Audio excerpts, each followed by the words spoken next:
all right. Good evening. It is. I gotta move my. We're drinking non-alcoholic drinks tonight. This is a ginger beer made by the Great Gentleman Ginger Beer Company here. Pretty excellent. It's extra spicy, so you might get to see me cough and choke live on the air tonight. But it's January 2nd, 2026. Happy New Year. We were live for New Year's Eve. We ended just before New Year's Eve, turned into New Year's Day. So, Happy New Year for real. For everyone who was there on New Year's Eve, thank you so much. It was really, really fun. We had a really good time. We're again back for the quarterfinals here. The first one today, result as expected. Sweden sending Latvia home. As much as I loved the Latvian team this year, it just was not meant to be long term. And I've still got the Czech-Swiss game going on here. This one's a bit of a banger so far. Like, this is a game that might surprise some people. And yes, I agree. I think we should play some... it's 4-2 Sweden, or 4-2 Czech Republic now. Oh boy. Maybe I spoke too soon. But I'm not counting the Swiss out just yet. The point I'm trying to make is, yes, we should start playing some electronic German music because they, believe it or not, stayed up today. Nobody knew that this was really going on, but the relegation game was today. The Germans managing to stick in the top division for next year for, I believe, the fourth year in a row. It's at least three. And next year we're going to get Norway. And you know what? Look, all due respect to for the Danes this year, they came, they showed up. They scored a couple of goals against Germany. They scored a couple of goals against. They scored a goal against Canada. They did some stuff. It wasn't the prettiest tournament, but they were there. And you know what? They were competitive. Canada obviously this year is exceptional. The Czechs and the Finns are also two really, really good teams. They all due respect, it's not an easy tournament to play in. I think they were a surprise to come in from last year. So all the best to them. And the Latvians, I don't know what you can really say to be too down on them. They are one of the younger teams in the tournament. They definitely got some big performances from their youngest players. They got some big performances from a lot of their players. They got a lot out of that team. Obviously the 2-1 game against Canada was the highlight for them. There were pockets of the game today where I thought, okay, yeah, like they're pushing back against the Swedes pretty decently here, but it just was not meant to be. The Swedish team looked so good and just was a different level of team relative to the Latvians, and so it just didn't happen for them. And look, I think Latvia is making inroads. I think they're slowly becoming a better and better country. We're probably going to see the highest drafted Latvian ever in the draft's history this year. Maybe, but it'll be close between Albert Smiths and Zengis Girgensons. But yeah, so unfortunately for the Latvians, there was no upset, no shocking upset in their future today against the Swedes. Right now, obviously, we've got the Czechs and the Swiss. The Swiss are trying their best here. It's 4-2.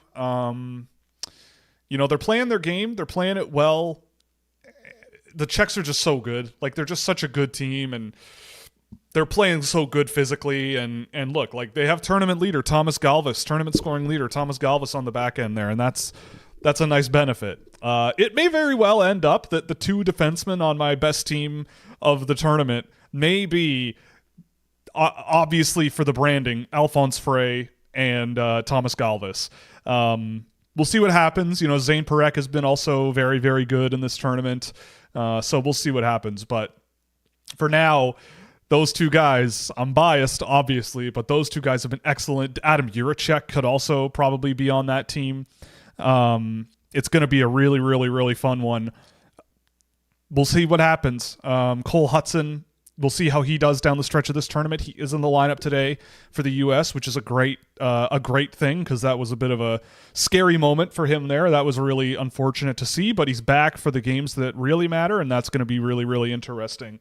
Aaron Kiviharju is back for the Finns. I also saw that, so that's going to be a nice boost for them as well. That was a nice little play there from Kimi Kerbler. Has been pretty good for the Swiss, and for a guy who I've seen him a bit in the queue and was never really like didn't really see much there, but at this tournament he's been very, very good for this Swiss team. But this Swiss team has just been playing fast. I mean, like, this is the brand of hockey I like seeing out of the Swiss national program. Like, fast, aggressive, grindy, just team first hockey. And, they struggle to score. I think this is a team that maybe hasn't scored as much as I hoped, but, they're not nothing here. And they've got some good players on this roster that are showing quite well. And we'll see where they go in the near future. But at the end of the day, they're a good team, and they're playing the way that I love to see the Swiss play. Despite his size issues, does the World Junior Championship give Dustin Wilhoft a chance of being taken as an overager? I don't think so. I think Wilhoft is an interesting junior player. A guy like him, though, I don't think an NHL team is going to draft him unless he torches the WHL from here on out. And I think he's a really, really intriguing player who is admirable to watch. I think he's a guy that if I were a sport director for a team in Germany, I would give him a long look in the Dell after he's done with the CHL, if he doesn't want to go to college or something like that. Here comes Galvis again. Oh, almost a couple of other really nice primary assists. Damn. Oh, I want to watch this US-Fin game, but this Czech-Swiss, it's going to the intermission, so we can toggle over. But we'll see if this happens. Man, I love Thomas Galvis. Oh my God. Oh, so good, so good.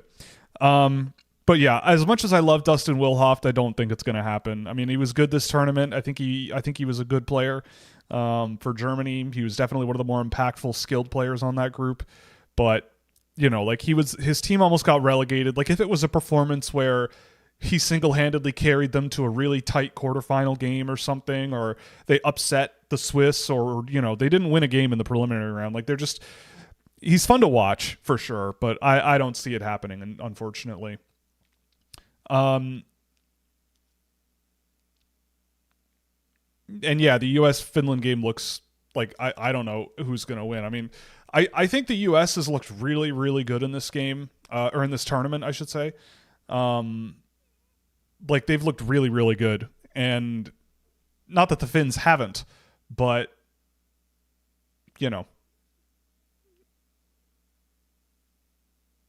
sorry, I'm trying to think here. Ooh. That was an interesting little check to the face at the end of the period there by Leon Mugli. And we also have some head punching going on in the U.S. game already. Good start. Good start.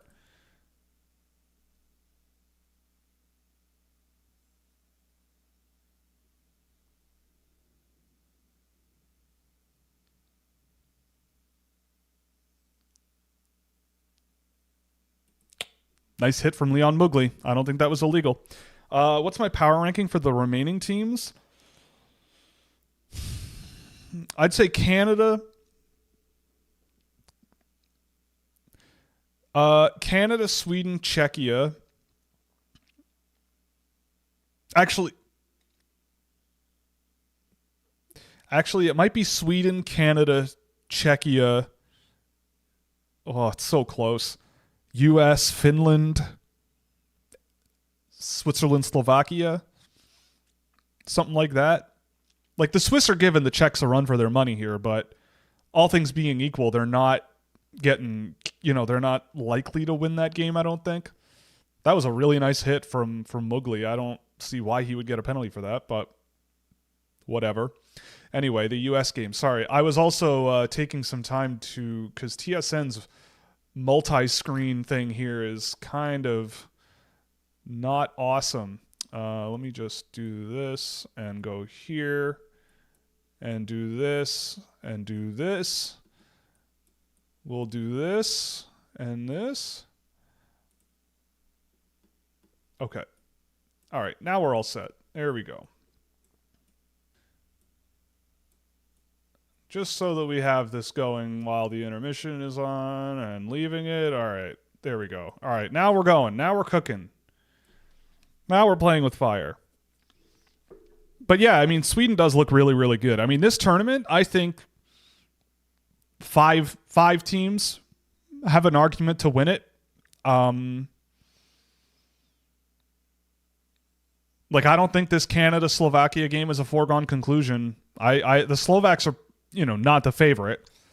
But they've been pretty decent this tournament. And if Canada gets in penalty trouble, that's Slovakia has had a really good power play. Thomas Sorenko's been a really huge part of it. But they've got some skill. They've got a good power play. They're fast. They're feisty. They're not going to go down. They're not going to go down without swinging, Does it feel like Sweden's gold medal to lose since they dodged Canada, the US, and Finland until the final? Well, they don't dodge. I mean, they don't dodge those teams. They have to play them in the semifinal. I mean, the Swedes playing. I don't remember how they're going to seed the semifinal. But honestly, like, I don't know who, if I had to put money on it, based on what I've seen of these teams in this tournament. Nice play from Horkov. I don't know who I'd put money on if it came down to like Sweden, Finland, or USA, Sweden, or like a Sweden Canada semifinal. I have no idea. I feel like Canada could beat them. I'm obviously biased. I've got my 2015 vintage 100-year anniversary of Hockey Canada jersey on. So we're trying something new for the playoffs tonight. If Canada loses, I'm never wearing this jersey again. But nonetheless, I am biased, but I don't think it's theirs to lose. I mean, they do look really, really good, though. Like, those guys look really, really good. Like, Harenstam has been way better than I expected in net. They're getting really good performances from almost everybody. Nice Cole Hudson going for it. Like, yeah, there's just a lot of really good performances going on for that team from top to bottom. So, I don't know, honestly. Okay, so Sweden's locked into playing the winner of Czechia, Switzerland. Look, if it's Czechia, I'm not betting against the Czechs, man. The Czechs are good. They're a good team, and they're tough. Like, the Czechs, the thing about the Czechs when I watch them is, like, I don't know exactly what the game plan is to like capitalize on any of their weaknesses, because they have such strong two-way performers at like every position. Similar to Sweden as well, right? Like, they have so many balanced guys that can do a whole lot of things really well, that it makes it really hard to like pick and choose how you'd play them and like what you would do against them. And so I don't think it's a cakewalk for them. So we'll see, but Sweden has looked really good though. Really, really, really good. Did you think thoughts on Albert Smits? Did stocks go up, stay the same, or fall? I mean, for me, Smits was a little bit disappointing, but it's also like you have to be really careful because he was the defenseman on that team. Like, I think he played the most out of any player through the preliminary round. And he was being used on the penalty kill, on the power play, on the this and the this and the this. Like, he was passing the puck like 50 times a game, and so some were a little questionable and everything, but like, you still saw, I think, a really, really good, like, I'm trying to think of an NHL guy he kind of reminds me of, but it's almost like he's like, I don't know, but like, it's just, he's very, very stable, moves the puck really, really well. He's calm under pressure. He kind of like uses his body in good ways to protect the puck and move the puck really, really efficiently. Just a really, really good player in general.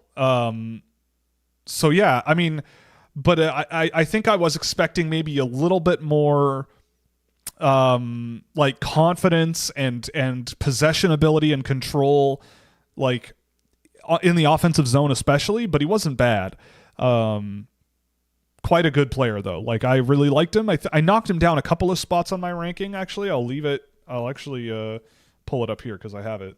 But yeah, I bumped him down a couple of spots. Like, I think Chase Reed has kind of outperformed him in this tournament a little bit. and they're a comparable age. I've really liked Piperinen in this tournament. He's not been spectacular, but that's kind of his brand. So yeah, there's a lot to take in, I think, from this tournament, but by and large, I don't think it's too. He was too disappointing. But I think I might have been expecting like dominance out of him, which for an under-20 tournament might have to wait until next year. But I mean, he did look like a very, very, very, very safe and reliable, generally, player. I mean, he had a pretty bad play that led to game one. Oof. Right through the crease from, was that Yzerman? No. Horkoff? I don't even know. Oh yeah, Horkoff, right in the crease. Yeah, Bjork also has been really, really impressive. I agree.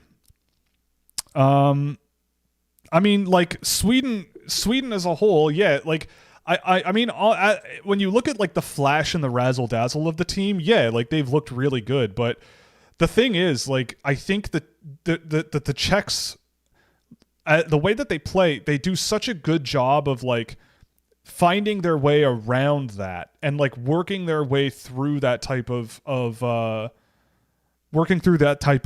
team. So yeah, I mean, I think Sweden is going to be a great game. Like whoever wins this tournament, they're going to earn it, man. I don't think there's a favorite. It's going to be an interesting remainder of the tournament, I think, from here. Sweden, yeah, okay, so Sweden can't play Canada or the US. Okay, there you go. From Latvia, other notable draft picks this year. Yeah, Mernieks was okay today. He scored a goal, I think, and I haven't been huge on Mernieks. I do really like Burskalns. I mean, he's the guy who scored the goal against Canada, so that's good for the brand. But I really like him. I think he's a really good example of a good project big guy player that, you know, I wouldn't draft him in the first round. But I do see him as a very good development case to be some kind of an NHL player because he has really, really good baseline NHL instincts and abilities. Like, and it's not just because he's big. You know, he is a really, really good puck protector. He's really, really good along the boards.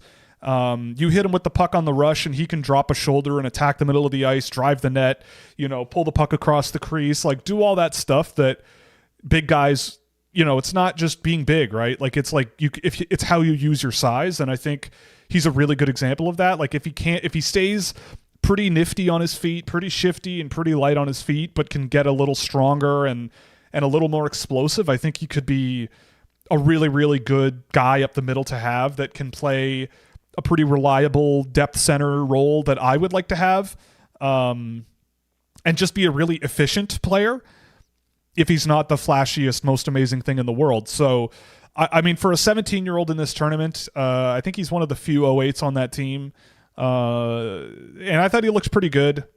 So I would like to see him do well the rest of the year with Muskegon because he's definitely shown some really, really good flashes. Why does Stiga have 0 points in the game so far? Yeah, I mean, look, I don't know what you're waiting for, man. We've kind of already very clearly established that he's not very good, that he doesn't show up, you know, and he's cooked, right? I think we've gotten to that point. I think, you know, 8 minutes into the game and nothing has happened. I'm kidding. We're all kidding, by the way. We love Teddy Stiga here. Teddy Stiga can do nothing wrong in my life, ever. Except go offside like that. That was wild how offside he was. And yeah, Smits on US or Finland, sure, he'd be a good part of those teams. Like Smits was good, right? Like, oh, my drawer is open.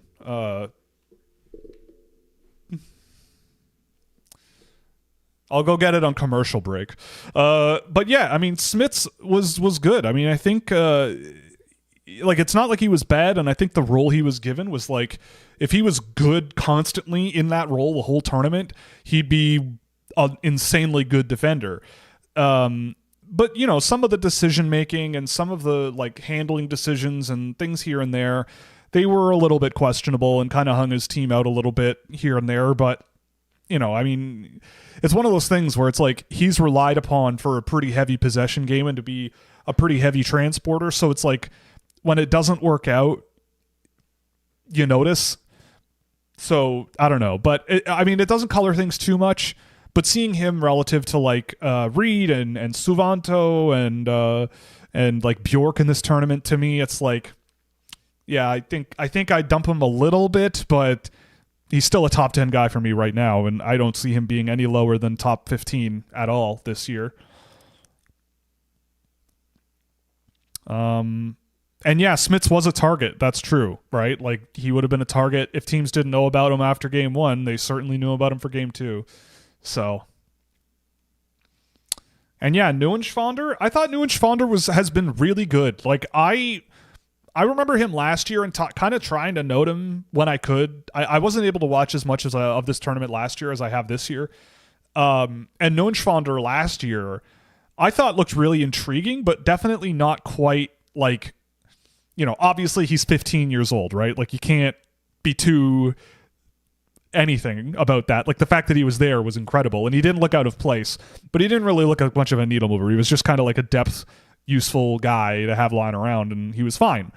And he can play that depth bottom role if you need him to, right? Just by how big he is and how strong he is and all that stuff. But this year, I don't know. He looks like a legit, real player for this year, like relative to last year. Like I thought he played a really, really well-rounded power game for a big guy, especially for a 16-year-old. Like, it's clear big save, Rimpinen.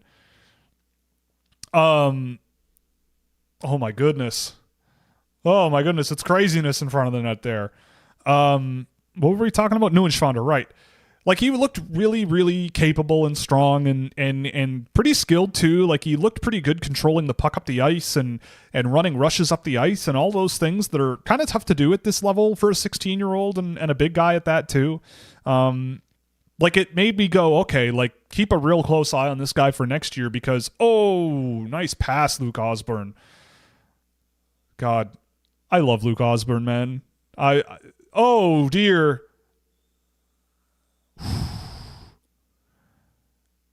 Oh my goodness. Who's 11 on the US again? Big save. Dang. But yeah, Neuenschwander looks like a legit, really good prospect for next year. I will be keeping a close eye on him. You can definitely tell that he has played men's league hockey, and you can definitely tell that he sticks there and can be productive there based on just how he plays. He's been really, really good, and I'm impressed. Yeah. You think Milan Sundstrom can take a spot in 2008's U18s as a 13th forward? Maybe. Maybe. I don't think so. I think the Swedes, I'd have to look at the roster that they might bring up and down, but maybe. I don't know if he's like that D-1 level cracked. Like, I don't think he's also, has he played with the under 18 this year? I'm going to look him up. Milan Sundstrom. No, so he's played with the under 17 team, hasn't played with the under 18 team. He's not an under 20 league player. Like, generally they don't take under 18 level guys to that tournament, I don't think. So maybe, but I don't think so. Have flash score for both games? That's a good point. That'll take a moment. 1 second. Copy, paste. Can we do... Who needs my logo? You know what show you're watching. Let's not joke around here. And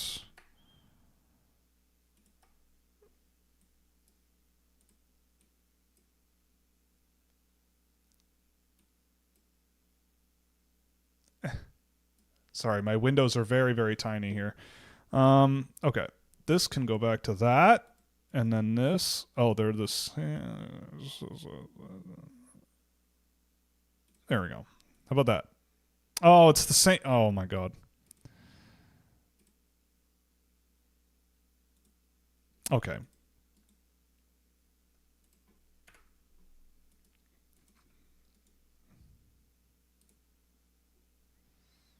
I apologize. I'm doing what the audience wants me to do here. There we go. That should work. Oh my god.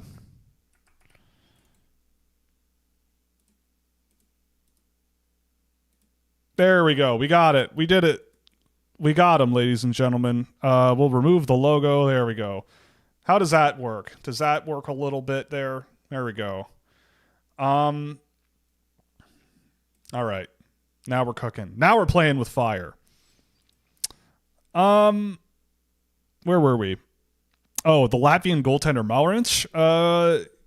He was good. I mean, like, the thing about this tournament is, like, when you're on a team like Latvia and you're a goaltender, like, you know you're going to be relied upon and you're going to be busy and all that stuff. Like, you know it's going to be like the German goaltenders. I thought they would be really good going into the tournament, and they were. I thought all three of them who played, they were all really good.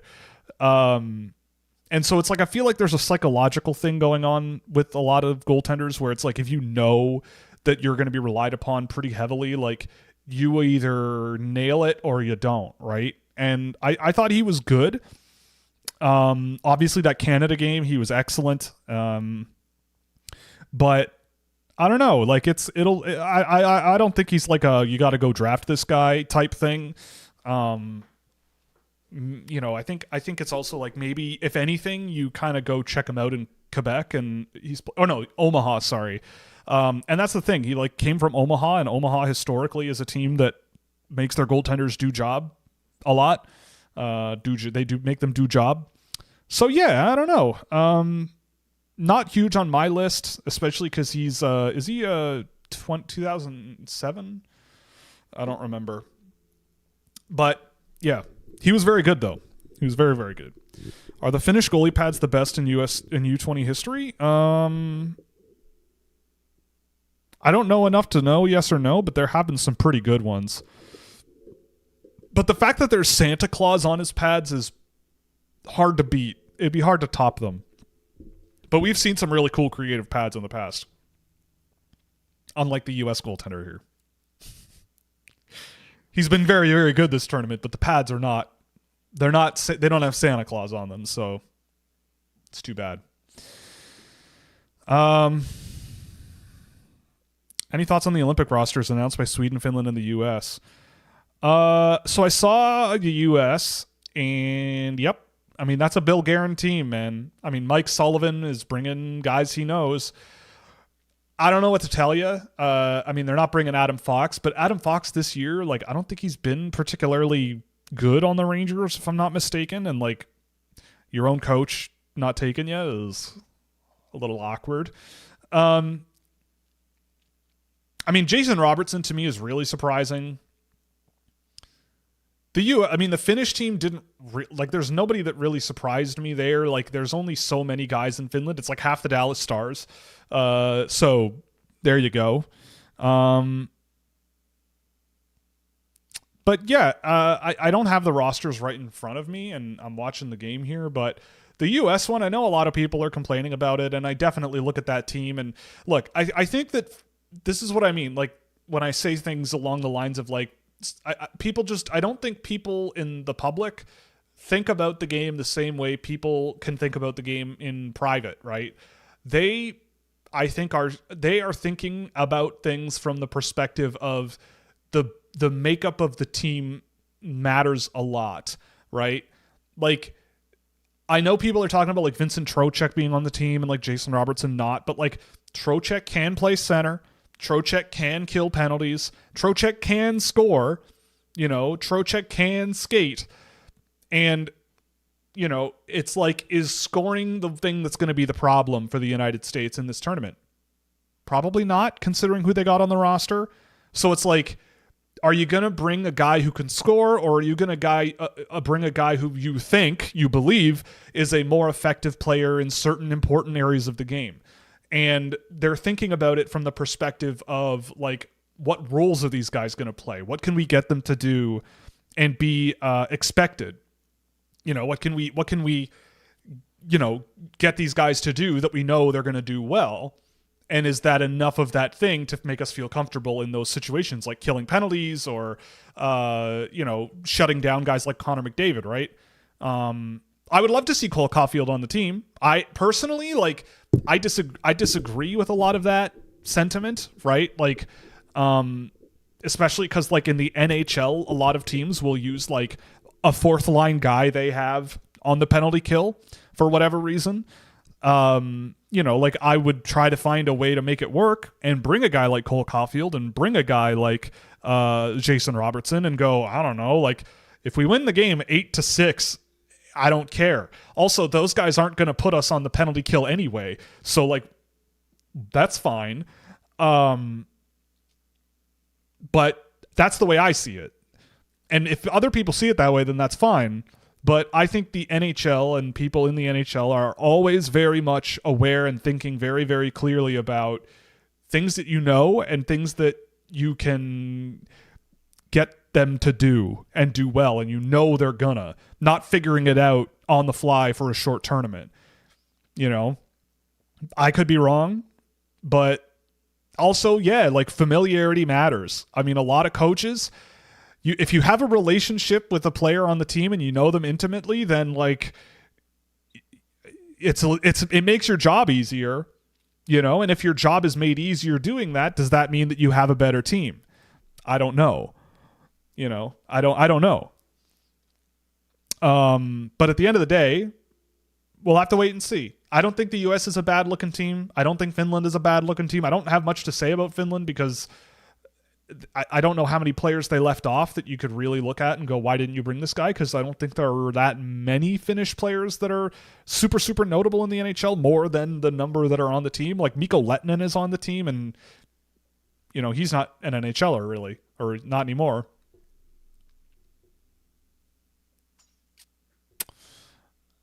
I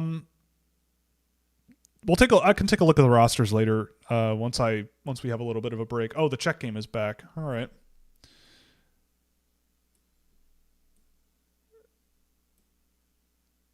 Sorry, I'm doing window management here.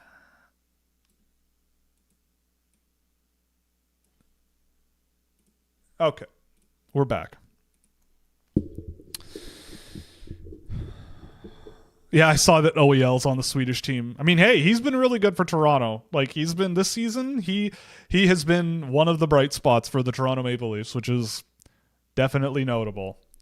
And yeah, he probably deserves a look on that team. I probably would have thought William Eklund would have gotten a spot, but I don't know. I mean, look, that's the other thing too, is teams are clearly, NHL people clearly are very, very, very, very still focused on that veteran presence, right? Like, to me, I just would play the numbers on it, right? Like, no matter which way you slice it, especially for forwards, once you pass 25, 26 years old, like, your game either peaks or starts to decline, by and large, on average, right? Like, once you hit 30, things really start to slow down. And so the best ages to be a forward in this sport are like 25 and under. So I look at a guy like Eklund and I go, I probably would bring him and just see what happens. And I could also maybe trust him to kill penalties if he's, plays like Will Eklund can.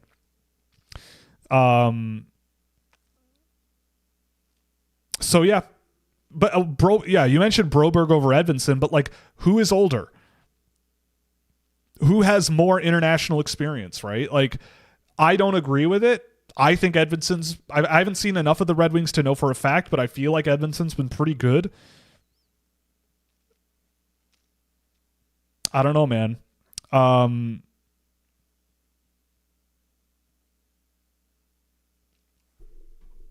it's Mikael Holm. Look at that. Our token Swede is here.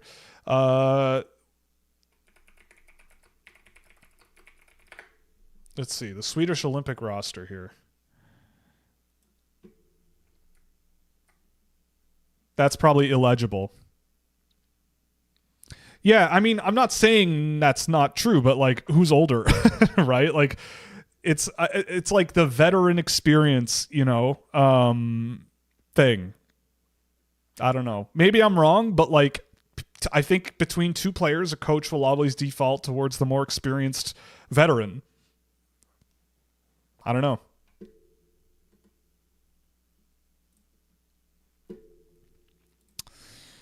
Um,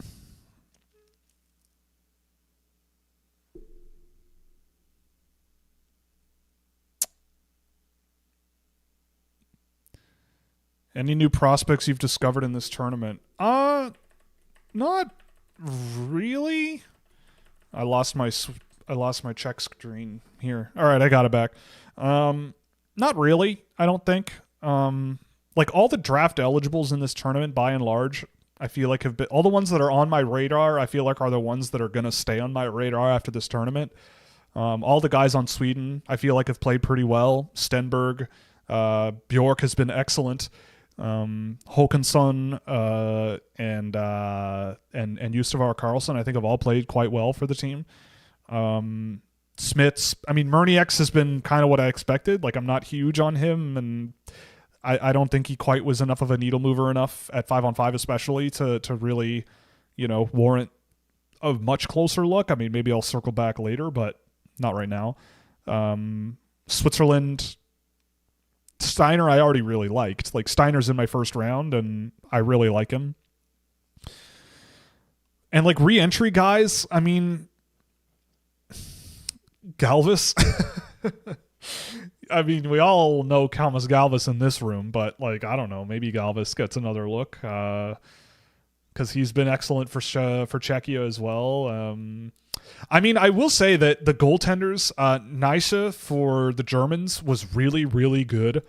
And I really liked what I saw of him going into the tournament. So he might be a guy I take another look at as maybe a late pick and a late swing. Although there are a lot of goaltenders that I really, really like this year. But not a ton. Couple of goalies, I would say, but not a whole lot of guys have really blown me away in terms of like my expectations relatively. Yeah. Yeah, I mean, look, at least it stinks that you can't watch the game on TV, on YouTube TV. I mean, look, at least you have YouTube TV. Here in Canada, we don't got it. And it's been like years of YouTube TV being a thing, and we still don't have it in Canada. If Canada loses tonight to Slovakia, I'm not only going to get on the phone with Mark Carney and give him an earful, because if you missed it, we got a Christmas card from Mark Carney, and we'll just have to pull the envelope out of the garbage and get, we'll have to get the return address and give him a call and yell at him about Hockey Canada. But we're also then going to yell at him about YouTube TV and the conglomerate of companies in Canada that dominate the telecommunications world, that ruin lives, destroy competition, there's nothing worse than a company that starts another company that uses their own infrastructure to compete with themselves, like we do in Canada. There's nothing like that. But getting a cell phone provider that is owned by one of the largest companies in the country that have their own cell phone provider, it's great. It's an amazing setup, and so having YouTube TV it's a logical step, but we can't have it. So be thankful for what you have, because I would love to have it. Odds we ever seen Krampus on goalie pads? Well, Krampus is more of like isn't it a Finnish thing or an Austrian thing, like a Eastern European thing? We'll see. I mean, maybe if we see Romania in the World Juniors one year, you might get a Krampus-like thing that feels like a very Romanian thing. We'll see.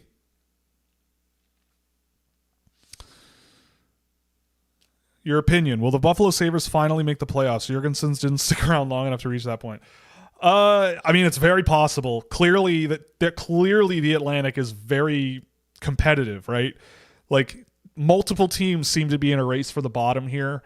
I mean, that game, Canada. I watched the highlights of the Leafs Jets game last night, and whoa boy, two very interesting looking teams that might be on the other direction of up.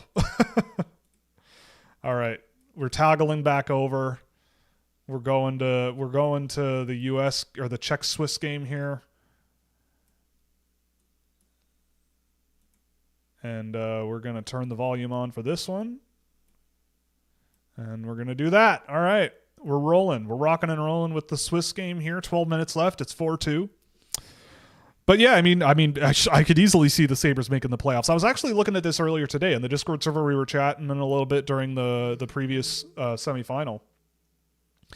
And I updated my NHL performance table visualization tool that is available for Scouching subscribers, by the way, running a 25% off sale until January 5th. And you can go see something like that where you see teams outperforming and underperforming expectations, or outperforming them. And I updated it. And Buffalo, like, once they started getting saves they should have been getting, they were going to regress. And this is kind of where they probably should be when you look at the numbers. So that means basically, like, it's unlikely they keep up this pace, but they are regressing back to probably where they should be in the first place. And if that's what this is, then it's entirely possible they make the playoffs. I don't know if I have 100% faith the Toronto Maple Leafs will get there. The Ottawa Senators, I don't know about that either. Montreal, we'll see. I think they could figure it out, but we'll see. I'll also be very honest. I've been watching so much of this tournament, I don't really know what's going on in the NHL standings. But, I would love to see the Buffalo Sabres in the playoffs. I don't like seeing teams be in the dumps, you know? I wonder what the logic is on many of the picks for the Olympics. Ideally, you pick the best and then by rule, so you'd want to have the best player that can play PK in 10 minutes of 5-on-5. Yeah, but that's kind of what they're doing, right? Like, you don't look at Jason Robertson and think, that guy can kill penalties and I'll play him 5-on-5 at 5-on-5 for 10 minutes, right? Cole Caulfield, like, you would never think that, you know? That being said, though, like, I look at the guys they do bring and I'm like, well, you do have a lot of guys that can play on a penalty kill. And what about the guys that can play on a power play, right? Like Cole Caulfield on a power play, or 3-on-3 Cole Caulfield. Like, you know, it's like the argument of, like, it's always who is the guy that you want out there in a 3-on-3 and you don't lose. And it's like, okay, but what about the guys where you want to win, right? Like Cole Caulfield, 3-on-3, he'll score you a big goal, man. Like, that guy can score goals, and he's done it in the biggest moments, right? Like, anyway. Yeah. We'll see what happens. Yeah, like, Robertson, Thompson, Keller as a third line sounds pretty good to me. Yeah, Caulfield, Eichel, Jack Hughes. Just don't let Jack Hughes play games at dinner, I guess. Am I a believer in sports patterns? I don't know what that means. You'll have to explain what sports patterns are to me. Another thing is that if you bring in Caulfield, is your coach going to play him in the third period? Well, if you're losing by a goal, I hope so. I would play Cole Caulfield because he's Cole Caulfield. I don't know. Every time I watch him, he's electric with Montreal. And, like, I just feel like he is a guy that I would want because he's really, really good. And I'll find something to do with him that will move the team in the right direction. But I just think about things a lot differently from a lot of NHL people. Bad penalty to take, Benny Weidecker. Not going to lie. Bad penalty to take.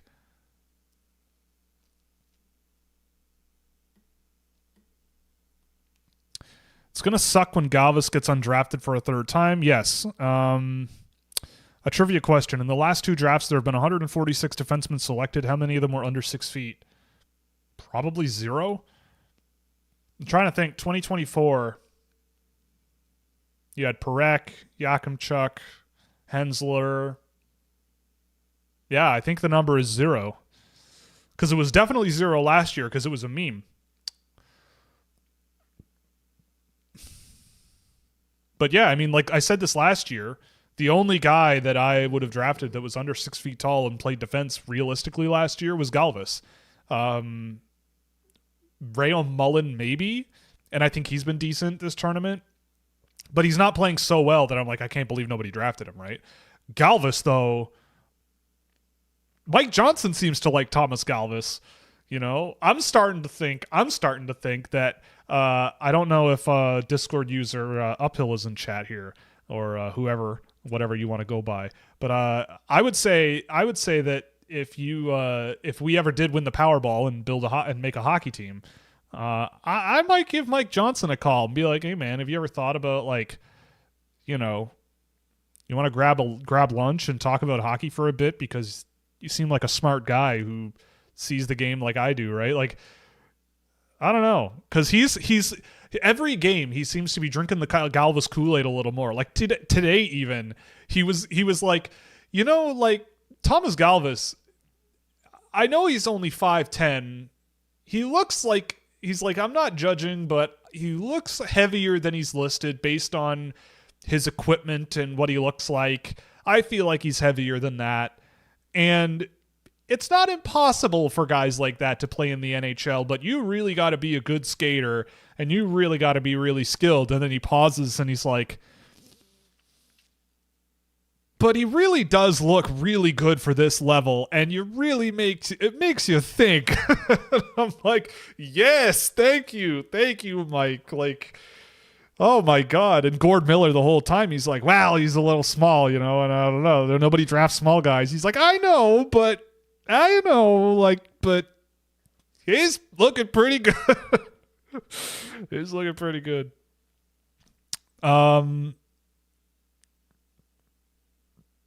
Max Verstappen or Lando Norris? Lando Norris, easy. We are a McLaren household. I will look. I'm not ashamed to admit it. We're a Drive to Survive household. Pandemic. After I watched the Michael Jordan documentary at the beginning of the pandemic, Chicago Bulls documentary thing, I watched Drive to Survive, and I showed it to the better half, who is not a big sports person, honestly. Like, decent sports person here and there, but like not like me. And she watched 5 minutes of the first episode, and I was making dinner, and she paused it, and all I heard was "uh-oh," and she was hooked. And so I watched the whole first season all over again with her. It was a lot of fun, and yeah, I mean, we were McLaren people from day one. So yeah, and we stuck through the dark days. We stuck through it, and we're glad we did, because here we are. So yeah, Lando Norris for sure. Although I will say, I have, what a goal. Just hammered it. Oof. Yeah, boy. Yuri Klima, my Shawinigan guy. What a shot. Oh my God. Crazy. I will say though about Max Verstappen, I have a tremendous amount of respect for that guy, because that guy, he's one of those people I feel like that is like 1 in a billion on the planet, where it's like he's obviously extremely talented, but he's like also his brain is wired in such a way that he's like programmed to just do one thing. And his focus is entirely on that one thing, and he just does not care about anything in his way to get to, like when he drives his car, it's like he's driving it on the limit of sanity and life and limb, and like insuring him must be the most expensive thing in the world, because of just how he races, right? And so, I don't have a personal distaste for Verstappen in any way, shape, or form. Nice pass, Karl Steiner. But I do think that he is he's not a McLaren driver, so automatically Lando Norris wins. But I do think it's pretty wild how it almost doesn't matter who the partner driver is for Max Verstappen.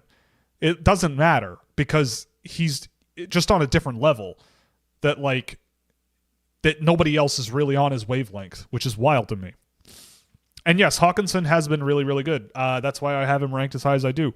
I love William Hawkinson. Really, really good player. Is Jiricek just on a hot streak, or is he the real deal? I think he's the real deal.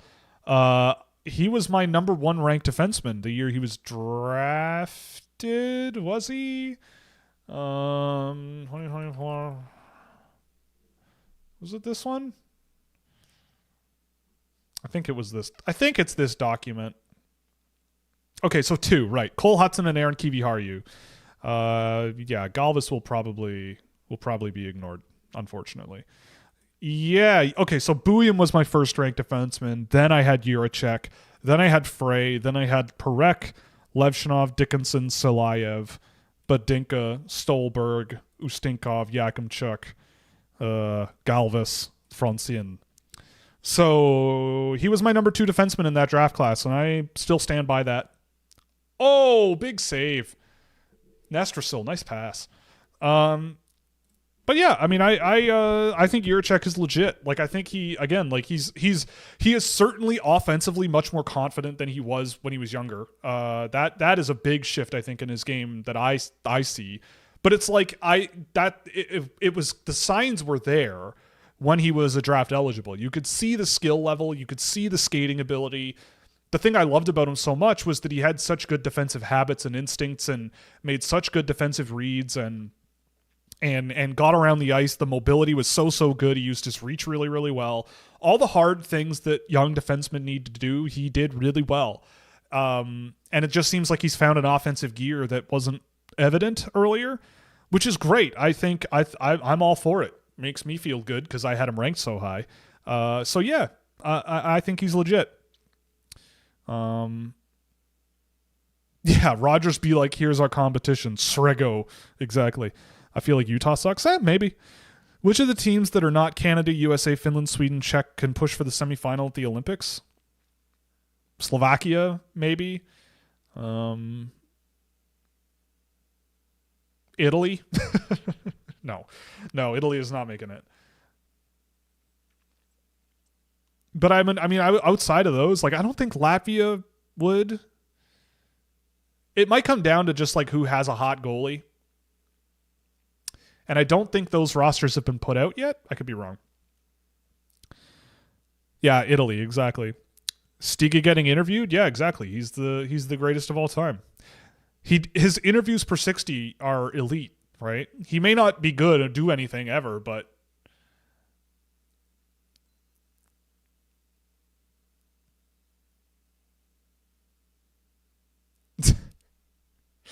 Daniil Ustinkov being a little bit of a dingus there, a little bit of a jerk there. You know, not used to seeing that out of him. Yeah, I mean, like, Russia definitely would do really well at this Olympics. Like, they would have a really, really good team. I wish they could be there. I wish Russia could be at this tournament. I think it was Discord member David Phillips did a full Russian roster breakdown. They would be very, very good in this tournament. The Russian team at this tournament, I think, would be very, very good. But extenuating circumstances. Everybody, yeah, it's a joke. Nobody actually dislikes Teddy Stiga. If anything, people in here adore him. I had him in my top 10. I love Teddy Stiga. I will pray on the altar of Teddy Stiga till the day I die if I could, if I had to. I think he's great. So it's all a joke. You know, it's just, you know, I was told many, many times that Teddy Stiga wasn't actually that good. What's up with Alla Lauri? I don't know. What is up with him? I like him. That's all. We are being joined. It appears that we are being joined by one Joel Henderson, I believe, here. Let's see. Yes. If the audio doesn't work, I apologize. We'll figure it out. But Joel Henderson, welcome. You're live on the air. Well, hello. Oh, hello. How are you, sir? How is your 2026 so far? I must say, I saw your TikTok about your change in attitude in 2026, and I like it. But I don't know if you want to explain it for the audience. But how are you so far on this beautiful second day of the 2026 calendar year? I just think that people in general, me as well, just they need more haters in their life. You know. Oh, I know. I had mentors at different times in my life saying, if you don't have enough haters, you're not doing things right. So my goal is to get more haters and to care about the haters less. Get more and brush them to the side. Was one of them Soulja Boy, one of your mentors who told you things like that back in 2009? Was it, you know, was it rap musicians that tell you to go get haters and ignore them? I'd probably be a lot cooler if it was. Yeah, that's But true. no, that's no. That's unfortunate. But Just I agree, man. I agree. You know, get haters, speak your piece, and then ignore them. It's a good that's right. strategy.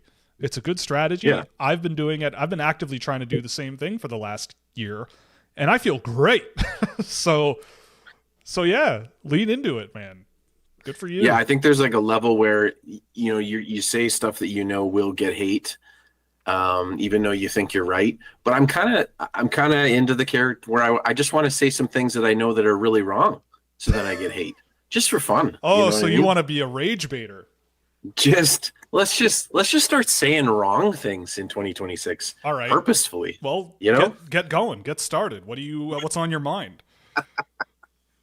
I think since everyone is now on the Thomas Galvis train, I think it's time to get off of it. You know what I mean? People have been on it for a while, and now everyone's on it. No, you got to get off. Hey, That's okay. You got to. Let's not go too far too quickly here. Be careful. As soon as people start liking a player, that's when you need to. That's when Get you off need the to train. abandon That's ship. true. You know what I mean? Actually, yeah. Yeah, that's true. Okay, so how about now I act all indignant about how Gavin McKenna the whole time was actually the first overall pick far and away, and that whatever I said about him before, I was actually drunk and didn't know what I was doing, and I once was lost and now I'm found, and I feel like then people would go, well, now you go back on da da da da and whatever, even though it's something maybe I don't believe after this tournament. Maybe that's the strategy for me. That sounds like a second overall pick to me. True. Yeah. That sounds like a perfect second overall pick. Yeah. Is what? How was the first period? I see the score, but I did not get to watch. It's great. Like, it's a great game. This Czech-Switzerland game for a really long time was also a lot of fun, but the Czechs kind of blew it wide open here, and I don't know. It's not looking so good for the Swiss, unfortunately, as much as I would love to see an upset here. But it's too bad. But yeah, the US game is really good. Both teams have had some really good chances, and can't complain. I'm also going to say hi to the chat again. Hello, chat. What up? I hope all of you are well. Yeah. Any questions for me while I'm here? Absolutely, yeah. I will answer and do my best, even if it's different than Will, so that he hates me. Yes, yeah. Well, I mean, that's the thing. Me and Joel this year, it's a race to the bottom. It's just going to be a race to the bottom for who can have more distaste for the other person over long periods of time. Even though I think we agree on a lot. We got to find things we really disagree on and just wedge that stuff in constantly. Yeah. Absolutely. It's it's finding absolutes in the gray areas, Yeah, exactly. Absolutes in the gray areas. Yeah. I like here's the range they could go, and then going, they're 100% going to be on the top of that range. It's okay. No, 100% on the bottom of that range. Sounds good. You idiot. You charlatan. Yeah.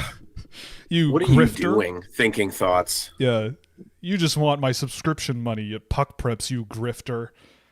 That's right. Exactly. What's What? No, go on. I was just gonna say, someone asked what you're saying is people should start hating me about his rankings. People have already started that, man. That's been going on for years. I'm over it. I'm so over it. Yeah. But I have Mathis Preston ranked so high just because I want the attention. That's exactly right. That's exactly what I want. Oh, the game is back. Well, yeah, it is back on now. And Cole Hudson scored a goal. Who are folks in the chat cheering for? Are they bitter Canadians cheering for the Finns? Legit Finn fans? Legit American fans? We have all kinds in here. We've got there are Canadians in here, Americans. There's a couple Finns, a couple of Swedes. We've got an international audience in here, so woo-hoo-hoo. You'll find ways to make people happy and sad, but you'll never make everybody happy in this group, I think. But that's okay. That's why we love this place. Well, there's a way to get the chat going. Oh, Ludwig Johnson takes an inopportune boarding penalty. That's no good. You don't want that with 2 minutes left in the game. Well, just a nice little Cole Hudson goal to start it off. Yes, sir. Nice little story, goes from being in the hospital to being a scoring god in a big game. That's how it works. You can't come back and be mid. You gotta exactly. shoot You gotta some be shots. a hero. Yeah, exactly. All right. Well, unfortunately for Switzerland, it looks like they're toast. So I will update this and update this, and there we go. A Latvian, you have to be proud of how the Latvians did this tournament. I mean, if anyone's a Latvia fan, you got to be. That was just a whole bunch of great games when they were a part It really of it. was, yeah. Even today, man, like they kind of got shellacked, but they kept up decently well. They got some good chances, and they did what they could. And I like a couple of guys on that team, man. Like Murnieks, I thought was okay, but like Rudolph's the red-nosed Burschkelns was pretty dark. Oh, Riker Lee off the post. Oh, heavens. He does that.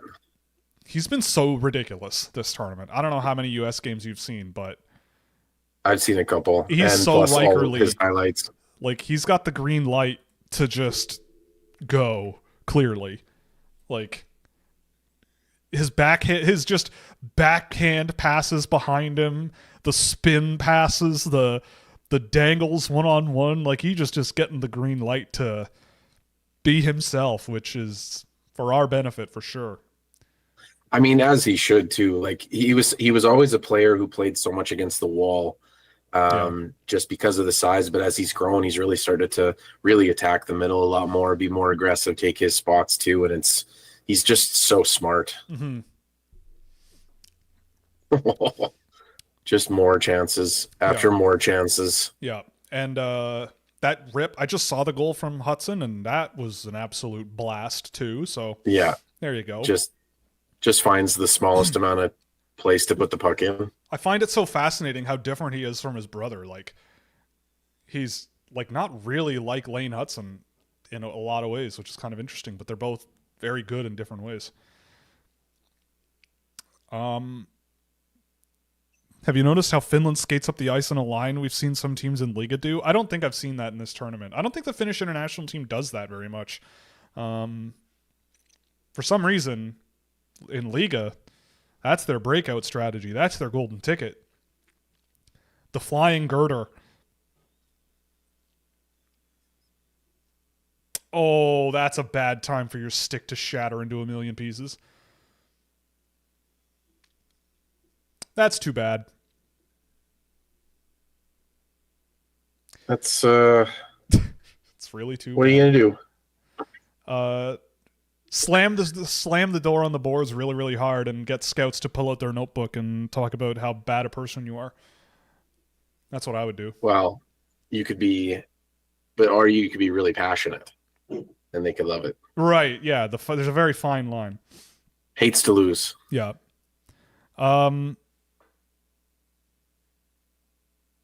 Oh, they did it 5 minutes ago? All right, well, I'll keep an eye out for it. I mean, it's not that the team's not doing an organized breakout. It's just very funny that they all move up simultaneously in like a line and then sort of like drift apart. Like I get the appeal, but it's very strange. Like you got to admit, like it's a little bit weird, and maybe that's just me from a sheltered Canadian perspective, but it is a very strange phenomenon to see, and no one else does it, really.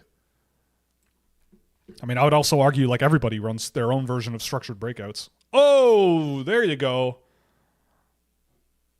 Heikki Ruhonen. Say that again.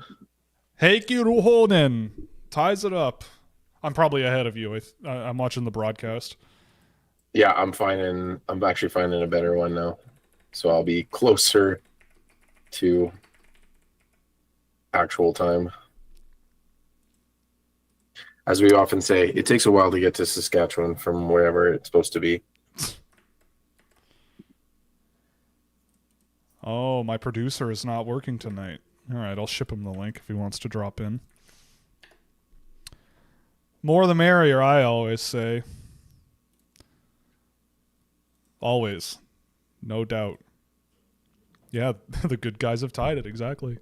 It definitely, look, I mean, it will be a historic draft for Latvia. I personally am not huge on Murnieks, but it very well could be that he's one of these just big kids who grows and gets stronger and becomes a boulder and, and for bottom 6 NHL forward. Sure, I could see that happening. And would I take that in the second round? I guess, but I don't have the confidence in him like I do in others to be that. And it's hard to tell that for me, at least right now, but he was pretty good at this tournament. But like the guys from Latvia I mean, having multiple Latvians in any draft class automatically makes it a historic draft class. So for me, Burskhounds and Schmitz on their own are legit.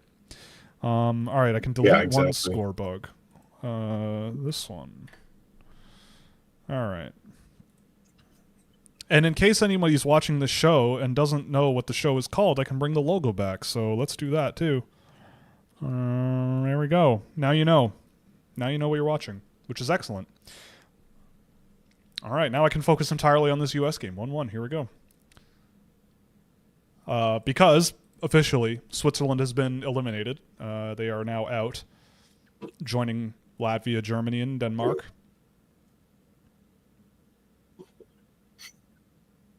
I guess Germany won something, in a sense. Like, not having to go to an entirely different tournament next year. The highest drafted Latvian before Schmitz was Zemgus Girgensons, for sure. I think he's the only first rounder they've ever had. That makes sense. I think so. Because like all the old Soviet Latvians, those were all like either free agents or like late round draft picks in like 1990. So probably not first round picks. Karlis Skrastinch and Sandis Ozelinch and I don't know. How many Latvian NHL players can you name? I was going to say like 3. Martins Dzirkals. Yeah, Girgensons for sure.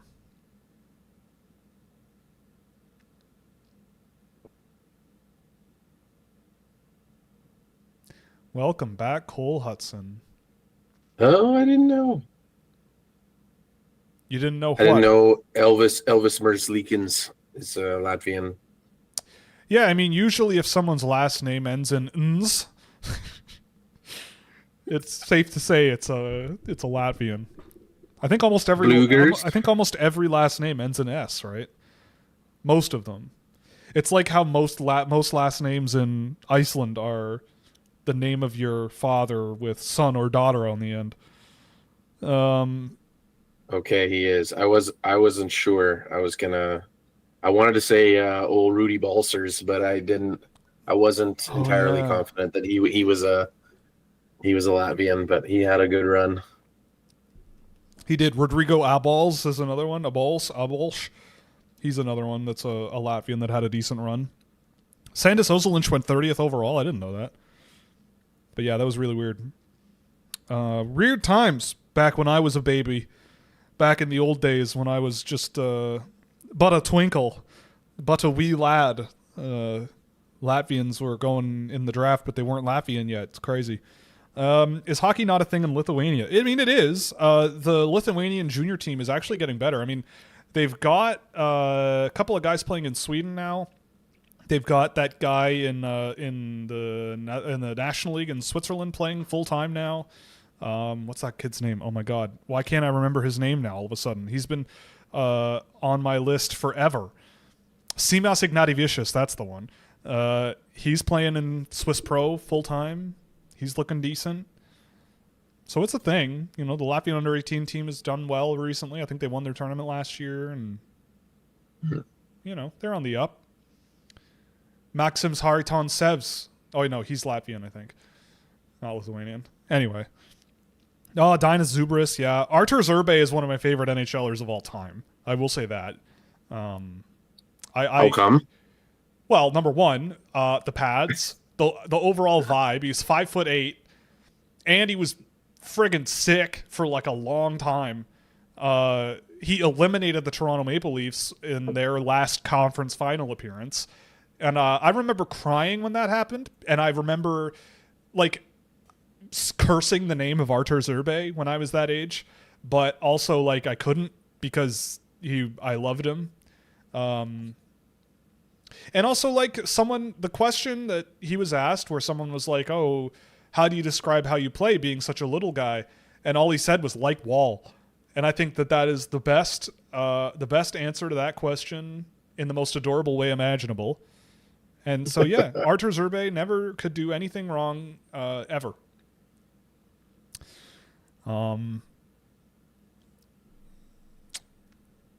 Right, the S is gendered. Right. Forgot about that.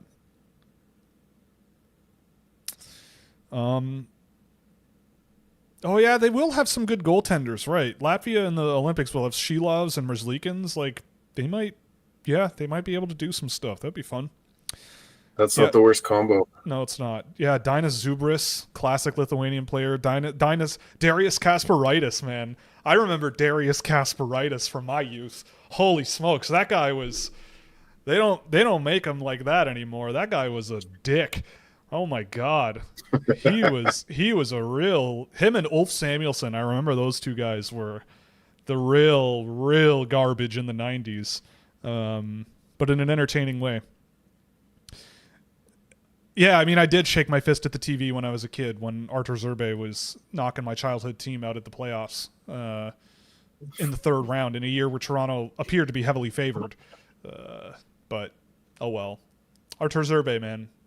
The scuffed up pads, the mask, all of it. Legend. I wasn't sure who stepped up to rip that one, but it was a Chase Reed shot. It was. I think. It was. Those little pinches. He loves to do that. Just come down a little bit far in the zone. Yep. And then hammer it. Then you get points.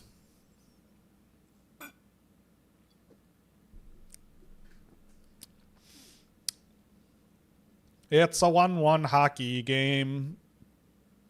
You know that song? You ever perform that song when you perform live? Does anyone else know that Joel is a live music performer for a living? Because he's good at it. I can't say I've ever done that one. You ever do the hockey song by Stompin' Tom? No. Nor has it ever been requested, I don't think. Ah, dang.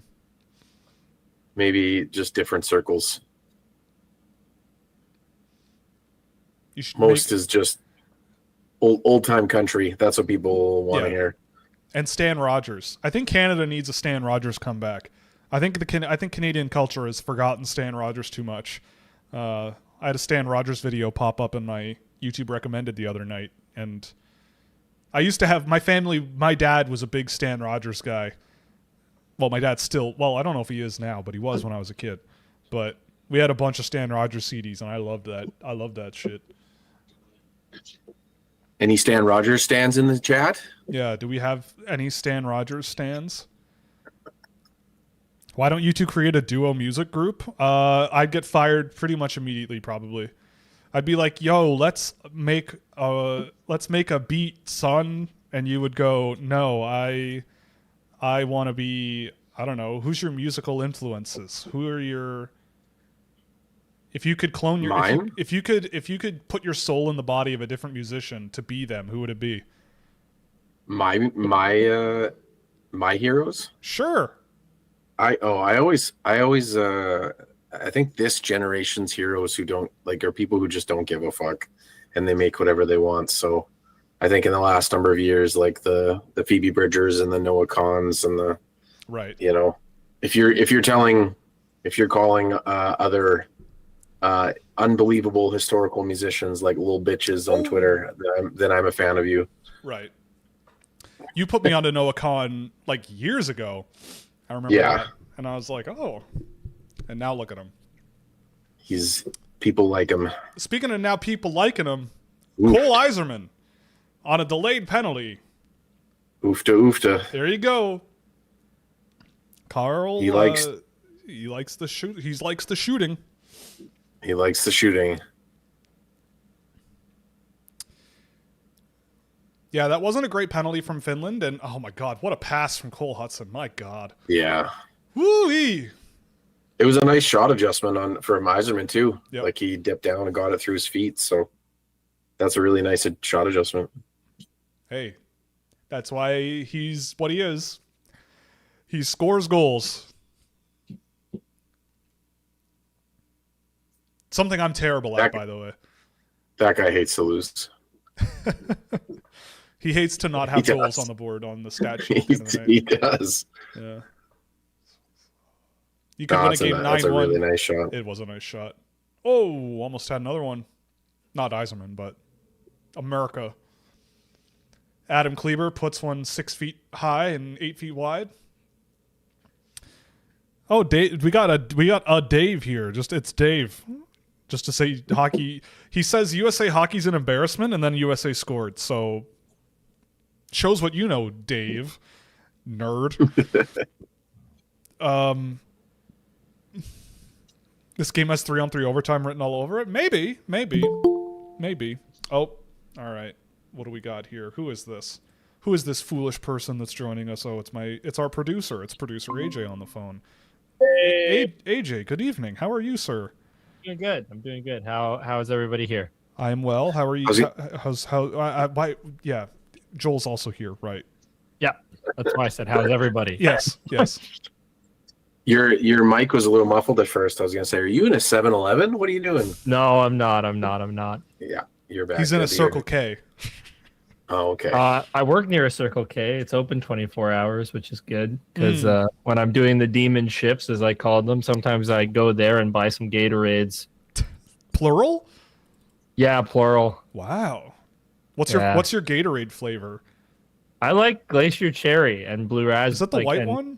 Yeah. I like Glacier Cherry, and my childhood one is the Cool Blue. The blue raspberry flavor. I was always a big raspberry guy. And I still am. All right. Makes sense. Yeah, we also we had a long conversation before Joel showed up about Toronto Maple Leaf defenseman and now Olympian Oliver Ekman-Larsson. How does that make you feel? Good for him. Yeah, good for him. What am I going to do? Be upset that the Swedish team brought an ass defenseman? No. Yes. Now we're talking. Vintage. He's not as terrible as I make him out to be, but like he's very frustrating. He has been good this year. Yeah, but he's also been bad at times too. Like he's got his moments, and I'm probably a little too harsh on him. But we all have our moments. But I get very frustrated. What do you want from him? He's 57 years old. Yeah, that's true. Got to remember that. Yeah, he's trying his best out there. And he does all right. I would have actually gone to the game yesterday had I not been working. Well, not that I was working, but I had to sleep. Right. In order to recover from a 12-hour monster shift from 11 p.m. to 11 a.m. You were New Year's Eve overnight, right? Yeah, I got a good paycheck from ringing in the new year in a master control operator room. Yeah, man. Yeah, I watched the go to Eastern time. I also got to see it change from 2025 to 2026 on our display. Nice. In the master control room, which was crazy. Yeah. It was lonely, but it was cool. I got paid quite a bit, so.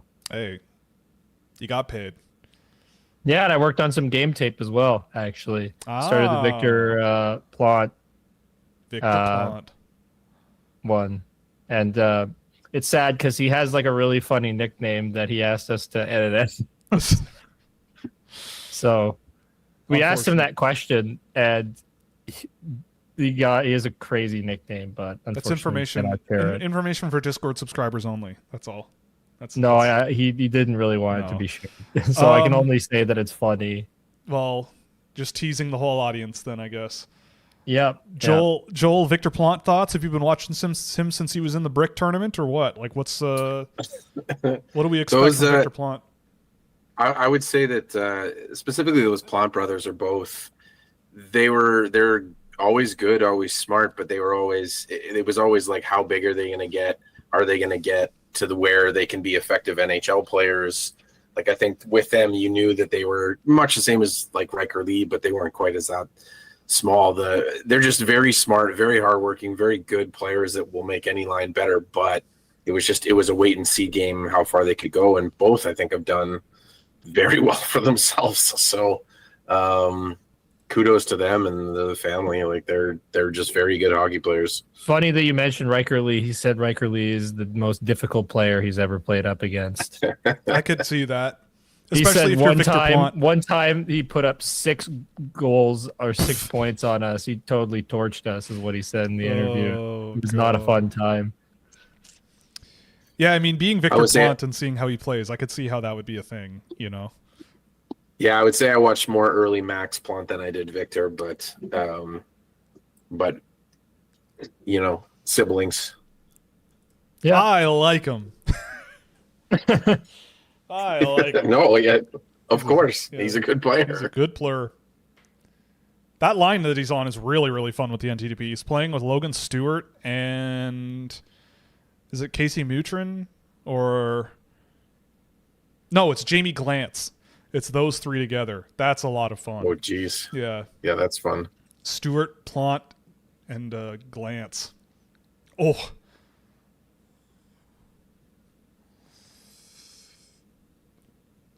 So, AJ, I imagine you were resting most of the day, but did you see any other games today, or is this your first? I saw the end of Switzerland, Czech.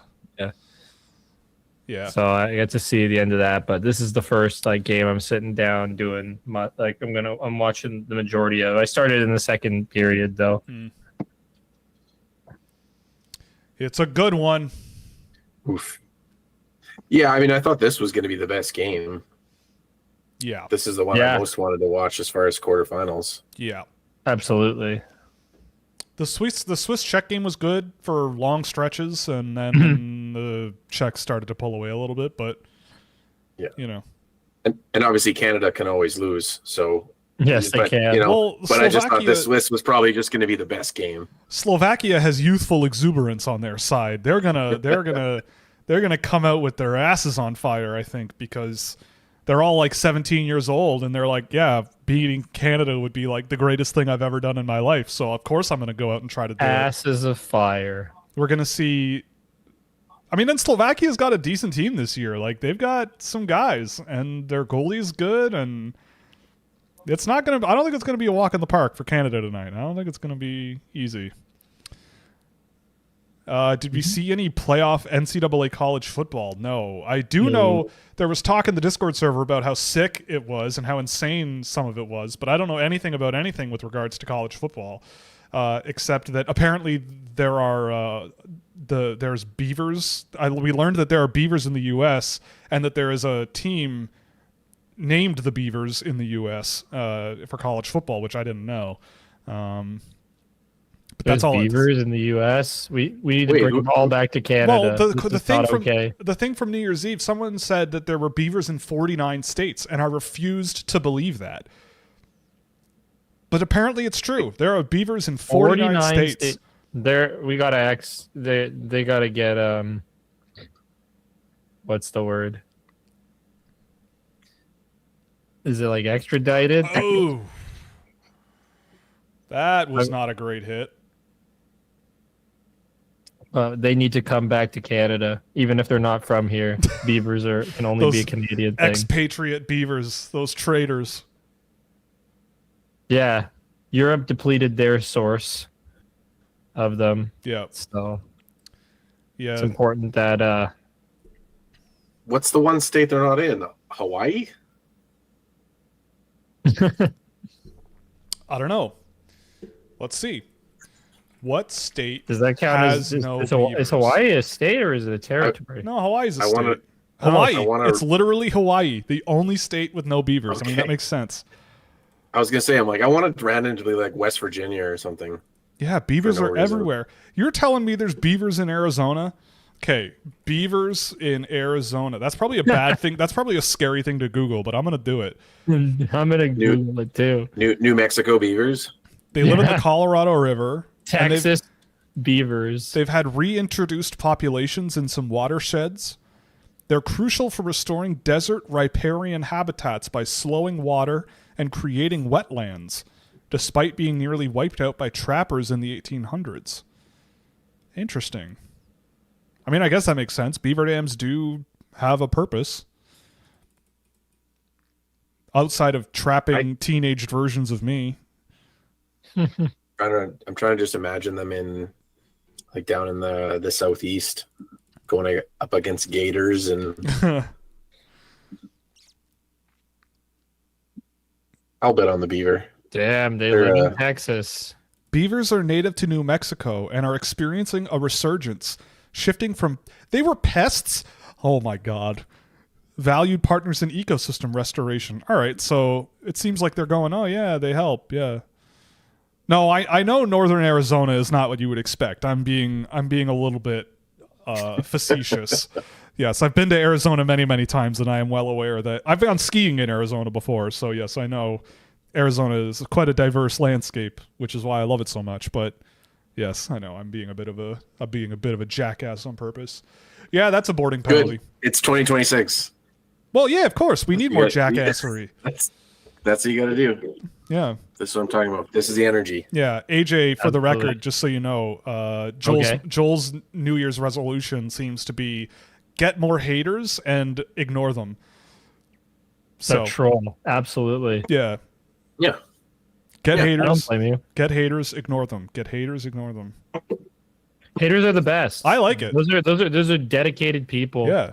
Who try and ruin your day. Like, isn't that amazing that somebody would spend their day so much thinking about you? Yes. And how they want to negatively impact your life? Yeah. That's awesome. Like they sit there and write a message and hit send. It's great. I know. It's so cool. Have you ever thought about how stupid you are? I love getting that one because I go, well, I have now. Like, I guess I have now, but I don't care. Like, you know? Uh-oh. Oh, that could have been bad.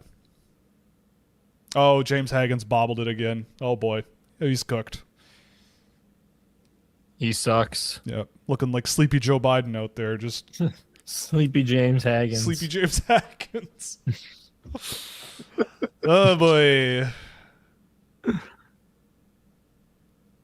He'll make a good Boston Beaver one day. Boston Beaver. I can't believe that there are beavers in 49 states, but yeah, great. that's what's shocking. Yeah. Now I kind of just want to bring a beaver to Hawaii just so that you can say that now there are beavers in every state. There's a YouTube content for you. We introduced a beaver to the 50th state. That's awesome. That's actually such a sick idea. Yeah. Just drop one off. You just drop one off. Yeah, you drop with one a head camera on him. Drop you drop two with a helicopter, like tie a rope around them and lower them down on a pulley. And it's got to be a male and a female as well. Yeah, of course. So yeah, we gotta produce a beaver population in Hawaii. They might not turn out super well after a couple of generations, but you never know. You never know. Just the new season of Survivor. Just put two of them in Hawaii and. Two beavers in Hawaii. It's better than the season we got last year. The hottest reality show on television. Two beavers in Hawaii. I mean, infinite days. Hopefully. Yeah. Jeez. More than one survivor. Yeah. Hopefully. Yeah, LJ Mooney looks like he's 7'4". Yeah. He looks huge out there. What makes you say that? He looks huge. We like LJ Mooney. Humongous big. Humongous. He is like the universe. He like so humongous big. Solar system so humongous big. Solar system so humongous big. Be arrested immediately. You know what? It's for the content though. Like if you do, people do illegal things for content and for what? Like again. If you want to get haters and then ignore them, take two beavers to Hawaii, drop them off, you'll and have all fly away. You'll have a whole organization hating you. You'll have an entire state hating you, man. Like, that's the way to do it in 2026, apparently. That's how you get ahead in life these days. Find haters, ignore them. Yeah. Call If Mr. you're gonna have Beast. people hate you, do something fun to have them do it. Yeah, we should You call know? we should call Mr. Beast. Get him on the phone. He'll do anything. Like if someone, if someone hates your guts because the player you have ranked 1, they have it 4. Like there's worse, get more reasons for people to hate you. Yep. My thing is if that's the reason you hate somebody, you have a problem. Like, it's like the comment, have you ever thought about how stupid you are? How about you look in the mirror, Mr. Typing that comment? See, but then you're not ignoring them. You have to just go, okay. No, I wouldn't ever respond to Right. it, but I'm just talking in If terms you of a did. conversation now. It's like, Yeah. imagine how stupid you look telling somebody they look stupid on the internet. They'd probably just hunt the beavers. I mean, look, we're living in an ideal world here, all right? We're not actually going to take beavers to Hawaii, but okay, fine. Okay, fine. Okay, we'll do this. Okay? We take the beavers, we keep the rope tied around them, we lower them into Hawaii, we put them on the ground for like a minute just so that we can say there are Is that now not beavers. a video you'd click on though? There I are now introduced beavers in all 50 is that- states. We introduced beavers to the 50th U.S. state, and then you pull them back into the helicopter, fly back to Canada. Is that okay? I think that would be... as far as I know, they don't hunt beavers in Canada. Not anymore, I don't think. Like, I know hunters. I don't know very many hunters who hunt beavers. Well, I feel like the reason they were killing beavers in the first place was not to eat them. It was for their fur. Well, that and probably clearing rivers and waterways and stuff, right? Like, if there's a beaver dam in the way, you probably don't want to canoe around it or over it or whatever. Or have a boat run right into it. Yeah, Canada was built on hunting beavers, absolutely, yeah. But these days, like 2025, you don't hear about it very much if it does happen at all. Yeah, Canada's built on the fur trade. Yeah, Canada, yeah, the fur trade is what we do. That's our jam. It was our jam. Now it's the oil trade. Now we the company that did the beaver hunting is going out of business now, so I wonder why. yeah. It's not so fashionable to hunt beavers anymore. Oh, the Hudson's Bay Company. Who bought them? Canadian Tire? Did Canadian Tire buy them? Or was it? I feel like they did. That'd be awesome, but I don't know. Who bought Hudson's Bay Company? Yep, Canadian Tire. For $30 million. They bought the I think it was bought the deal was they promised not to like change the logo and to kind of incorporate it into some of the stuff they do. I think Right. like the Hudson Bay colors and those sorts of things. So I think there were stipulations in the deal. Also, yeah, I agree. Steelhead, man, that was a very fast period. Yeah, that was a really fast period. Okay, so I mean, I would have I can't believe someone wouldn't pay more than $30 for the IP to the Hudson's Bay Company. Like, if I was a billionaire, I'd pay $50 and like build an online marketplace style thing. Because they did cool stuff. They had some cool stuff. It was just like $100 and never in stock. So if you can fix that problem, I don't know. Canadian Tire got a deal there, I think. We'll see what they can do with it. Can I get can you get one of those Russian-looking truck hats made of beaver fur? Yeah. I mean, I would imagine that you can still buy real beaver fur, but it is not common, and I think synthetic fur is now pretty much everywhere. I don't even know. I don't buy. People don't want to kill animals. Yeah, people don't really want to kill animals anymore for food, for clothing at least. Just a big synthetic fur guy. Mm-hmm. I did buy a real sheep's wool hat when I was in Iceland. But that's something you wool. do in Iceland. That's a renewable energy source. That's a renewable product. If you don't shear a sheep, they could die. So there's not much guilt associated with sheep's wool.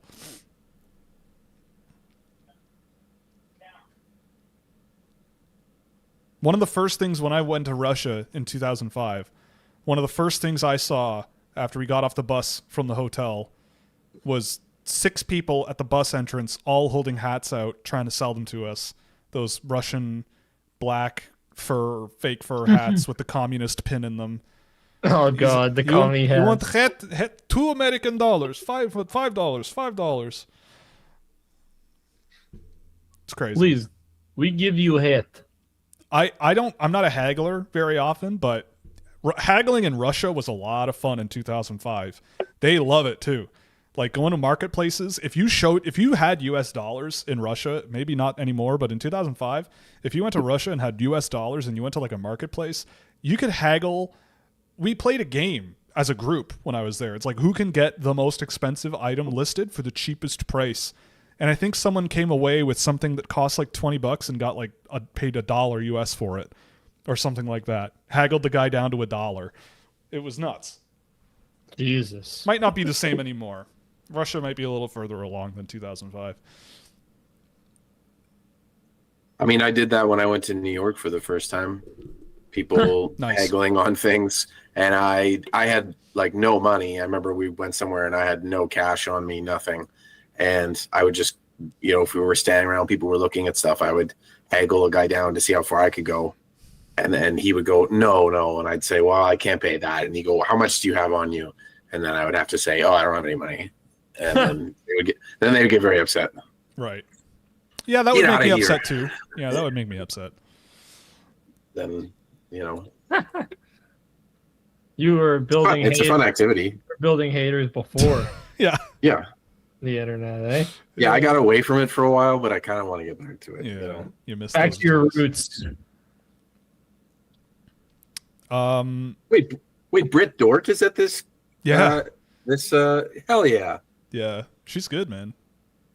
Britt Dort. I also I find it really funny when she interviews like the really big kids in the tournament sometimes, because she's very short and some of them are very tall, and for some reason, like massive height differences like that, especially because they're wearing skates, makes me chuckle. You know that they do, like, a lot of the times they will stand on stuff. Oh, for sure. That's what we did. Like, some of the guys in our class, I think I had to do it once because I was with a bunch of really tall guys, but it was not an uncommon thing. Like, we had a bunch of bricks that we'd stand on, or like a stool sometimes. Like, and you'd stack as many bricks as you needed in order to make up the height difference. There's a lot of great reporters who have come through Regina and made it really kind of quite big on sports stages, and I've met reporters both in the rinks but also being a musician. So Britt Dort used to be sports, and then I think was a co-host on CTV Morning Live in Regina for a number of years. So I would go in there and do performances at 8 a.m. or something. Right. And so lots of journalists that every now and then I go, oh, hey. Right. Like, what's her name? Is it Claire Hanna? Claire. Yeah. Yep. Yeah, Claire. Yeah. Hanna. I volleyball backgrounds and met her at Regina Pats games and through different things when she was working for, I want to say Global, I think, in Regina at the time, but yeah. Yep. You take news jobs before you get into sports generally. Like, that's what some of the people that I went to school with have done. But I did not want to move out that way. And I realized, okay, well, editing is more my thing anyways, and being on the behind the scenes stuff. So that's what I ended up staying home, and now I work Master Control. Oh my God. It's fun to see good people advance. Sorry, Will. I just realized you're a Master Control operator. Yes. You can do the thing you can be the guy. You could change all of your profile images to the guy from Tron. The Master Control program. Oh my God. I'm a Master Control operator. The Master Control program. This guy from I've never seen that movie. They spoofed him on South Park. You know the episode where they all go to the Jewish kid camp and they make the macaroni pictures for Moses? Yeah, of course. Moses is the Master Control program from Tron. That's amazing. Yeah, dude. The Master Control I program. desire macaroni pictures. Yeah, man. That's so sick. That's the best part of your job title. I'm a master control operator. You could be the guy. I could be Moses. You could be Moses. Well, yeah. You could be, I guess. Jewish. Yeah, you are Jewish. Yes. You could be the chosen son of Moses. You could be the chosen one. Oh, I've been chosen by Moishe. Yeah, exactly. I love that they brought back cousin Kyle as a crypto nightmare. Oh, we're gonna scam everybody. It's gonna be terrible for them, but wonderful for us. Yeah, exactly. Typical. Someone asked if we have any controversial opinions. That won't get the channel. That won't get the channel canceled. Oh. That's a key caveat. Mark Scheifele never should have been considered for Team Canada, and it makes sense to me that he's not there. I was thinking something along the lines of capitalism is good. Capitalism is good. Capitalism is good, but apparently to a lot of people, that's like a very controversial thing to say in 2025. Well, sorry, but it's 2026. So that's going to be, it's the year of capitalism is good. Hey, man, it's all the dirty poors who can't get ahead in life. Hey, I'm in a glass house on that one. I'm not going to throw stones on that one. No, I'm just pulling a Joel, trying to get some haters. Right. Do it. Sorry, I keep forgetting about the goals of the year, the Joel goals. Yeah, and say things that are terrible on purpose. Right. Not terrible, but terrible. You know what I mean? Yeah, bad enough. Right. What are some of the chat's opinions? What are their? Yeah, nobody said any in response. Everybody's Austin too scared. Matthews is back, according to my brother. Austin Matthews is good. Yeah, there's a controversial opinion. He had an 85 expected goals for percentage yesterday. That's pretty good. Or 84.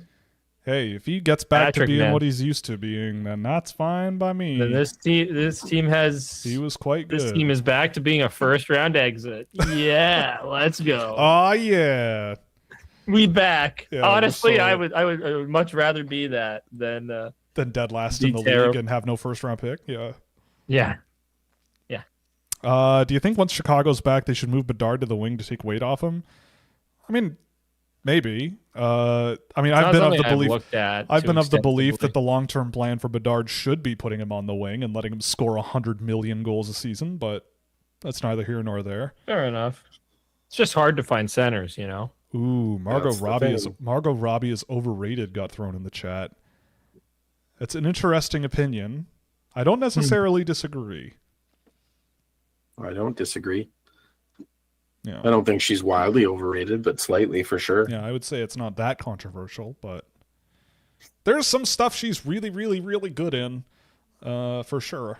Mm-hmm.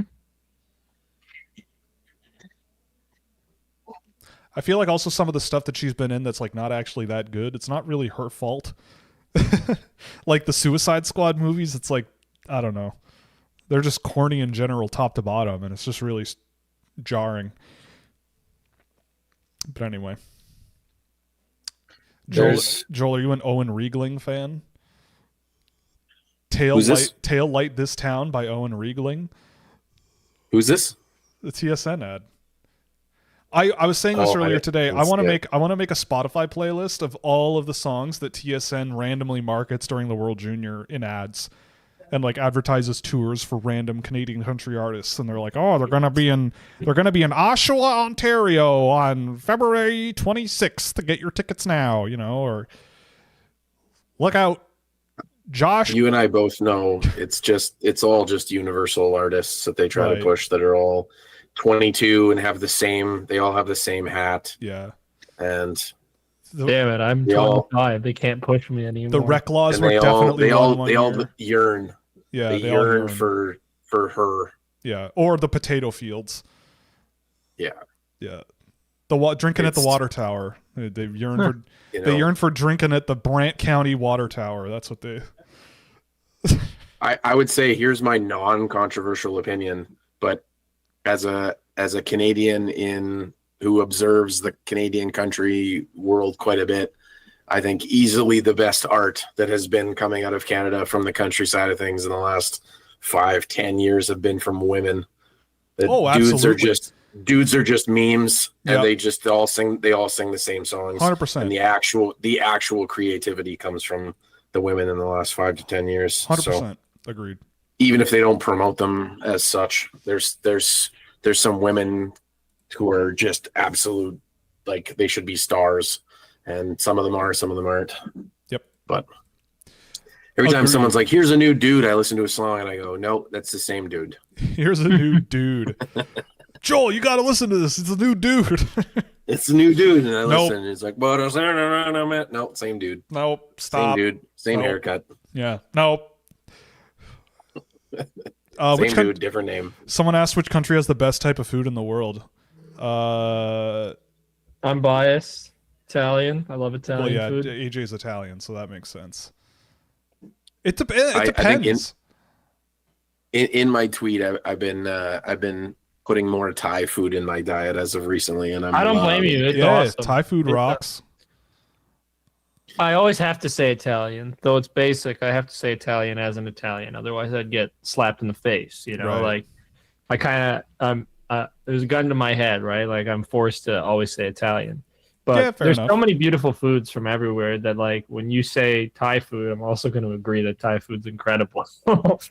You could have said Chinese food, I'd be like, yeah, I love Chinese food. Indian food, yeah, I love Indian food. You know, Yeah. Mexican food, and I can keep going. There's so many good ones. Honestly, like, I'm trying to think of, like, whenever I get food, what am I, like, most excited to actually put in my mouth? You know, and, like, the experience of actually eating it. Like, what am I excited to do? And, like, Indian food comes to mind because there's so much, like, choose your own adventure to it. Like, curries and mixing curries if you want, or, you know, scooping up the food with your naan bread. Naan bread, yeah. And naan bread and everything. Like, yeah, man, that's really I'm what it's with all you. about. I'm with you. I get probably most excited for, like, more Asian types of food cuisine, Yeah. but that's mainly because I don't, like, nobody makes them in house that I go Right. to, Like, right? Like, in terms of, like, nobody in my house makes it. I don't make it. Like, my brother makes some Asian food. Like, he makes a broccoli beef that's good, and, like, he makes some other stuff too. I'm just not remembering. But Right. like when I like, nobody really makes Indian food. So I've made Indian food before, but it's nothing like real Indian food for some yeah, reason. You know, that's it's what I like- mean. That's what I mean. Yeah, it's Sorry. nothing like it. I mean, Like, I people do make it. It's just I'm talking about my yeah. specific situation. One of my bucket list things is having that experience of a gigantic platter of food, like the Arabic experience where there's like 10 people sitting on the ground and you're just like reaching over a gigantic plate of food and just grabbing whatever with a piece of bread or something and just shoving it in your face. Like that, I've never I'll do had that with you. experience. Yeah, I'll do like, that with you. we'll get some friends together and have let's a do gigantic that. platter. Why don't we do of that for the meats. draft? What? Like, Oh we yeah, do it- we'll all sit in a circle. We'll get Sam McGilligan could come back and grab the pants and the phone charger he left here that he still has not come and gotten. Still over there in the container I've got over there. He can finally come pick up that stuff, and we'll all sit in a circle and Let's do it. rice and food and Come pick me up at the Go Arabic. station. Yeah, I'll get you at the Go take the Go station. trade. yeah, Mexican Go- food rocks as well. Just for that chatter as Oh, well. I love Mexican food. yeah, It's Mexican amazing. food rocks. I'm being asked about chicken parm. Is there a universal chicken parm opinion in here or what? Love chicken. I don't. I I think don't that might be care. it. You might be the tiebreaker because I don't like it. Oh, what do you not like about it? The chicken or the parm? Just all of it. Because it's just We're like not friends. I'm leaving this call. Goodbye. it's a slab of chicken that's breaded and just put on top of pasta. Yeah, it's awesome. No, because it's Put hot peppers on it. No, You're missing no, the hot it's not peppers. about that. It's not about what's on it. It's chicken, like it's a slab of chicken. So it's one Yeah. contiguous piece of food Yeah. on top of pasta, which is in and of itself broken up into tiny little pieces. So if I cut the chicken, how do I not cut into the pasta that's already all That's small fine. and tiny? Who cares? Why is that a problem? I don't like it. I don't like that. You've got some If it's cut up in the food, that's fine because I don't have to worry about like, oh, I'm going to cut into this thing that has Okay, so ask for it cut. I don't know. I'm not going to go to a restaurant and ask for them to cut my food for me. I don't want to do that. 2026. If I go to an Italian restaurant, I'm just going to order something else. I'll find something better. No, chicken This is the year to ask people to cut your food for you. Excuse me. Could you cut my chicken parm for me, please? And make sure. But make sure you don't get any of the pasta. And mix it into the bits of pasta, please. Can you please? Nah, brother, it's amazing. What? You can think Yeah, whatever and you know want how to think. forks can sometimes be airplanes. Can you just Yeah. Make a little noise. Yeah. Could you feed me, please? Forks can sometimes be airplanes. To answer the question, I like chicken parm. It's not the thing that I normally order, but the fun fact is I played 1 year of college volleyball in the ACAC, and whenever we would go on the road certain places, we would go to Red Robin for our pre-meal, and none of us were allowed to order. We were all being ordered for. Our coach would get us all chicken parm pasta, and we weren't allowed to order anything else as a pre-game meal. So I had that a lot that year. That's awesome. Does poutine have a truly consensus high rating among Canadians? I love it. Well, I think you need, in Canada at least, like, it depends on where you're getting your poutine. Because there are some places where, like, it's legit. Like, Joel, when we were in Montreal, we got poutine from that place right near where we were staying that was this, like, a hole in the wall that was apparently very good. And the poutine was incredible. Oh, it was delicious. It was so goddamn good. It was true poutine. It was true Quebecois poutine. And it was awesome. It was awesome. But, like, in typical Toronto fashion, a lot of the time they'll, like, ruin it with, like, nonsense that doesn't need to be in there. When in reality, it's like, if you've got good gravy, if you've got good cheese curds, and you've got good French fries, it'll take care of itself. Like, don't worry about putting all this stuff in it. And I like additional toppings sometimes. Like, I like a pulled pork poutine. Yeah. I mean, if they do it well, then it's great. But, like, you know, it's not a thing that every Canadian is eating all the time. But I love it. It's one of my favorite things. Poutine's great, man. I've never eaten fast food poutine, though. I've never gone to, like, Wendy's and been like, oh, I want your poutine. I've done it. I love it. I don't care. Okay. It's all good. It's one of my favorite. It's great. It's one of my favorite things to eat and feel like a sack of potatoes afterwards. Exactly. Yeah. So good. And you unironically said one of my favorite phrases, which is "good gravy." Yeah, good gravy. If you've got good gravy, you can come to my party.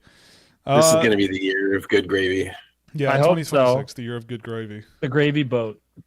The year of the gravy boat. Yeah, I like that. I also agree. This Finnish team is missing a guy like Konstantinos. He probably should not a holding penalty on Vansagi. Because, all right, and you're gonna like it. Home team discount. Rigged. This tournament is rigged. They rigged this tournament full of children.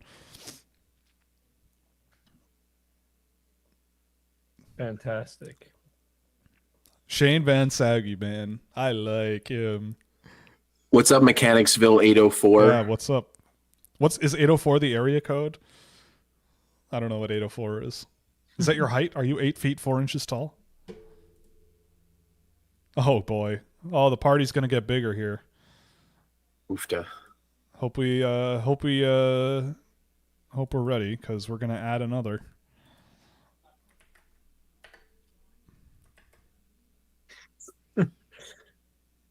Okay.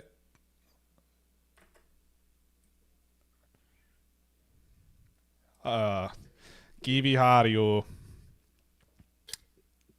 Shane Vansagi, forever a fan. He's so much fun. Of course, the Flyers drafted him, right? That's offside. Yeah, he's such a flyer. He's such a flyer. Him and Porter Martone on the same team is going to be really stupid and annoying, but I love it. And I mean stupid and annoying in a positive way, not as a negative, by the way.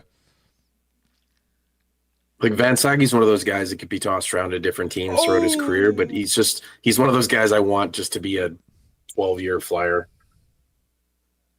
Yeah, it is going to be the year of the gravy boat and the airplane fork. Exactly. We're going to bring that back for adults. That's the trend we're going to start, is doing airplane fork for adults. Yeah.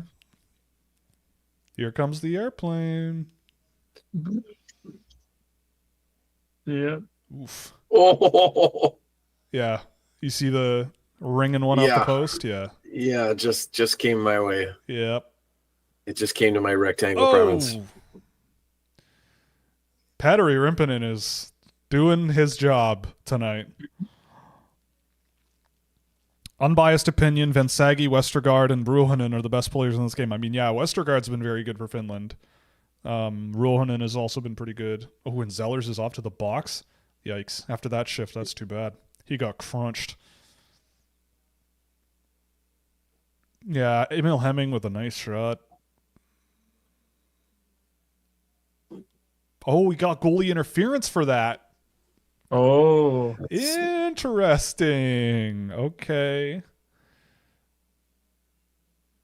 Rigged. Yeah, rigged. Referee needs to hit his parlay. Referee needs a nice piece of chicken parm.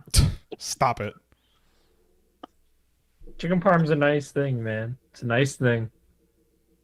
You're just a baby, Will. Chicken, good. Parm, good. Parm, excellent. Pasta, great. I love it. Have you been getting Friends compilations in your YouTube algorithm like I have for the last 4 months? No.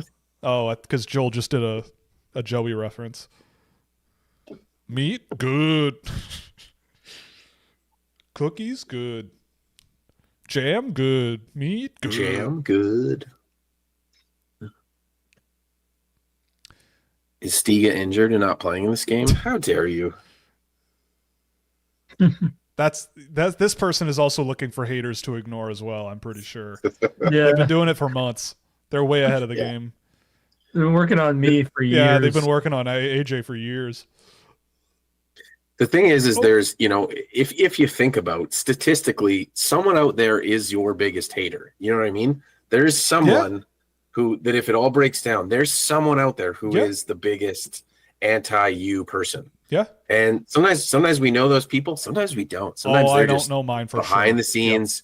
Yours.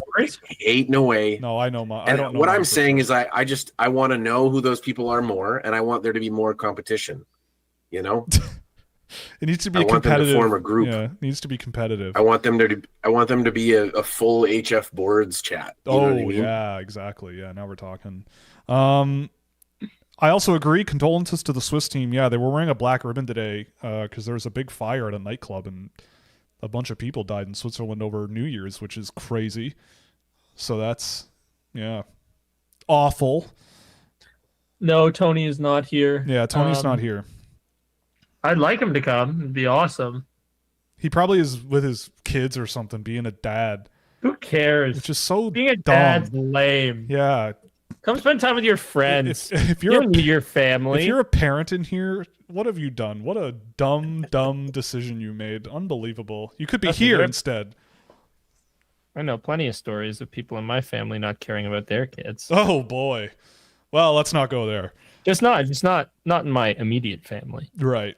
I mean, if you also, by the way, who's our crew tonight? It's not like I wrote it in the chat, in the screen here, you could just look. Smarty pants. Well, you dumb. You dumb. Wow. I know who this person is, by the way. I'm not legitimately making fun of them. I'm just having a little fun because it's fun to have fun. Yeah. No, Will only hates me when I'm right eventually. Yeah, exactly. When Joel is right, I'm always trying to find ways to knock him down a peg. Yeah. Which, it doesn't happen all the time for me, so you got to take your wins, right? Yeah, like exactly. last year, really great player, really awesome player. Jackson Smith. Will was like, I like him a lot. And I go, you should like him a little less. And eventually I did. And then he was like, I think he's around here. And I go, yeah, agreed. Right. Oh, I'm driving? Oh, right. okay. I'm sorry. You're driving. Okay, that makes sense. It's our Remember producer, you had, AJ, and Joel Henderson. You had Jackson Smith at 6 or something at one point. And I was like, too early high. in the year, yeah, that's too high, yeah. Well, the thing with Jackson Smith last year was the first couple of times I saw him, I was like, oh, there's some really interesting stuff here. And then the more I watched him, the more I went, oh, it's not there. Like, it's not, what I think is there is just not going to come. It's just not, I don't think it's going to happen here. And just more and more, I just kind of went, oh, man. And it's like, maybe, eventually it got to the point where it's like, if he hits, man, he's going to be really something. If he hits, he's going to be something. It's a party. It's a party every time. It is. Which I love. Exactly. I'll cheer for a party. Yep. Mm-hmm.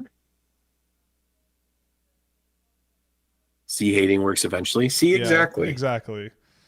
Yeah. Have you ever not watched like a rom-com movie where they hate each other at the beginning and then it ends in like epic love at the end? Like, you just gotta hate more things. I mean, I am all for hate your partner before you love her. That's that's a healthy way How many to live. Amazing. You've ever asked somebody who's been married like 40 years and you go, what were they like when they first whatever? And they're like, I thought they were stuck up, but I thought this person was a jerk. Those are my favorite stories. Yeah, for sure. That's me with my other best friend. My other best friend Ben, who I met in high school. He hated me because I did like a singing performance and I was really like all high and mighty that I was so good, and we ended up being in the same like vocal program together. But he's like, God, this guy, and he would get so frustrated. And then like now, it's been since 2014. Oh God, I've known him for 12 years. That's crazy.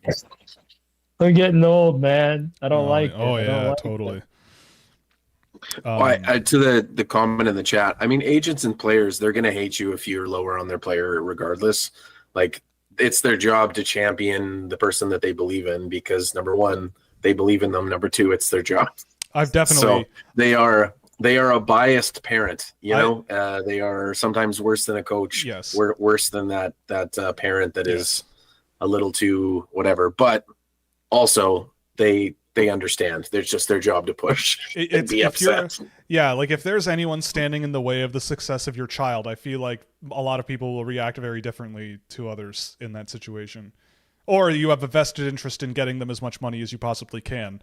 If there's anybody standing in the way of that process, then you probably are not going to like them if you're a certain person, which is fine. I'm sure the flip side is true as well, because like sometimes you'll get guys that I get that all the time. I know for a fact that I've lost opportunities because of my takes. I know for a fact that I have, but whatever. That's not my problem.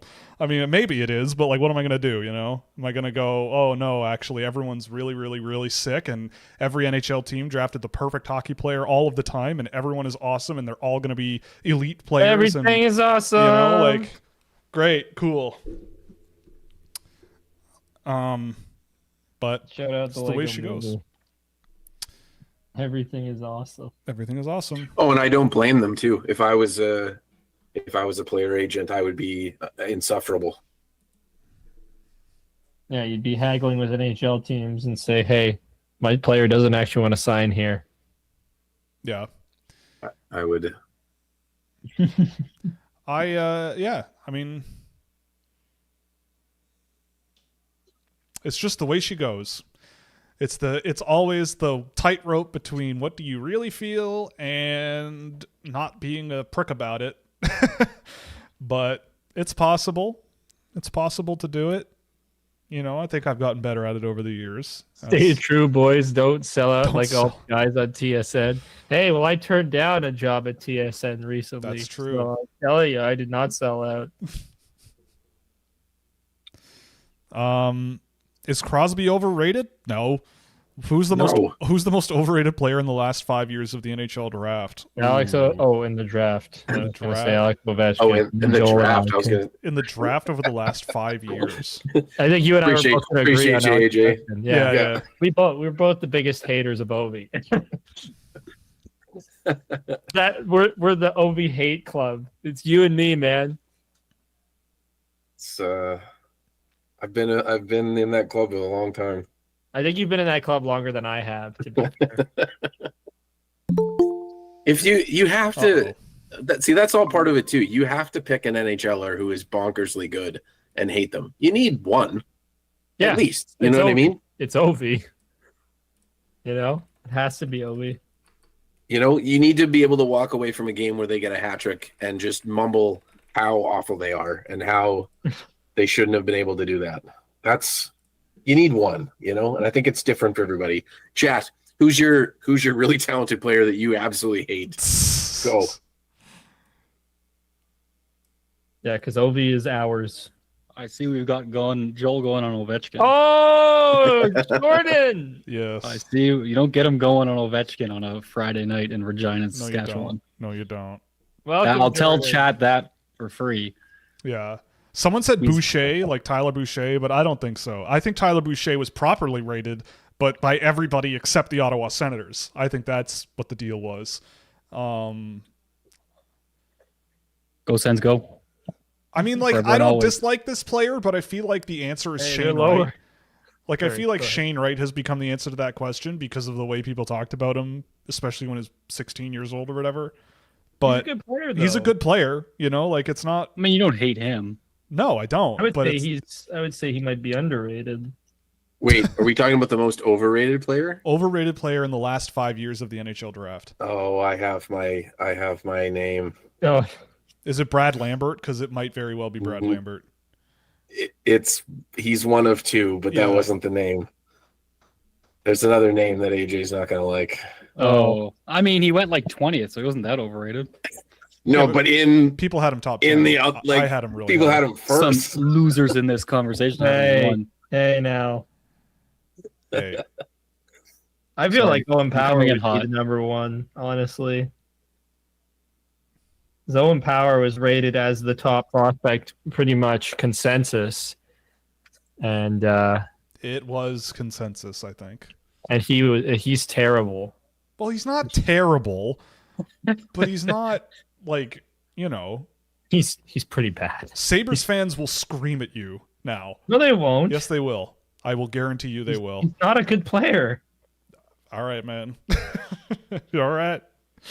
I mean, I feel like that's the best name to give. I understand that Fabian was said, oh, look, I overrated him. I don't disagree, okay? I was just really excited about how fast he skated, all right? And it was my first year doing it. No, I get it. He's very fun, and he should have gotten a better shot than he has now. But I'm looking down draft list now, going if there's anyone that would overtake him on my. He might be my name. That's fair. we got Luke Hughes down. Someone said Luke Hughes. Yeah, Lafreniere was Lafreniere. 2010. That was 2020, so that was more than 5 years ago. Okay. We can't do that. no, but it was part of the last 5 draft classes, right? No, 2021. No, 2021. Oh, that's right. So Damn. I don't know. There I was mean, a- I still stand fast on Lambert and Liesel. I'm not going to say that they're overrated, but I'm obviously going down with that ship until the day I die. Yeah. peeking around. I would say if there was probably like half a season where it'd probably be Joachim Kamel. If that like Yeah. if that half was- season finished, Yeah, and he went he first was- overall. like he was talked like in October, November, December, he was talked about as like maybe a first overall contender, right? Yeah. Obviously, it didn't materialize. Yeah, We but- almost did it at Dauber because they wanted to do it for shock value. I'm just shipping around at drafts, like who went in the first round of who might have been. I'm trying to think of the guys where it's like I couldn't believe they were ranked in the first round or went in the first round. And I don't think Nesbitt. there are that I mean, yeah, Nesbitt top 12 is crazy. That's wild. But I guess I see the appeal, but I certainly wouldn't have done it. Colby Barlow, Oh yeah. I never saw it really with Colby Barlow at that. Like, I don't know. It's one of those things where it's like I just felt it. It's like this just doesn't sit right with me. Like, But Will, he had a beard. He was a man. yeah, exactly. So you want guys who are man strong, unlike Jack Hughes. I mean, for Yeah, Will, maybe Carter Yakimchuk. Yeah, I mean, Oh, I yeah. had him early second round, so it's not like I had him like as low. I know some NHL teams had him a lot lower than that. But, Aitchison, where do you have Aitchison? I don't know. like 40 something. Yeah, there's he was in some- the 50s. I thought something like that. Yeah, Colby Barlow is 35 years old. Yeah, exactly. Yeah, I mean, like, Yakimchuk at least had, like, offensive tools where I was like, yeah, sure, he's right up there with some of the other defensemen in the group, right? Like, he can score for sure. Aitchison may, but, like, I still, with Aitchison, it's like, I don't know, if he turns out to be, like, your Radko Gudas with a heavy shot type guy, sure, I guess, but, like, I don't know. I think I might have a different answer now. Daxon Rudolph this year, that's a good one. Holy smokes. I'm not a huge I think there was Rudolph guy. there was a difference between public opinion and where he actually went in the draft. But I think I remember the 2021 draft where everyone was crazy high on Stanislav Sozil. Oh, and you know, I think it was. I think he went I think he went in a good range where he should have, but I think as far as public stuff, there were some folks that were, middle of the first for Sozil. yeah. Oh wait, Will, have you not given your 2023 list? Did somebody say, like, because I know I saw it, but you were like on hiatus. I've shown it before. Yeah, it's not a you don't need to keep it a secret anymore. No, I don't. No. Where did I have Martin last year? I think like 12. Yeah. Like middle of the first round, early middle. I think you really hated him at first. Oh, I did. Yeah. But You then and it was Steve, like, you were like, well, you didn't even want to argue with Stephen Ellis because you just disagreed so much. Well, Stephen Ellis was talking about him in the context of him being like this like elite offensive, like skilled forward with like a physical edge to him. And I was like, I just do not see that. But to me, it's like, it's pretty easy to see him being a third line NHL center and a pretty decent one. At least as a defense first guy who does everything you want him to do. But I don't think he's a huge offensive difference maker unless some things change in his game. Takes a lot for that to change. I mean, sure. Yeah, my 2023 list here. Yeah, there it is.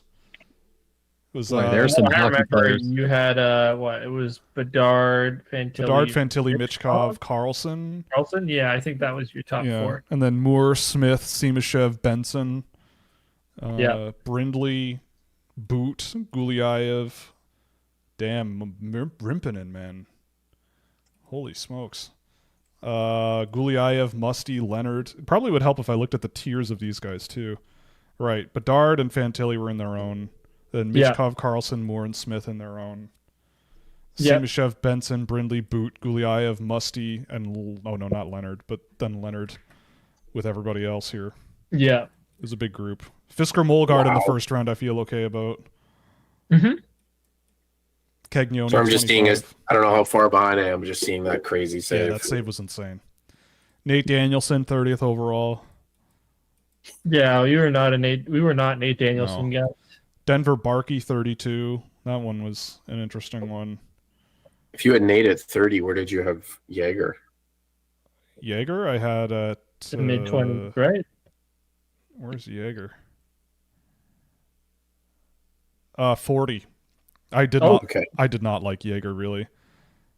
I just wondered if you had him above Danielson, but no. Honestly, in retrospect, I didn't really like either of them. Yeah. Neither of them really did it for me. I mean, Reinbacher I had at 23. I think he's gotten way better than he was then, but I definitely had him too low, And I've seen him with Laval a bunch, and he's really good. That one was a miss, I think. But would you take him where I still wouldn't have taken him 5th, but it makes more sense to you now? I probably should have had him at like 10. I heard and I hear a goal. I hear a goal horn. We got a tie game. I thought he was New Year's Eving it in his pants. Oh, gross. Uh-oh. Uh-oh. Uh-oh. Pause the stream. There we go. Yeah. Uh-oh. I gotta go. I saw the goal. Do you think Beautiful. Montreal overrated Reinbacher in the draft? Well, no. I think he's been really unlucky with injuries. But I mean, 5th overall to me would have been like when you look at it, like past the top 4 guys in that draft, when I'm looking at my list, it's like a whole bunch of guys I think from then on have had pretty good careers interchangeably, right? Like Will Smith probably has had the most opportunity out of anybody. Benson as well. But like beyond that, a whole bunch of these guys, they've all kind of been floating around in the same areas.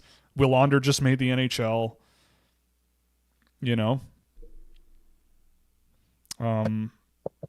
But yeah, I mean I would have taken Michkov if I'm Montreal, and the idea of Montreal with Michkov on the team right now is ridiculous. Demidov is gross. Yeah, I mean, there's no guarantee that you also get Demidov, but still, if that's what happened, yeah, you would be.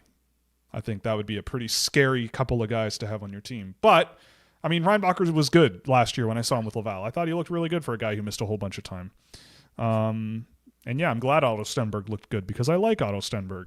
I was sticking my neck out a bit on him a little, but yeah, what was telling me about Otto Stenberg in 2021? Yeah. Would you say Gabe Perreault was overrated? Yeah. I mean, I had him at 22, and his average ranking was 17. And he went 20th, I think, something like that. I mean, just remembering it off the top of my head, I feel like things kind of went off the rails in his like D+1 when he scored a bunch of points.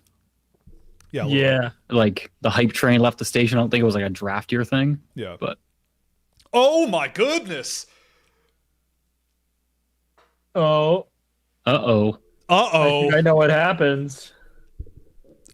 Uh-oh. Wowie, wowie, wowie, wowie. Wowie, wowie, wowie, wowie, wowie. I will react boy. when it happens. Oh.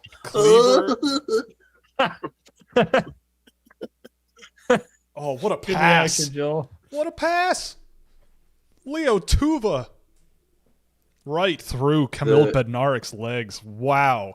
Colin Potter wouldn't have let that go through his legs. That's why they should have brought Colin Potter. The 2 Finnish fans, they were very excited. Yeah, both of them are great. Hey, our Finnish fan in the chat is also going up. That's true. Well, that None of makes them are sense. smiling. Yeah, no.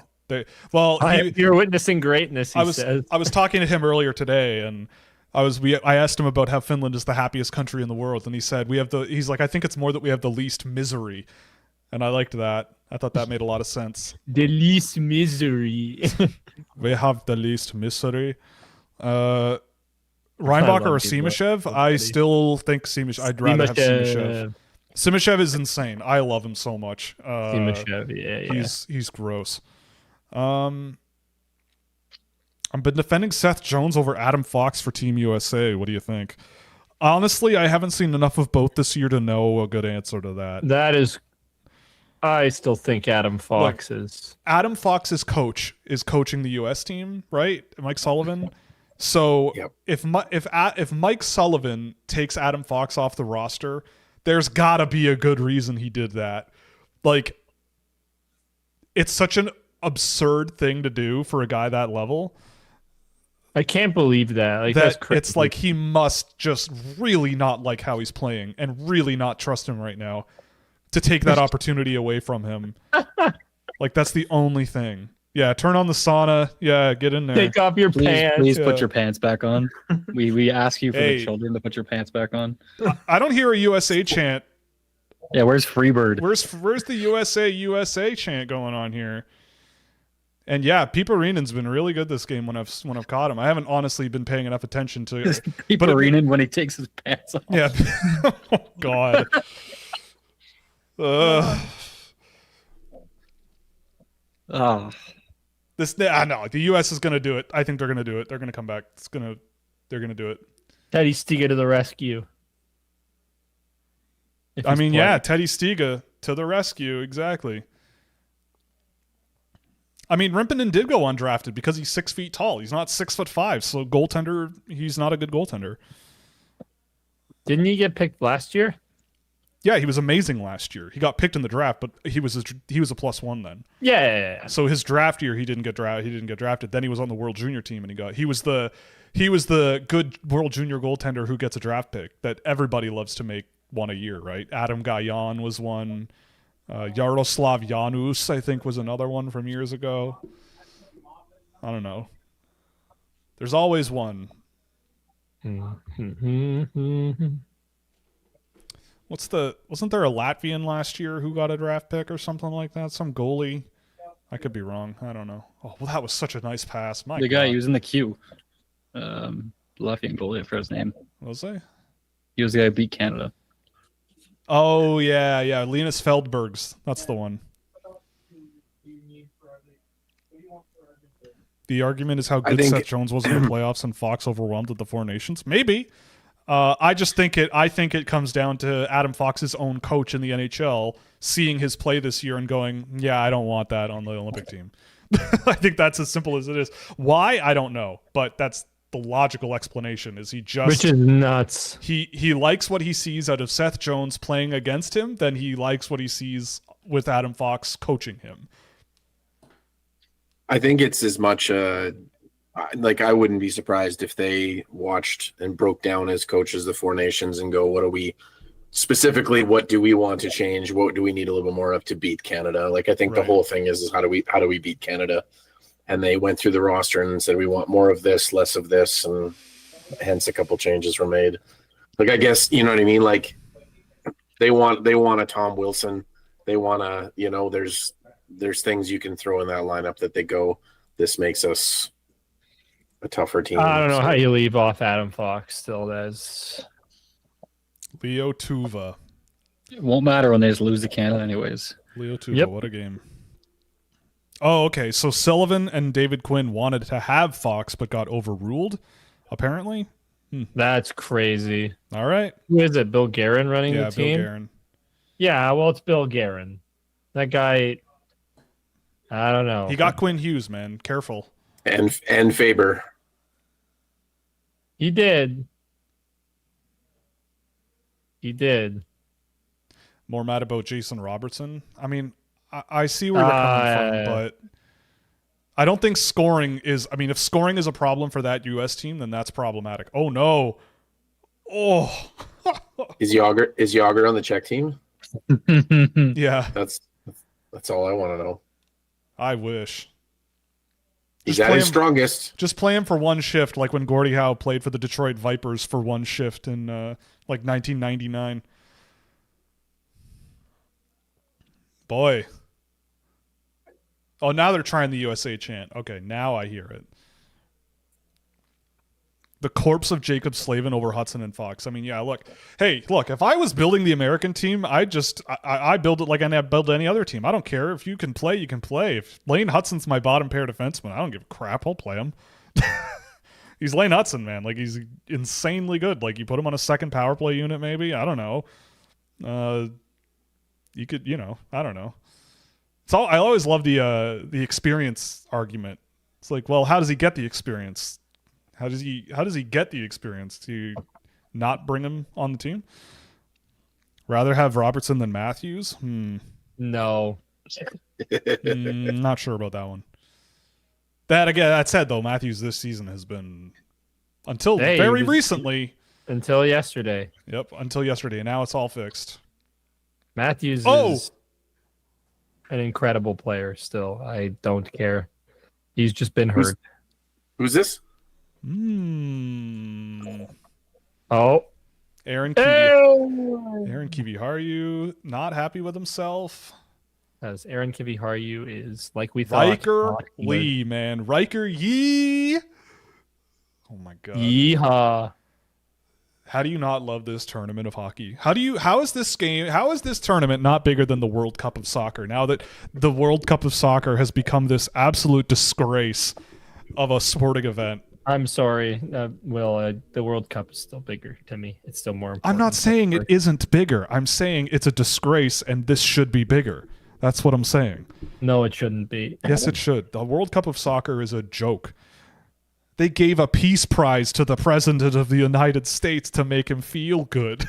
That's a joke. So what? It is still the World Cup. No.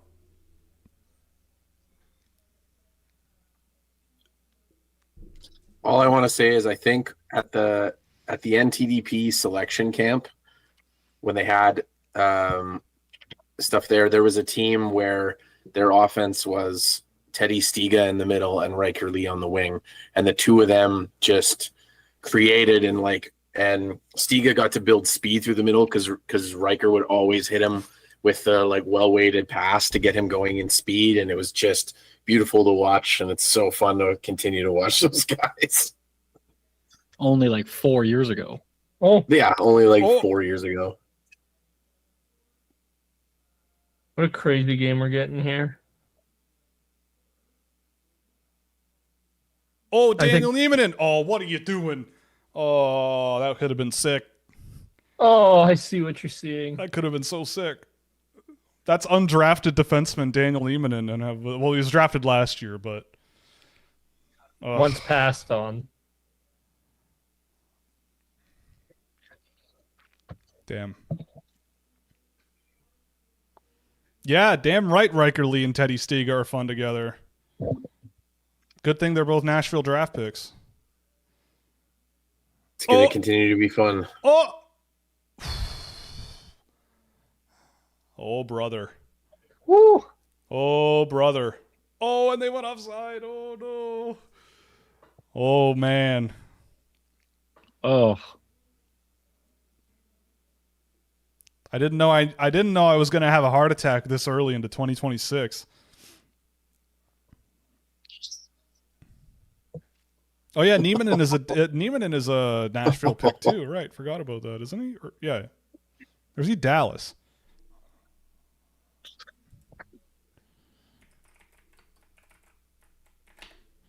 Daniel Niemanen. Oh yeah, Nashville. There you go. All right. Team Scouching would have had him a year later, so how about them apples? Except he just made a slot pass that went to nobody and caused a turnover, so he sucks, right? There we go. That's too bad. 2026 is the year of the small sample size. Yeah, 2026 is the year of the poutine, airplane fork, and small Yeah, we sample have sizes. 32 hours and 30 minutes into, well, at least in my year. Because we're in All Eastern right. time. We're going to overtime. Oh, baby. And- Teddy Stiga. That's my pick. It's always Teddy Stiga. Yeah. no, it's gonna be Iserman. It's going to be a defenseman. It's gonna going be to be Cole Luke Hudson. Osborne. It's gonna, Luke Yeah. Osborne overtime I like winner. that. I like that, actually. Sam McGilligan's not here, but his head would explode and it would hit my house. I think I hear it now, Will. I think I hear it now exploding. Well, he hasn't scored the overtime winner yet. Oh, okay. Once Luke Osborne scores, then his head will explode. But You're There'll gonna be a hear trailer on the you're play. gonna They're going to hear- hit him with the delay pass and right. shot back against the grain. Yeah. No, I think Cole Hudson's going to do it. If for the US, for the Finns, I couldn't even tell you half the guys on the team. For Finland, we'll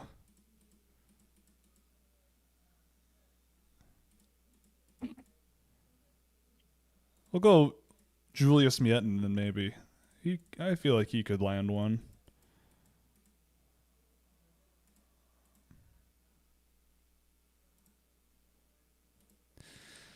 Oh, brother. Now it's time to pour rocket fuel on this firestorm of a hockey game.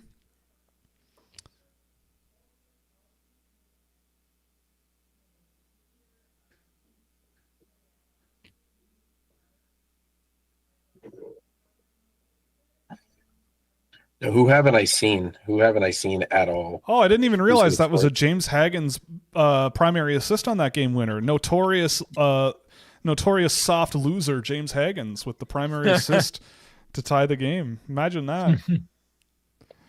Hagen's Buster legit. Well, it's not a bust because it's been 6 months since he was drafted. I think he's legit. I think he's very legit. He probably should have gone higher in the draft based on what Will's saying because I believe the gospel of Will. No, you shouldn't. Why would you do that? How much have you seen of Neuenschwander? Does he look like a very high draft pick? I could see him going pretty high already. Like, he looked pretty good for the Swiss in this tournament. He's big and he's strong. He's pretty smart. He's pretty mobile. His name is Jonah. His name's Jonah. My brother's name is Jonah. He's playing in a men's league now, and he doesn't really seem to be, he plays like he belongs in a men's league. Like, oh, Craig Button's dropping Teddy Stiga lore. Let's go. This is what I'm here for. Steady Tiga. Steady Tiga. Stamble Teagles. Let's go.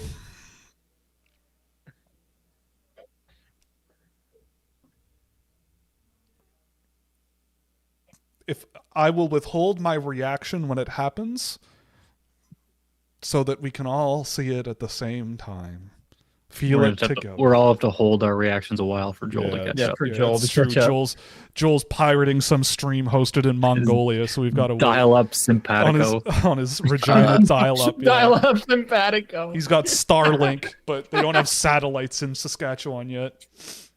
Sorry, I'm watching the Winter Classic. I don't know what game you guys are watching, but all right. I thought that was just going to be a big swimming match. I don't know. So weird that the Winter Classic's on the 2nd. I love that the Canadian big outdoor game is happening indoors at a stadium that is indoors and it has a roof.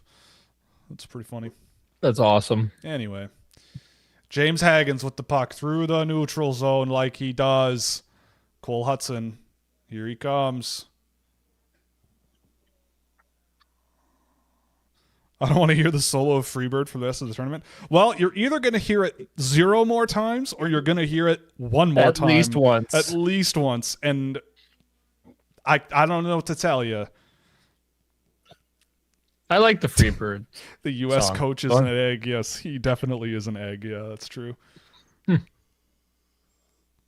Bob Motzko.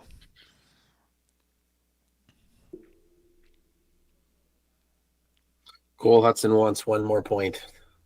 All right, Teddy Stiga on the ice with Chase Reed, who just knocked it into the neutral zone. And Riker Lee. Oh, my God. I'm telling you, they've been playing together for a while. Oh. They have experience. Lee's doing his thing again. Lee and Stiga. I'm at my own blue line. I'm going to deke through the guy's legs.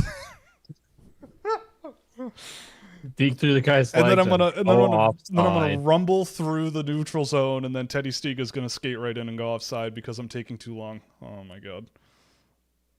And he didn't see Stiga that whole time, eh? Wow. Oh, they're showing the replay. Why are you doing that? Taking a 2-on-1. Riker Lee is better than Gavin McKenna, confirmed. Oh, there's. Ooh. Oh. Oh.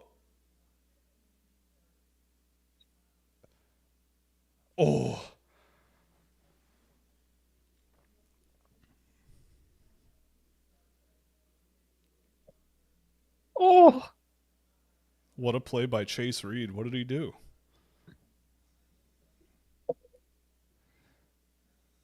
Emil Hemming doing his thing. I am very big and very fast. Oh, boy. Damn. What's my heart rate right now? 100? That seems low. Damn, we're almost up to 100 people watching. Are we really? That's crazy. Holy Yeah. shit, we're over 100. Look at that. We're close. It's we're like close. it's the draft. No, the draft we get way more. Yeah, I know. But thank you for choosing. For everyone to join who's us. new here, did you guys know that there's no beavers in Hawaii?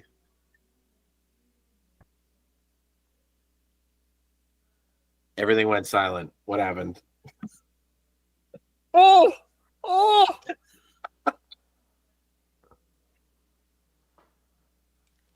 Just like that.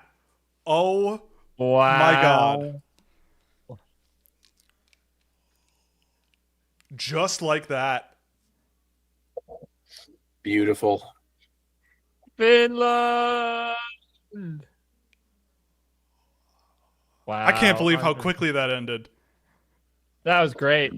Bing, That's bang, my- boom. Oh my goodness. It was a nice shot. Stuns them at home. Just Amazing. stunned. Amazing. I want to see that again. I didn't even register. No more Freebird. Yeah, no more Freebird. There you go. You got your wish. Get a What new happened? song. That's so funny. Wow, just that, eh? Oofta. Just beat clean. All right, it's our year. It's our year now. It's Canada. It's I- Canada Pass. time. No, man. AJ, just No. let's just set the Wow. expectations. Get by the first period. Oh man. Don't poop our Sweden's pants. here. No, it's Canada time. Whoo-wee. All right. Well, what a game. Holy smokes. All right. Let's flip over here. It's Oh not my even God. on yet. Well, that game is over. So, No, I'm just letting you know. all right. Wow. That was is a really what- great move. this is what- Movement to like draw pressure and stuff by the Finns though. Like that's a great Oh yeah. 3-man. Like little rotation. It is not Sweden's year. It is never Sweden's year. Sweden always chokes. Come on. I love Sweden. I'd be very happy for them if they won, but it is not their year. They have a good enough team. All right. Wow. Well, the U.S. win. The U.S. is not winning that one because they didn't. Yikes. That's a dang shame. I have to leave for a moment, but I may be back Well, if it'll you be will still have me. It'll be the same link, so if you want to come back, pop right on in. To the chat, I would encourage you to be more hateful, to embrace the hate, to give it Let the hate go through you. year of the hate. Don't be mean, but be hateful. No, you're trying to So- create haters. You're trying No, to don't be create the mean. haters, but you don't have to be mean to create haters. Do you think I'm mean? Yeah. I'm not mean. I make haters. Easy. No, you're mean because you don't like their favorite players. That's what. Well, That's yeah. how you're mean. Yeah. Oh my goodness, what is happening here? This is all right. I knew this was going to be a good game, and it was. Okay. Yep. You did it. Peace be to all of you. Peace be Go with Chicken you. Farm. Peace be with you and also with you. Amen. Yeah. And with your spirit. That's the Yeah. new Is version. that a prayer? What just happened? Yeah, do we say that's- grace? Are we? That's Catholicism for you. We're I went to obviously saying Catholic school, grace. even though I'm Jewish. Okay. Canada-Slovakia time. The game has started. All right, what's going on in here? Yeah, I mean, you can nitpick that play for sure, I guess, if you want to pick on Kempf or Kleber or whatever, but I don't know. That was just hockey happening. I don't know. Nice rotation from Finland. It was a nice shot from Valila, who, pretty good. Oh yeah, this is an important question. Jordan, do you like chicken parmesan or no?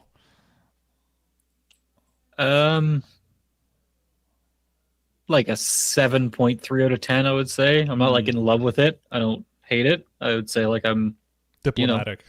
Very yeah. diplomatic of you. Why was this a heated topic? Well, it's been a topic on the show off and on for the last little while, and AJ will he It's really an doesn't eight. he It's does an not eight. like that I don't like it. It's great. I love it. I would never like specifically seek it out, but if it was offered, I would not complain. I That's seek like- it out. I Yeah, don't seek it out. no. Wow, Nope. what a yeah, I don't know. It's a hot topic apparently. Sorry for not being No, you're- decisive. No, that is decisive. Will hates it. Like you're more on my side than you are on his side. All right. Let's see what Canada can do here. I just love parm and I love meat.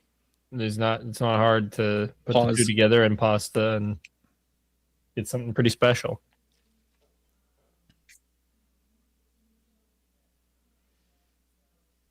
Matthews is not horrible. Get out of here. What is this? That's He's bait. poor awful.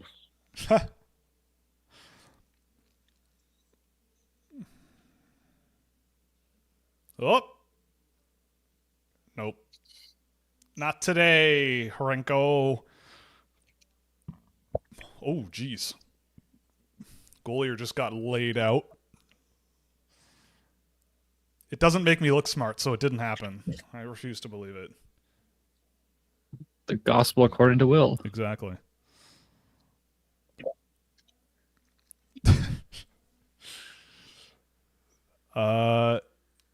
Yeah, I mean, there's some people also saying that the US team stunk, and I don't think that's true at all. That US team controlled most of that game. Like, that's why this tournament rocks. It does not really matter how controlling you are. Couple bounces, couple shots, couple this, couple that, and boom, you lose a game you should win. Like, I don't know, that US team, their forwards, man, especially, were pretty darn frickin' good. Darn tootin' good. And they played quite well. Oh, that would have been sick if that worked. Oof. Oh, they're playing Verhoff in this game. Is the USA still in it? No, they're not. They are done. The US team just got cooked right in front of our very eyes. Oh, no. Oh, boy. Would you have taken Patrick Kane for the US? Probably not. No. No. If you're not taking Jason Robertson, I don't think you're taking Patrick Kane. Is McKenna hurt? What's happening here? That's Braden Coots. Oh. What? Oh. You know he's in a lot of pain because you can see almost all of his teeth at once.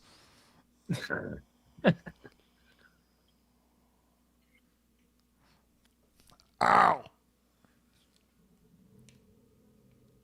Nice teeth, though. Oh, sure. Yeah. Most hockey parents can probably afford orthodontics these days. And orthopedics for that matter, but orthodontics for sure. Man, like, if you lose your teeth on the ice, because it can happen. Hey. Yep. Reconstructive dental surgery can do wonders these days. It's a miracle. Yeah, I had a tooth put back together. Tons of fun. Yeah. You know, little stick in the face happens. Oh, yeah. If anybody in the chat doesn't know, Jordan actually #played the game, so... I mean, I wouldn't go he's got an yeah, elite you have an elite prospects page, man. That's more than me. Yeah. I mean... You have a captain's label next to your name, so... Yeah, in the jungle, yeah. Yeah. Way down there. Yeah, I guess more than you two nerds, but not much Yeah. Hey, I scored to write home about. in the one game on ice I played. So my clutch factor is 100%.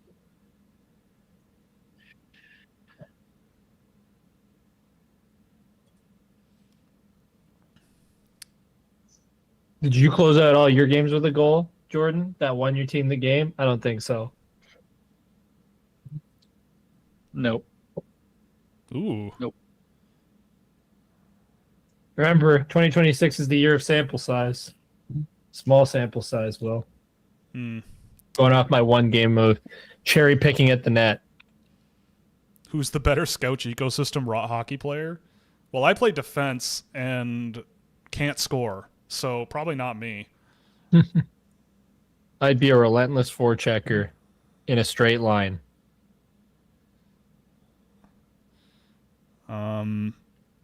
Have we talked about Basha getting leaned out? I don't know what that means.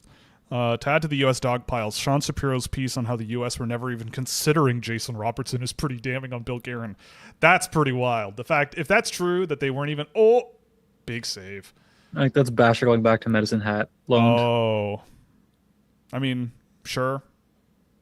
Let him play a bunch of minutes and get some scoring back. I don't know. Oh, who would be a better Scouch ecosystem hockey player, Ryan or Jordan? Definitely Jordan. There's no way. Like Ryan We can't have a goal. We can't have a defenseman that scored like 47 goals and 1 assist. And like he was telling me earlier today, he's like, "Oh, I was like, was it more that you just like shot the puck more than anybody and had a really good shot, or what? No, were you just he like?" just went and he's out of like, "No." position. He's like, "I went end to end all game long, constantly." And I'm like, "Yeah, no, that wouldn't work on my team. I don't think. I don't think that would work, son." He's like, "Oh, I didn't care. I just went end to end because I could, man. I was better than everybody." It's like, damn. That's so funny. Imagine seeing a Somalian kid going Yeah. end to end, Just end to end in constantly. Edmonton. Yeah. In Who is that guy? Edmonton. Playing defense. He thinks he's PK Subban. Yeah. USA is indeed out. They're done. The US is cooked. No more USA chance. Attendance is going to go to 0, just like it did in Ottawa last year. Did it really? I mean, the semifinal games were okay. But I remember tickets like plummeting once Oh, for the the gold price. medal. Yeah, Like yeah. the tickets went down tremendously. But people overnight. showed up. Yeah, I mean it was fine. But prices, yeah. We saw the bronze medal game or whatever, right? Wasn't The that? 2 semis. Yeah. Oh, right, the 2 semifinals. It was fun. Good games, good players, good teams. Oh my God! Right, and then after that discussion with Ryan, he said, "I don't know why I stopped being that good when I went up a level," which that's so Scouch pilled. It's like, sure, you score a lot of goals here, but are you gonna do it when you go up a level, right? It's like, how could you possibly think this guy won't score goals? It's like, I don't know. Look at him.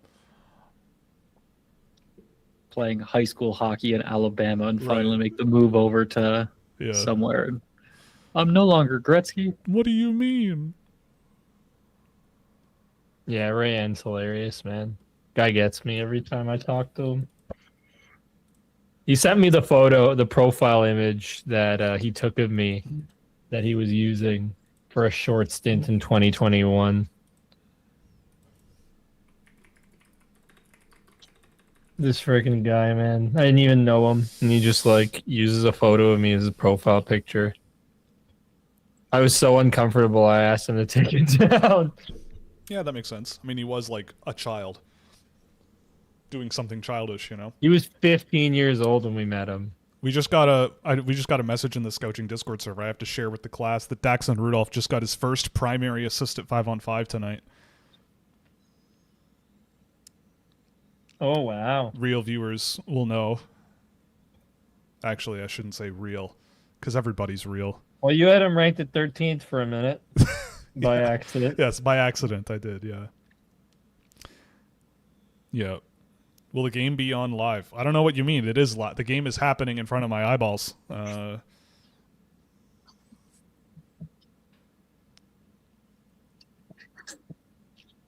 No, we're not going to share photos of the staff of this business. Yeah, especially considering some of your past comments of your clothing. Yeah, no, we're good. Yeah, what the hell? Can I get Yeah. a photo of you for private use? No.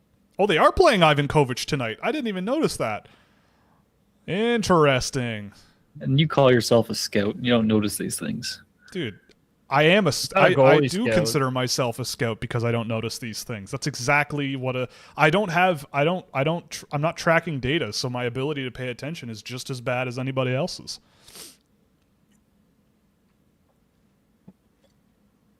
I never claimed to be the most observant person alive just while live on the internet talking to people. We're just here for fun. We're having fun with this. This is supposed to be fun. Look at the Porter Martone go. Shooting the puck from the goal line. Attaboy. Did you know I know him? No, I didn't. Who else do you know? List off all the people you know. Michael Misa on this team. I know. Matthew Schaefer. Wait. Here's the better question. Do they know you? Right. Yeah. But if they... If they might saw not- you, would they know your name? No. Yeah, they so wouldn't. yeah, just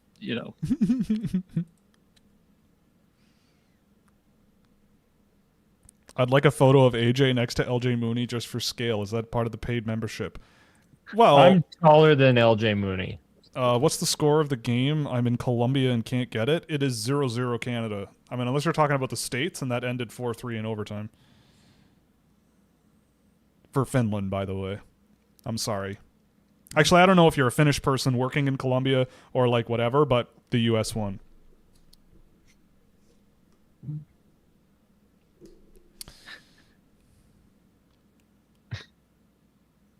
It's not for anything nefarious. Yeah, okay. Yeah. Sure. Yeah, what are you gonna do with me, huh? I don't like where this is headed. I'm gonna kibosh that one. Do it. Radivojevic. There is still nobody at these games. This is absurd. I know I said that last time, but Yeah. this is wowie.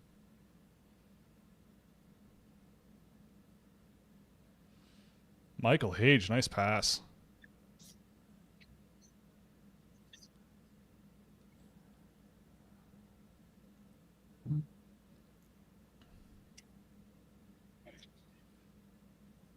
Nice Ooh. block, man. Slovakia's clamping down. They're trying.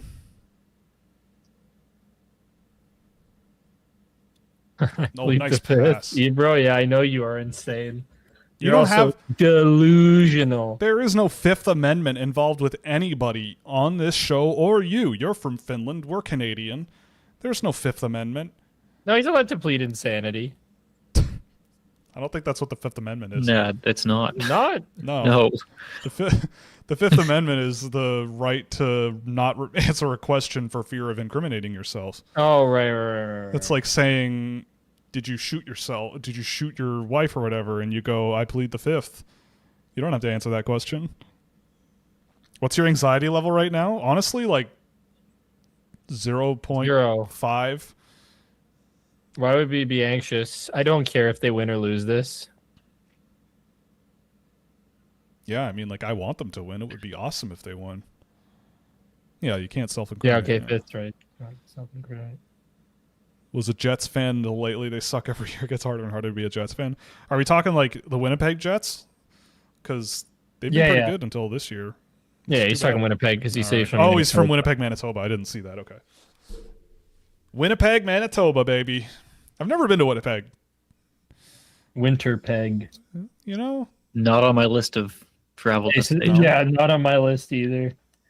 I'll go in. I'll go almost anywhere except Florida. I won't go to Florida. But I'll go Your almost hatred for Florida is up there I hate it. in some of the most delusional takes out there. I don't care. I agree. I'm not the biggest Florida guy around, but I feel like you are just a level of Florida hatred hate. towards Florida. Like I am. I don't know. It has its time and its place. You know, a nice little quick weekend in Miami has its time. Mm-mm. Yeah, agreed. Go to the beach. You know, Nope. eat some overpriced food, but like it's fine. Enjoy and a you just Reuben detest sandwich. it. Yeah, like Jacksonville sucks and most of Florida sucks, but there's some parts. That's like your opinion, man. I just think you need to tone it down on your hatred of Florida. That's all. Okay. There's bigger bones to pick out You there. can think that. Can I? You can think that. I'm not gonna.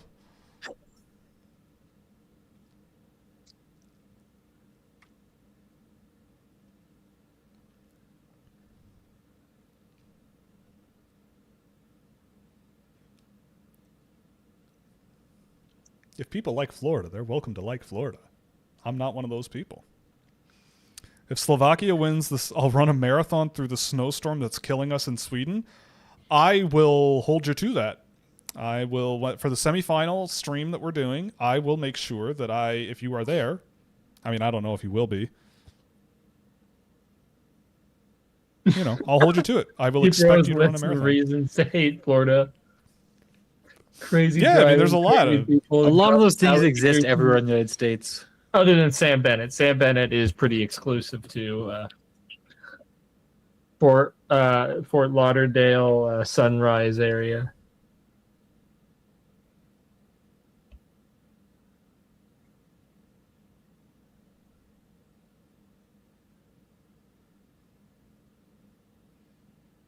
Oh.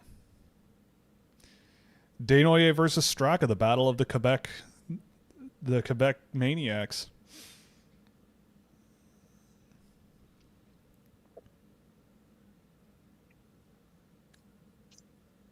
What's your opinion of Ron DeSantis? Oh, God, we're not going there. Oh, boy. Don't get Will wild up on No, a Friday night. Not about Ron DeSantis. Yeah, I mean, the Jets in the playoffs have not had the best track record, you know? But, like, a Hall of Fame goaltender for a run is pretty nice, you know? And the fact that there is an NHL team in Winnipeg, Manitoba that is, like, sustainable, at least for now, is pretty remarkable. That's a pretty incredible achievement just on the surface. Absolutely. If you stream the game in Sweden, I'll come and give you my time. Yeah, I'd love to come to Sweden in the next couple of days, but I don't think that's going to happen, unfortunately. Last minute plane tickets these days are pretty expensive. No, if you stream the Sweden one, I think. I thought came to Sweden to do the show. No. Okay, no. yes. Well, yes. My reading comprehension is slow. It's been a while.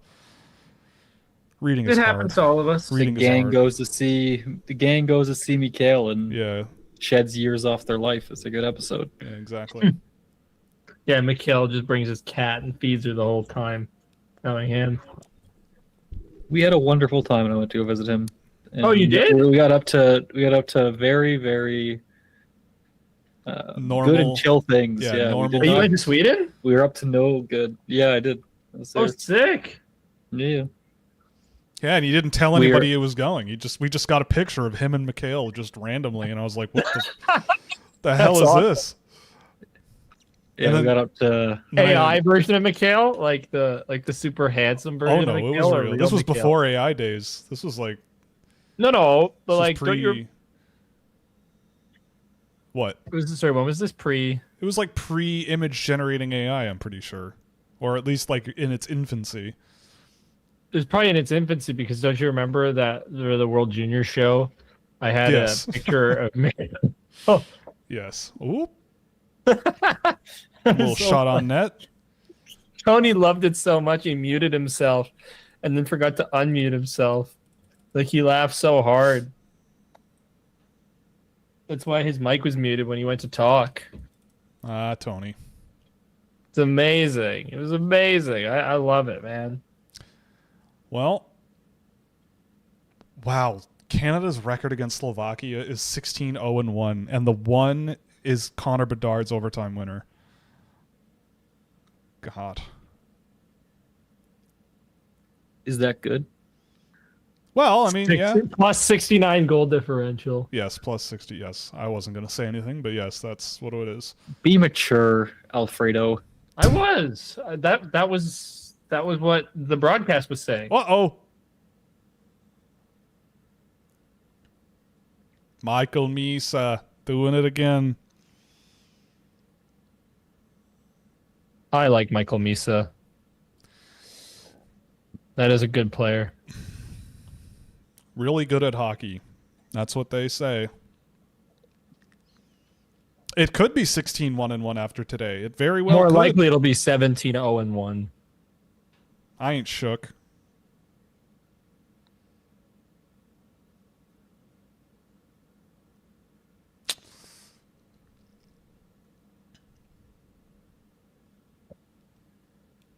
Ugh.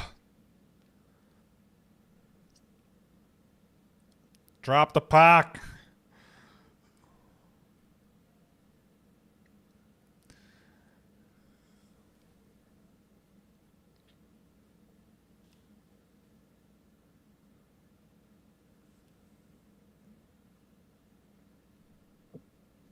Are you a misanthrope?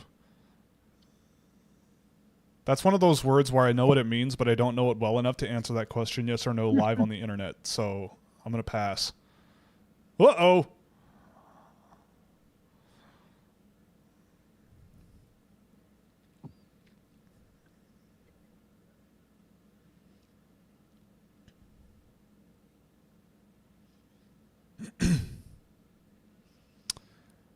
Parek over to Cameron Reed. Oh, nice pass. Forgot he was on this team. A little spin pass from Gavin McKenna. Bitka. Well, All right, at what point do we get nervous? Like when does the heart rate start going up? At what point do we start getting nervous here? They're pooping their pants. Never. I don't really care. I'd say when the clock hits 0. No. I mean, if Slovakia is up like 3-0, then it's like, oh. Ugh. But this Canadian team, I think, is good enough to score a lot really quickly if they, they could. Like, if they're down 2, I'm not counting them out. And you can tell they're already getting, like, good chances. That's a bad giveaway. Oh, boy.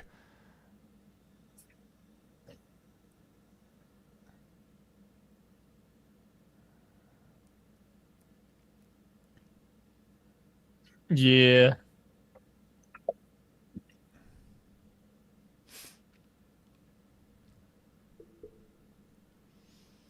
Keaton Veerhoff.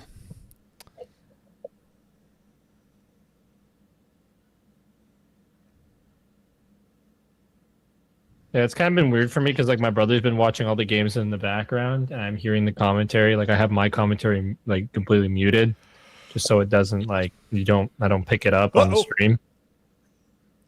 Oh, so I hear the commentary. Yeah, I'm not worried. Yeah, I hear it. Yep. What do you think the ceiling for Iginla is? Top 9. Rashny, baby. Top 9, second line, physical energy guy who can score goals. Like a winger.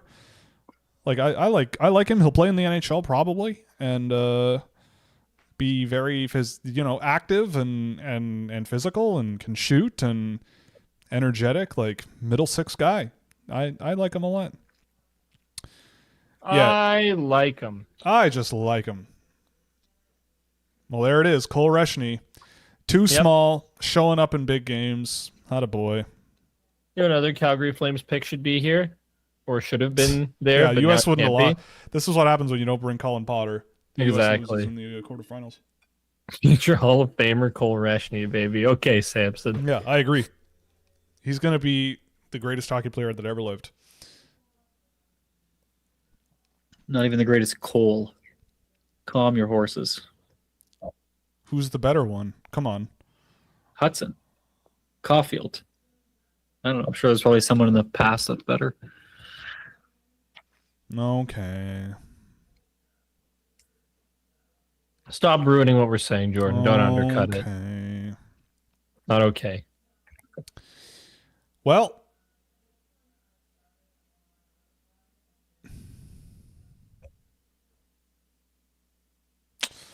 yeah, not like an Adam Gollier in this tournament, not going to lie. He's a guy that I had high hopes for early in the year, and nice to see him on this team, but this game has not been good for him so far, which is unfortunate. Pains me to say it. And, maybe he's just having a bad day. Maybe it's his teammates' fault. Have you considered he sucks? I'm not going to say that. Oh, my God. Remember that time I said a guy who can score, TJ Ginla? That's what he does. There it is. Little bing, bang, boom right in the top corner there. My goodness. Yep. That's the thing, man. Like, Canada can be the most nonchalant-looking team sometimes, and then it's just... and it's in the back of the net. Bam, bam, bam, Yeah. bam, Just bam, like, bam. I'm just going to look, and I'm just going to bang, pop it top corner. What a shot. Yeah, to Insane. quote Aziz Ansari from his high-fiving funeral bit. But bam, but bam, Yeah. but bam. God, that was a disgusting shot. Oh.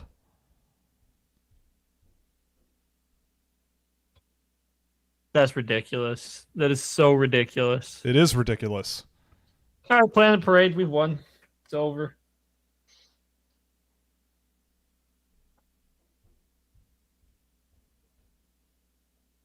There's Jerome. The main character from Gattaca, the 1997 science fiction thriller featuring Uma Thurman and Ethan Hawke. How do you have this knowledge just in your brain? One moment. Ah, yes. And then they created Maya Hawk, who's in Stranger Things. One moment, I'll be back. What do we do now? Anarchy. That's what we do. Is this when we go off the rails? Yeah. We start slurring. I was gonna say, where's Where's Steelhead's fan to ask for the slurs? We have the green light now. Absolutely. Will's gone, and we'll start with our first slur. He's a cracker. And that's the only one you'll get out of me. He's a clanker lover.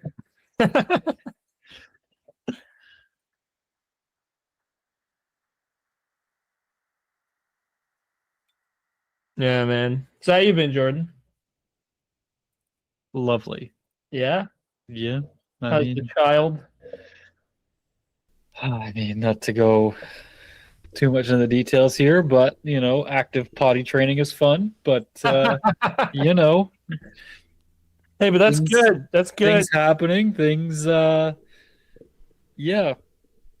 Yeah. I got a junk food delivery. Ooh. Oh, okay. We got cherry blasters in the house tonight. When you were gone, we were talking about potty training. Oh, I love potty training. Yeah. Yeah. Yeah. He's working on it with his Yeah. kid. That makes sense.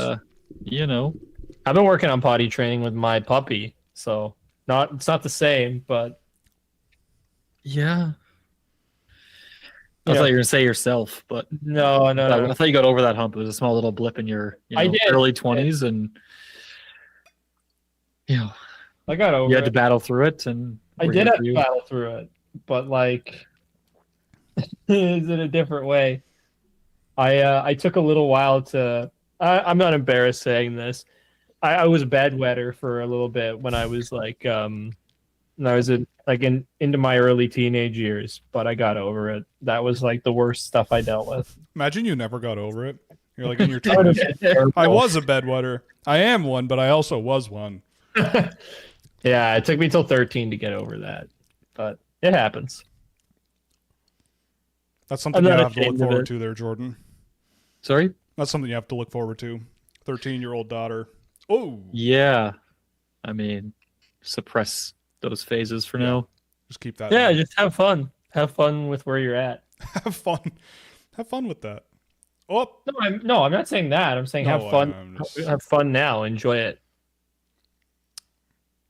We went skating yesterday, or she went gliding around, and I was mostly holding her. But yeah, that was fun. That's Nice. awesome.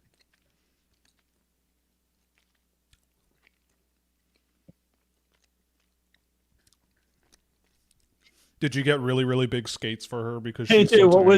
what was it like being Jewish in a Catholic school? It was hilarious. My buddy made up a song for me, and it went Jew in a Catholic school, Jew in a Catholic school. But I just Well- had fun with it because I was there for it was a school of the arts, so like it had a regional arts program, and I was there singing.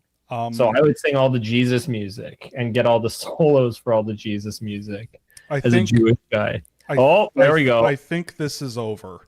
Yeah, I think that the game is gonna maybe get a little out of hand. yeah, it looks like it.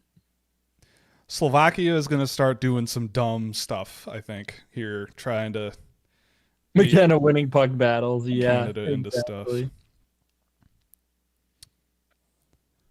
I don't know. Well, I mean,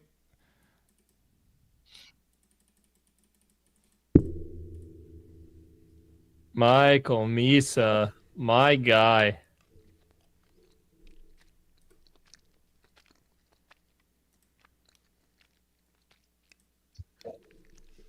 well, What do we do now? yeah, I don't know. There's Catan. I gotta beat Jordan back. Nope.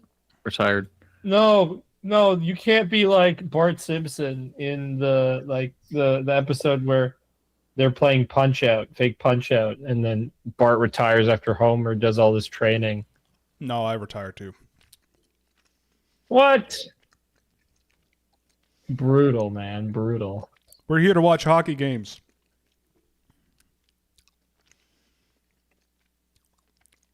mean, this is the World Juniors. Anything is possible. But this is quickly becoming not possible. Yeah. This is already not possible. It's very quickly approaching that point. But, like, I don't know.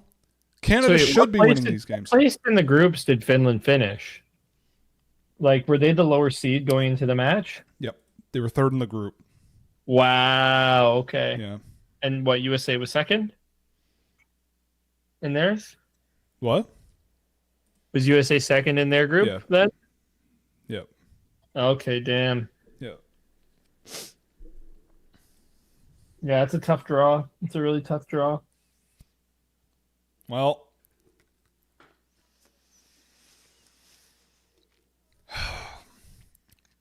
like, I don't know what analysis we can provide because this is a game.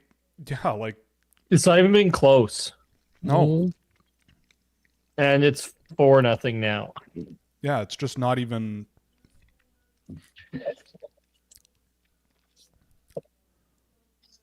Like, this is a game they should.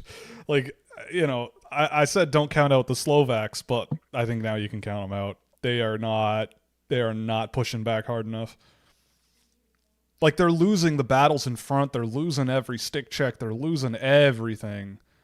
Mm-hmm. Yeah, like, and you just put in your new goalie, and that's the first shot he faces, I think. Yeah. Brutal. Like, I think it's time to wave the white flag, actually. Oh, man. Oh, man, that's tough. 4 goals in 3 minutes. You said they could score goals like bing, bang, boom. Yeah. You did say that. Like, it's I mean, Well, it's the Winter Classic, is what somebody said. yeah, watch the Winter Classic. We could. We would not be watching that garbage. I don't think I have a way to watch it, at least not a legal way. I do. Yeah, I don't know. Like, you look up and down the Canadian roster and you look up and down the Slovak roster, and, like, yeah, I've said this every year. Like, the only reason Canada shouldn't go really, really deep in any of these tournaments is not any name on the team or, like, how they're built. It's, like, just how they show how they show up, like, how they play, like, how they handle the situations, like. And here they're just like they took a lot of skill this year. They have a lot of big, strong guys. Like, they've got a strong team this year. They should, you know.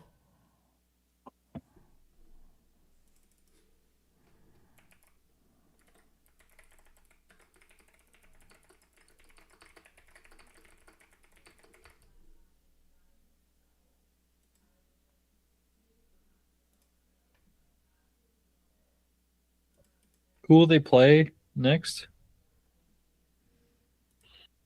I don't know. No. I think the semifinals get reseeded, right? Do they? I think. So they'll play, like, a lower team. It wouldn't be Finland because they were in the same pool, so it'd be the other non-Sweden team. Is that Czech? Yeah. No. Yeah.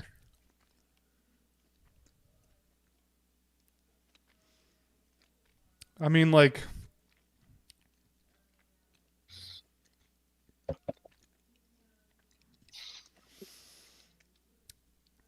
and Canada goes to the power play for the rest of the period. Oh boy. I don't know if it'll be the rest of the period. That little stutter step thing from Perek was kind of gross. I mean, Little yeah. just like pull in. Like some of the things he can pull off is kind of bonkers. Yep. And Slovakia has 0 people who can do that. Oh, it is Czech Republic? Okay. Okay. Now I'd feel good that about that is going to game. be a game. I That still is, feel really good about that game. that is going to be a wagon of a hockey game. It'll be a fun one. Oh, because Sean Aitchison draws a penalty. Did you know I know him? Any chance Harry Nancy gets an invite next year for Canada? I'd love that. I would love to see it, but time will tell. I don't know. I don't think it Don't happens. know about that. Yeah, I don't know about that one, Chief, but I would love it. Yep. And it would be very good for the brand. Incredible for the brand. Ooh. That penalty kill is very bad. I mean, this They have Canadian. a 60. No, but they have a 60% penalty kill. Yeah, I mean this Canadian power play is also ridiculous. This unit, like, Hage has been so good. This is where McKenna thrives. Correct too. Perek as well. Like, look at him go. Like, it's just ridiculous. Yeah, and then you have Brady Martin in front of the net. Like, that's what he does. Cole Reshny. Yeah, like. This is a gross unit, yeah. Oh, my. Gavin McKenna. Sneaky, sneaky. Let's see, 43 seconds. Do they get another one here? Man, McKenna passing pucks through the middle of the ice is insane. Like, I don't know if I know another player that is that capable in that area. Maybe Demidov. Oh, my. I see what you're saying. Right? Like, his ability to thread passes through holes like that is insane.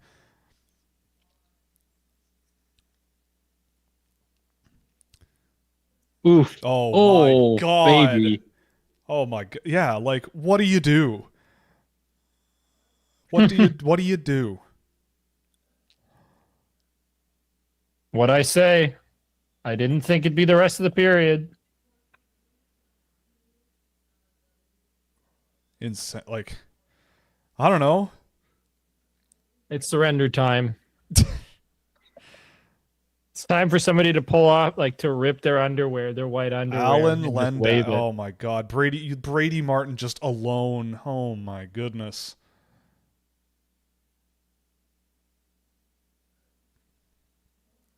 Yeah, my brother turned it off. I can hear it. Like, Damn. he's done watching. He knows it's over. Well, yeah, and in the comments, yeah, every year I become more convinced that one of the most important things at this tournament is being as disciplined as possible. 100% agree. Like, 1,000% agree. Power plays in this tournament, if you have good goaltending and a good power play, you can win the whole damn thing. Oh, Like, absolutely. it is, it's not that complicated. It's like, if you have that, it isn't. Like, this is just crazy. Yeah, and it's also reflected in our stream viewership too. Like, we were almost at 100. Yeah, we people. broke Now we're 100 down a couple of 50. times, and now we're half that. Yeah, because But I'll take it. We're having fun. This is insane. This is just whack though. One period, 5-0. If you're the Slovak coach, you got nothing to lose. I look at every 2006 born guy in the room and I go, this is it. Like, you go out there, and if you get thrown out of the game, you get thrown out of the game. But we got to find a way to, like, get back into this. So figure it out. Like, I don't know what else you do, because you're not as good as they are. Yeah, I don't know what you say in a situation like this. I don't know. yeah, Wild stuff. Well, I mean, this is the other thing too. Like, a Gavin McKenna exclusive. If you take a penalty against a team with Gavin McKenna on it, he is going to score. He's going to find something to do to put the puck in the back of the net. Oh, it's the way she goes. But, I mean, hey, if you lose by 12 in this game, it doesn't make a difference. So if you go on the power play because you try to rip their heads off, then so be it. Yeah, I guess you say the period is 0-0 and try to win the period. But Treat them like they're 8-year-olds. Yeah, Say, you we're not gotta keeping score. You got to win both periods by 3. Not easy to do against Canada. And I don't think they might have had like 2 really good chances from in front. Maybe. You might. I don't know. How do we only have 11 likes and yet 51 of us are in here? Well, because nobody's smashing that like button. That's how. And also, I'm buying views. I'm buying bot views. Actually, I have a very, very small bot farm in Vietnam because that's all I can afford. So that's why we're not getting any engagement. It's just I'm buying bots. I'm not actually doing that. I've just seen that happen with other people. Not and it's very today. entertaining. Not today, no. 2021 will Scouch maybe, but I also didn't do it then. I still don't, but I didn't do it then.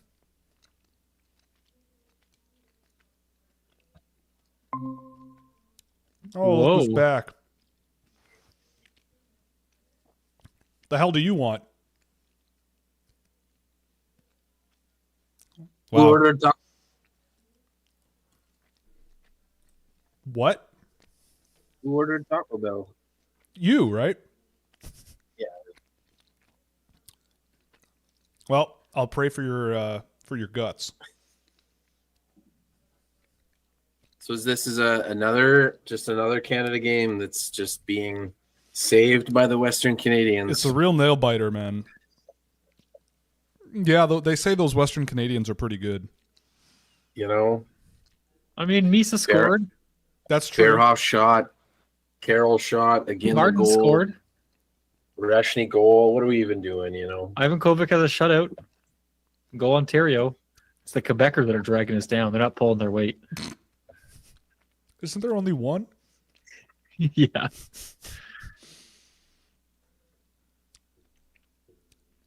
One more than the Olympic team. McKenna slinging 38-foot passes to guys wide open, tape to tape, through like 5 sets of feet. You know, just the usual.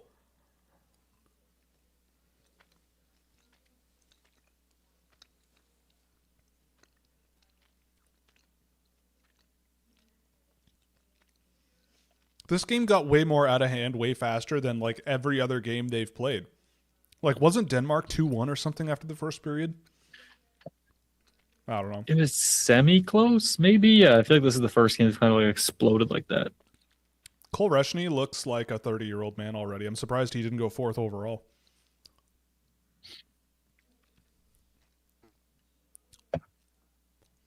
We like Cole Reshny. Yep. Yep.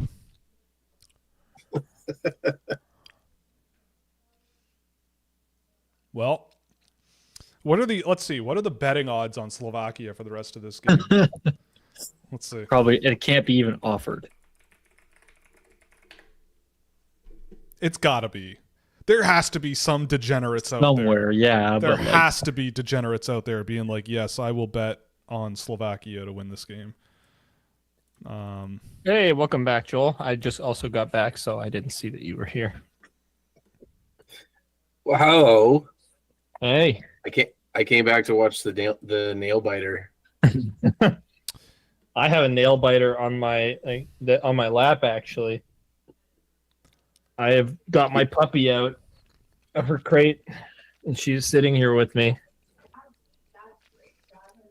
Yeah, there's no you can only bet on like the final score of the game. If you 20-0. you can bet that the game ends 6-5 Slovakia, and the odds are the same as if the game finishes 5-4. So you're looking at 251-1 odds of that happening. Canada winning 6-5. Honestly, Canada winning 6-5 would be the most Canadian thing ever. That would be like awesome. Yeah, but it'll happen. But like Slovakia will score a goal with 1 second left Yes. Yeah. to make it 6-5.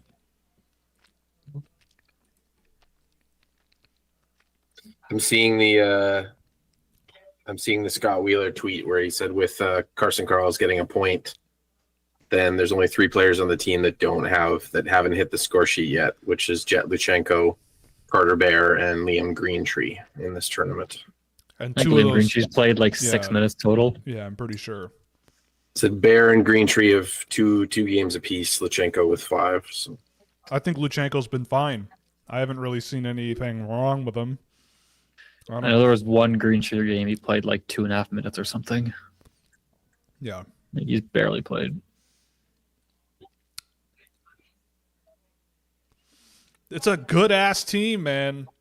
Like they were my No. You have to be a downer. They Say were the my- team sucks. they were my number 1 team going into this game. You They gotta were my number remember, 1 team we're going into this haters. We're tournament. haters. Yeah, it doesn't Hey. matter the stats on a spreadsheet. You gotta Yeah. play the game. That's true. Just play the game. You gotta. I don't care about the NHLE whatever and your nonsense. I'll put. Never mind. I'm not going to finish. Well, that no, sentence. no, hey, what? Personally, I think this is the best team Canada's had in a decade. So, and I've been saying that from the get-go.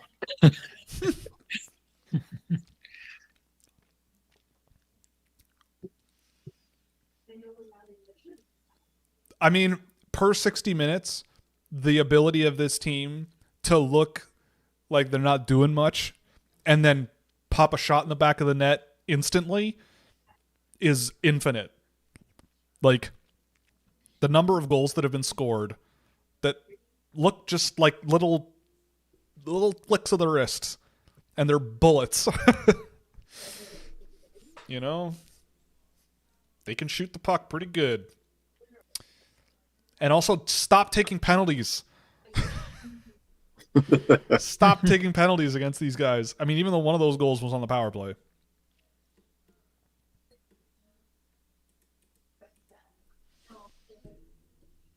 Like, yeah. And Canada will probably also have a really good team next year. How many guys can come back? 9. 9 guys can come back next year. That's pretty sick. Well, we'll see if McKenna comes back. I don't think he will. But Carroll's, Verhoff, McKenna. Are you sure? You think they're going to put him in the NHL right away? Well, did you see that backdoor pass he made on the power play? And NHL, Yeah, but that doesn't mean he's NHL ready. he's automatically going to be there. Well, I guess I guess you can go AHL now that he's been through NCAA. Honestly, Can he? next year he could. I think he could next year. But It's gonna Coots- come. It's gonna come down to the team. Yeah. Is Coots. No, Vancouver be- gonna let him go? You know. Oh yeah. If Be it's Vancouver, definitive, he's not Joel. going anywhere. Vancouver doesn't win draft lottery, so let's get Coots, real. Martin. He's going 6th. I would think that Coots is back, Martin's back, Reshny's back, Reed is back, Desnoyers back, Verhoff is back, and Curls is back. Misa and McKenna, I feel like very well couldn't. At least I doubt Yeah, it. this might be my Mises last year, but that's because he's really good. I think Ivan Kovic can come back too. Ravensburgen. Oh no, I don't think Ravensburgen can come back, is he? No, he's no 6. All right, so next year's going to be Jack Ivan Kovic party. Well, it kind of already is, right? I mean, this game it is, yeah. I've seen people sassing Carter George, which I think is kind of crazy. I mean, he's got Well, he his let in a stats are bunch of bad. goals, so he sucks. Yeah, he let in goals, so he sucks. Was Ivan Kovic let in a goal today? Nope. Oh, yeah, he's elite, man. Yeah, I guess even some of the guys that aren't here, like O'Brien, Jackson Smith, or the 07s. Who else comes to mind? Uh, Not a ton of 07s. Landon DuPont. Oh yeah, Yeah, Landon. I guess I was thinking 07s, not 08s and 9s, but He'll be Ryan great on this Rubrick, team, man. me? I don't think Rubrick, No. but Cam Schmidt, why not? Villeneuve, bring in the fun boys. Oh, Villeneuve should be there. You could make the argument he should be on this frickin' team. Jake But- O'Brien. Yeah, Yeah, O'Brien. 2025 NHL draft. Feels like yesterday. Matthew Schaefer, maybe? Jack Nesbitt. Oh wait, but Matthew Schaefer's on the Islanders, though. Yeah, Matthew Schaefer's too freaking good. He's too freaking good, man. Did we get Malcolm Spence on the NH on the? He's an World Junior 06. team? Oh, he's an 06, right? So here's my question: Matthew Will. Guard. Matthew Schaefer or Landon DuPont? Schaefer. Yeah, I think. Next Schaefer. question. Yeah. Well, Uh, did you know I know them both? So that's pretty cool. What's the Taco Bell order, Joel? We can talk about that. What's the Taco Bell order? Oh, I didn't get Taco Bell. Oh, well, that kills my dreams. Great. They don't have those in Regina. No. They don't? No. We have one. and it's fairly new. Wow. We're not as we found out in the last while, we're not a big, and I'm not saying that this is about Taco Bell in any way, shape, or form, but we don't really have that great of Mexican food. It's one of those kinds of food we just don't have. Very loose I definition. am shocked. That is surprising. In Regina, It's, Saskatchewan? We probably have like way better African restaurants at this point than we do Mexican ones. Wow, that's incredible. So if you want great like Ethiopian food, we got that. If you want great like Wow. so we got a bunch of other different stuff. Mexican food, we got like 2 spots and they're okay. And then Taco Bell. Well, then go to Taco Bell, man. I get my fill when I'm down in Colorado, that's for sure. They have all of the peppers in South Colorado.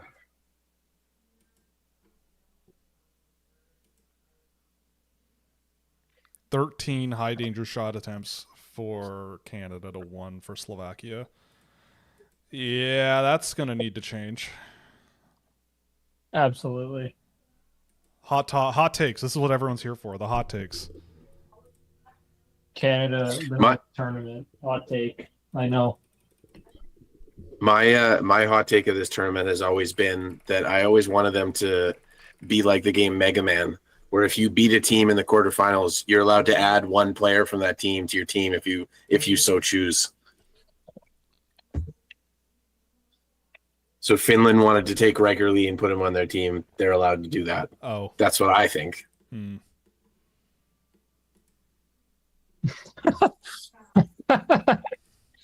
Just yoink 1 player and there you go. That's what I think. I think it'd be very fun.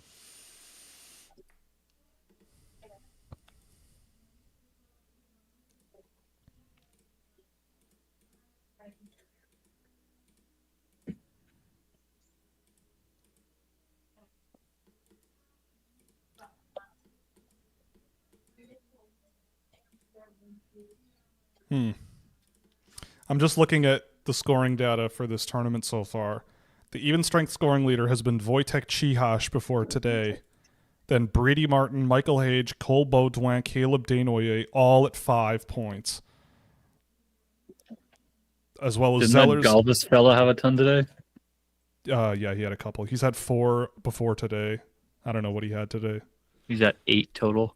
I saw McKenna had 4, and so I looked, and 2 of them were goals against Denmark, and then he had a primary assist against Czechia, and a secondary against Finland, and he's got a power play assist today. If you hear a weird noise, it's that my puppy's growling. That did not sound like a growl. That did not sound like that. Taco Bell hitting you different. Yeah, it sounded like That's, it sounded like you're Taco Bell. Yeah, No, it sounded she's like growling. Sam's pig. yeah. Oh yeah, Sam again Rest against in Pig. peace. Yeah, rest in peace. Wait, it died? They took it out to a farm, and I'm sure it's Took it made out its well back. way by now. Damn. There's like a lot of guys who have scored pretty much the same amount in this tournament. That's pretty wild. But yeah, what did let's see, what did Thomas Galvis have today? Because he had quite a few points. Hey, Tony! No, Tony needs to come on. This guy is. Tony's in a chat with us right now. We don't need to talk about that. No, we don't. But we need Tony on. Why is McKenna the best player in the 2026 draft? What if we said he's not? I mean, he is very good. He is one of the best in this draft for sure. He is among them. His passing ability is ridiculous. It's ridiculous. As people will say, he is the premier offensive catalyst. Creativity, buy jerseys. Yep. He's all of those things. It's not if he's good, it's how good can he be playing against NHLers. And so Yeah. it's Galvis only had 1 today. He had a goal. He was He strength goal. sucks. Yeah. He has as many even strength goals in this tournament as Gavin McKenna does. There you go. Well, then Gavin McKenna sucks. You said that, not me. But yeah, he's simultaneously sick and terrifying. Exactly. He is both. And that's fine. That can work. That can work. And he's really, really good when he's really, really good. This is why, and the one player that I've talked about him I've talked about him in the same conversation as Elias Pettersson. Ask Vancouver fans if they love and hate Elias Pettersson, and I think there's a lot of the feeling you get with him is the same feeling you might have with Gavin McKenna as an NHLer. Can he score you 100 points? Yes. Can he score you 60 points? Yes. Oh my goodness. Sometimes Zane Parekh gives me a heart attack. Oh my God. Crazy. By the way, the second period has started. That felt like a really long intermission. I don't know why, It did. but that felt really, really long. Slovakia didn't want to come back out on the ice. Yeah, they were like, do we have to? Oh my God, they've already taken a penalty. Oh boy. All right, they're so done. It's over. It's over. What? Oh, they called that? Oh my God. All right, I'm quitting the stream then. It's time to go The watch little hook. something else. Yep, that's a penalty. That was Prince bad. Albert's playing the Regina Pats. You can go watch that. I'm good, thanks. No? Okay.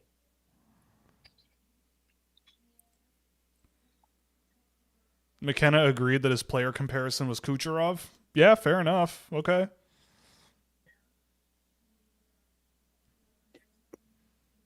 I said, was it Joel? You said Huberto? Yeah, I like that. Huberto is a good one.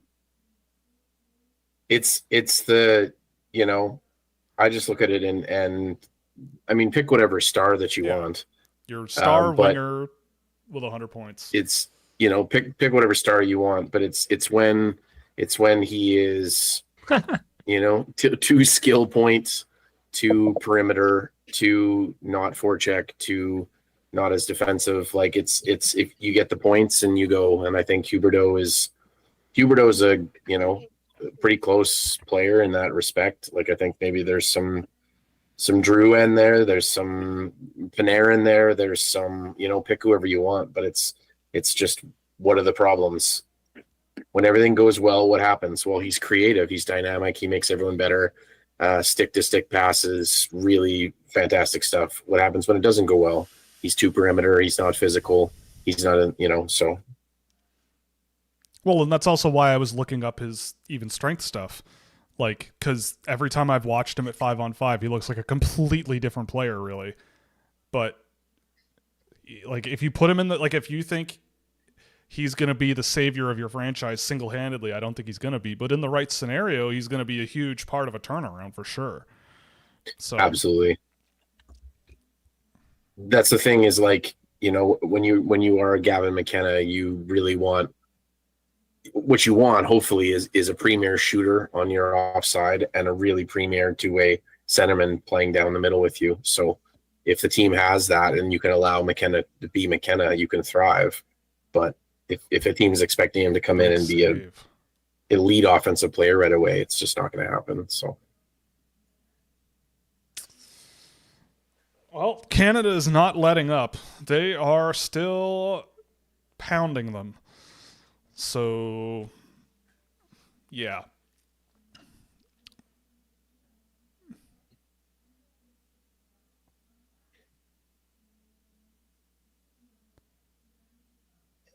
Yeah, I don't think McKenna is Kucherov really at all, but that's one I don't see.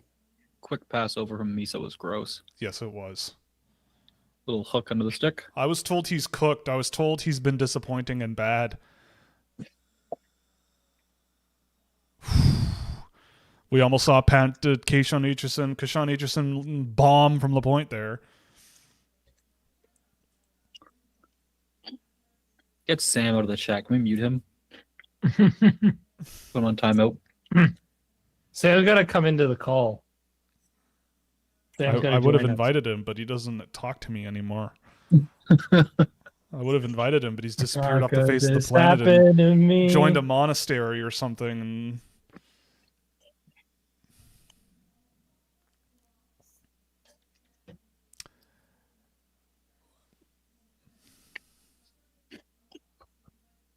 the Slovak goaltender got the pads on the wrong legs because the flag is on the outside. Maybe that's why he sucks. Like if today. he puts his legs together, the flag is the opposite side of his pads.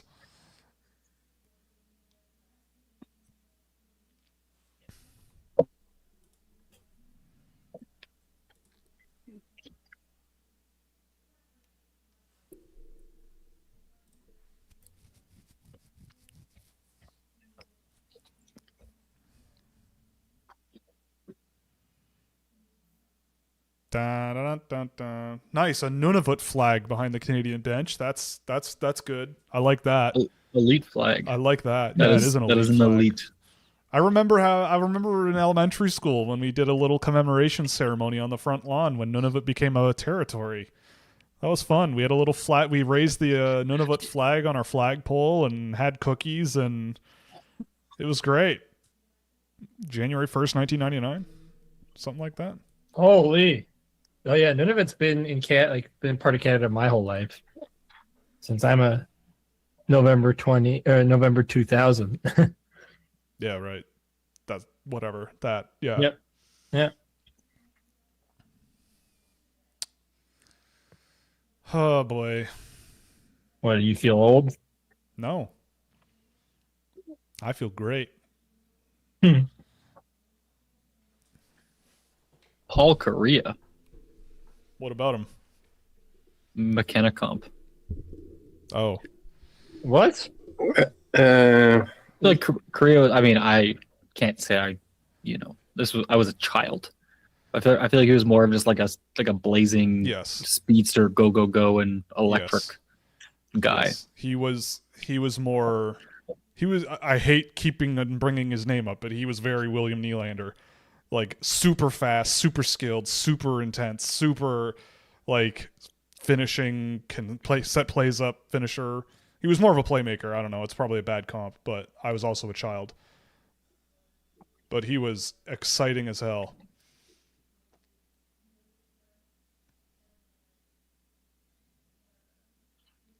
And he had Timo Salane to finish plays for him, which was nice. Must have been nice. I think that's a good point on the. I think some people expect, the Bedard, Celebrini, but there's lots of drafts where you just get really good NHLers. You get an Aaron Ekblad, you get a Owen Power, you get a Slavkovsky, where they don't take you to the promised land, but they'll be good players for a long time. So what you're saying is trade the first overall pick. Yeah, trade down. Like, would you Gather take a assets. Slavkovsky, what he is, first overall?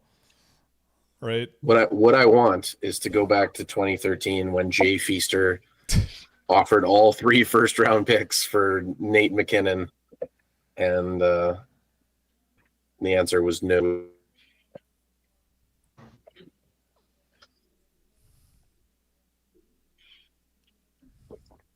Korea did score 50 goals as a 21-year-old. He can score goals. He was 21, and that would be 1994, like pre-dead puck, I think. I And totally forgot they were the Mighty Ducks of Anaheim. they that never has should have been changed it. I can't believe they. I will never forgive. I will never forgive Brian Burke for de-Disneyfying that team.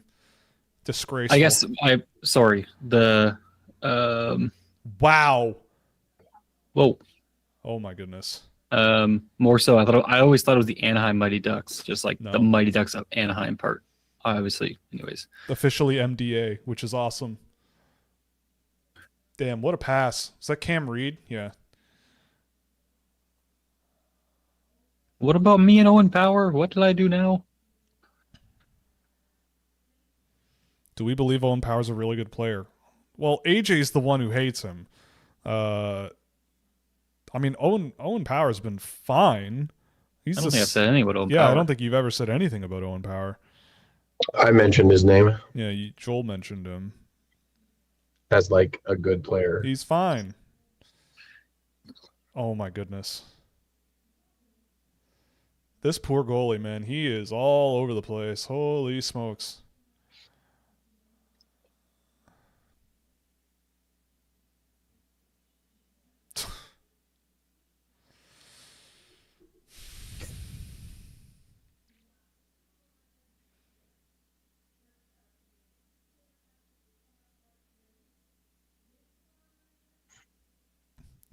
Ginla's a bust. Yeah.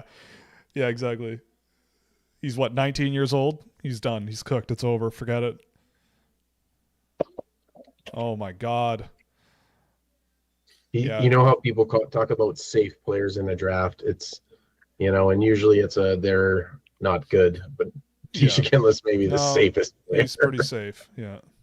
Just give him a To be a long-term thing. NHL career. Yeah. He'll be a thing. Man, like, I'll give Canada credit in this game. Like, they have played with a ton of discipline. Like, can't really fault them for keeping their head on straight, especially with guys on the team like a Beaudoin, like a O'Reilly, like a Brady Martin. They're not screwing around. They are just picking this team apart every shift. And the second period, I think it's even been more lopsided than they haven't scored 5 goals, but I think this is even more lopsided than the first. Yeah. Like, Slovakia hasn't gotten out of their zone in the last 6 minutes. like they were on the penalty kill for the first 2 minutes. I think they've only had 1 shot this period. Yeah, this game, it's not been as entertaining as the last one, unfortunately. Oh, not even close. I think I might go be a good dog owner and take my dog for a walk. Fair enough. Probably not a bad idea.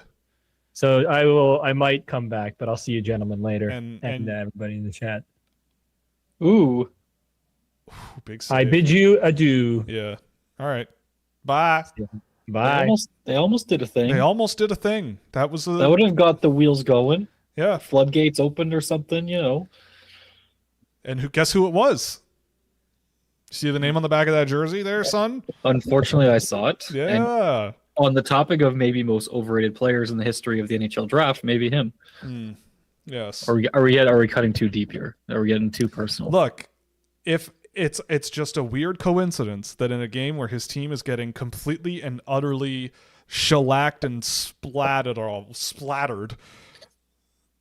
Right. One of the best scoring chances on the other side of the game comes from him. Wouldn't you rather a player on the team that's winning, like Sean Aitchison? Do you not want winners on team scouting? No. We try to lose. Because then we get more good draft picks.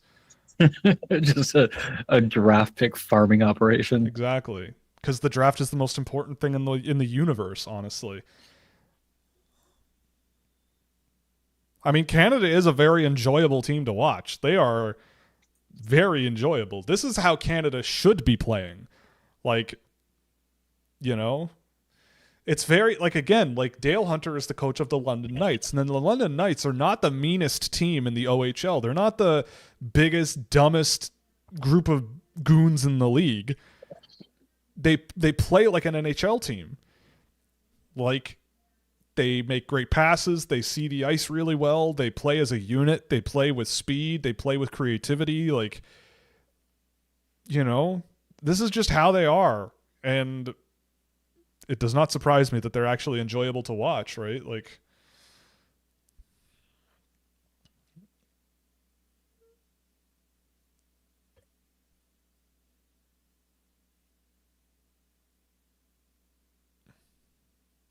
Hey, there's a nice little play from Sverchek again. All right. Something. It's something. Oh, here's something for Joel. Oh, boy. If I'm not mistaken. Jake Ritson has played in the OHL. He's played 1 game. Hell yeah. The London Knights. I don't know what that means. Told you he's good. Should I be happy or sad about it? He was just the way the WHL and the OHL drafts work with him being he was a Thunder Bay kid that went to Rink Winnipeg.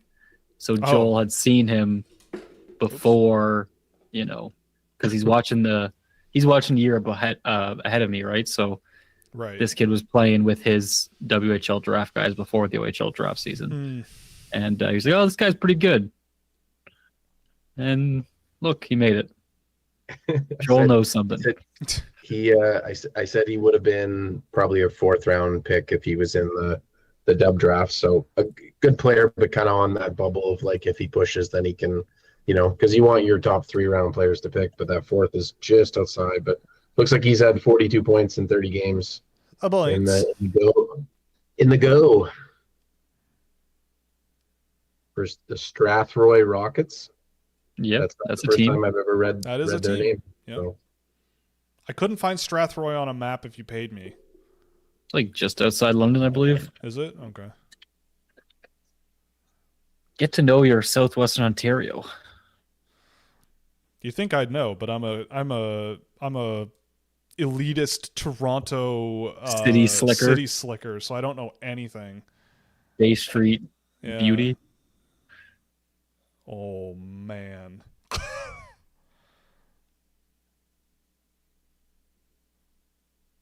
Keaton Verhoff with a heck of a pass there. Oh my goodness.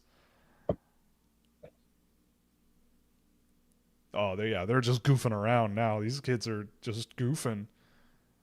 What a pass. Holy.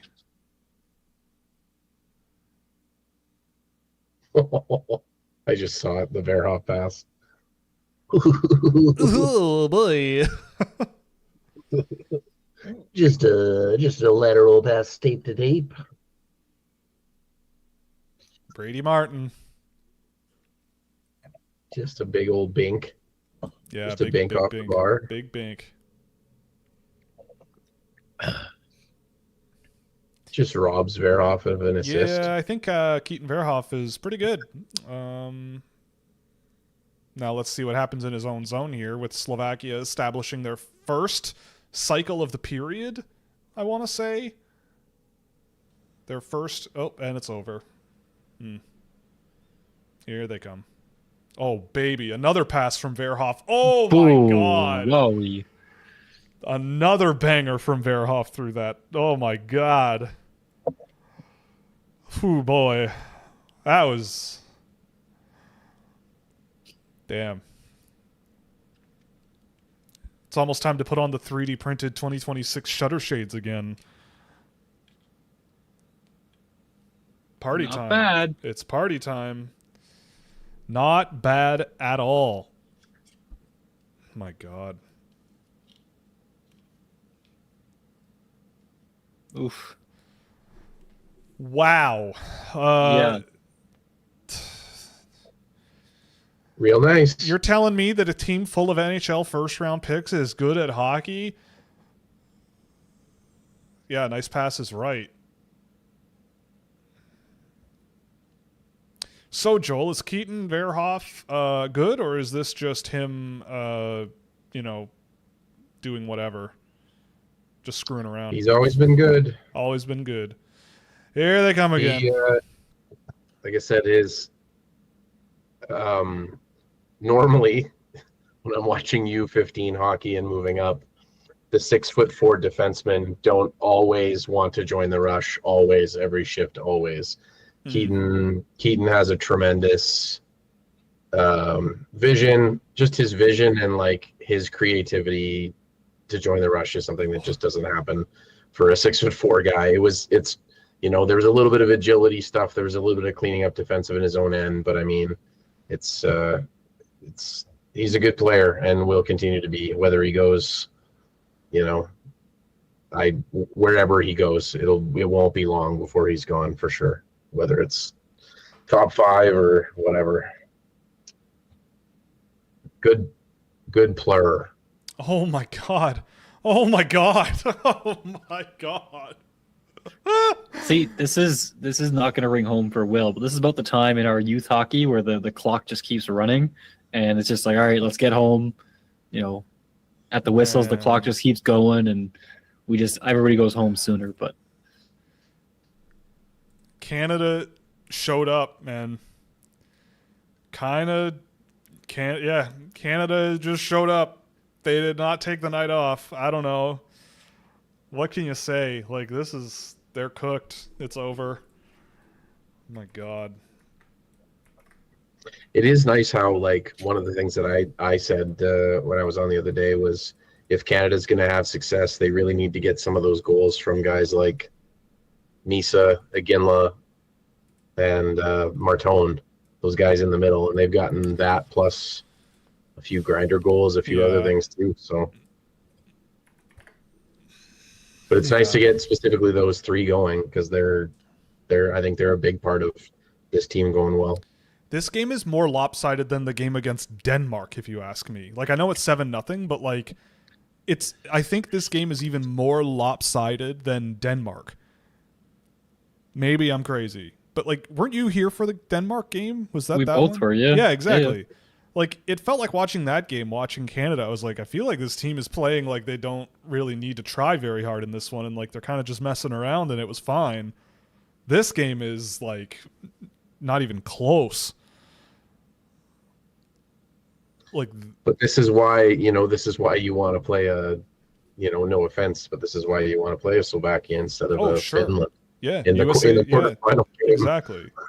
This is why when Canada loses in the preliminary round to a Latvia, it like throws the whole thing into disarray completely. Yeah. And yeah, like, it doesn't even look like Slovakia can even come close to keeping up. Like, it's just not even close. Craziness. Shoresy. This is a game, I think, where you just look at Canada and you see, even though they're taking risks and doing sorts of things, the play and the decision making seems just more polished. It seems like they're in sync with one another, even in the risks that they're taking.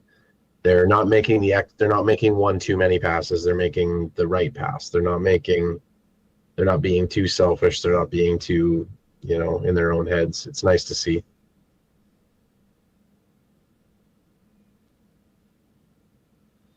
Man, they're profiling that father and son on TSN. They've been to every game today in both arenas. How's that even possible?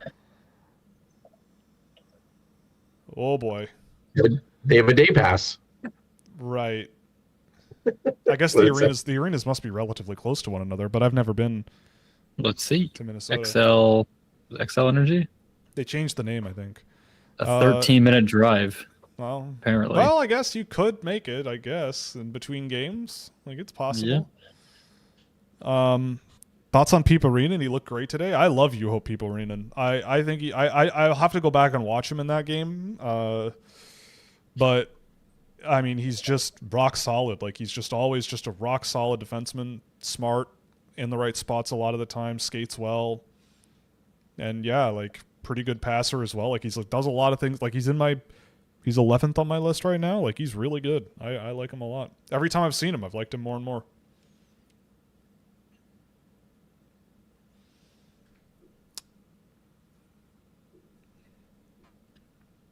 Back on the tracking wagon once this tournament is over, by the way, which is 4 days from now. So I will get back to my regularly scheduled programming eventually. But between now and then, we're not done yet.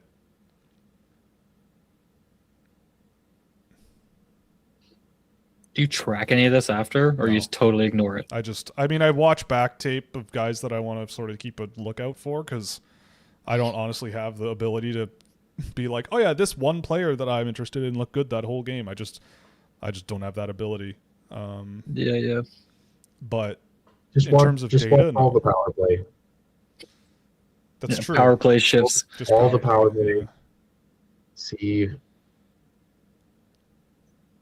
Jakub Dubravik. I tracked him last year in the Slovak top division. He was all right.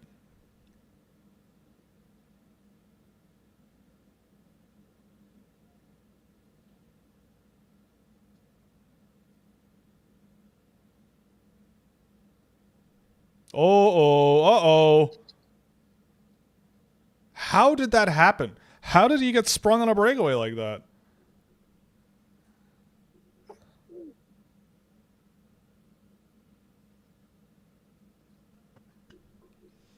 Have you watched Hemming yet, or can we schedule him for an office hour? He'll be office hours. I have a game of his. I think actually no, I don't. I'm gonna do a game of his if he's playing this weekend or next weekend, because he hasn't played in months, and I don't really want to do a game of the first 2 that he came back to play. I watched one. I watched one, and he was pretty darn good for a first-time college hockey player coming in the middle of the season. He was pretty good. And yeah, no, this game specifically, I'm not going to come back to. There's no way. Like, what are you? Yeah, Canada has a power play now. Like, it's just completely out of hand. Like, it's just not very useful. Especially because, also, again, I say this all the time too, but like, I've done so much work, like watching these guys and tracking data and stuff going into this tournament, that I kind of know what to expect, and like, nothing has really shocked me all that much. So like, for at least for Canada in this tournament, like, nothing's really shocked me that much. Like, I want to go back and watch more like of Smits and Piparinen and who else? Chase Reed. I've seen enough of Hawkinson and Bjork and Stenberg to kind of know, and they've kind of been about what I expected. Oh boy. But yeah, I don't know. This game definitely not.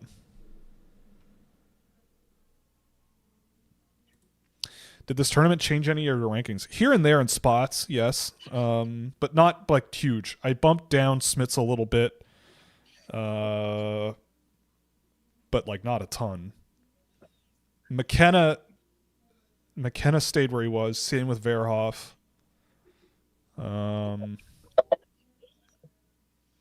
No, I mean, honestly, the biggest change was me watching Oscar Hemming the other night and putting him in the first round just for now,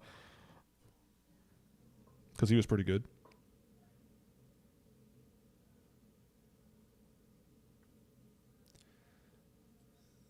We just have to wait and be patient until Jack Hextall's on the U.S. team next year. Then we'll all see.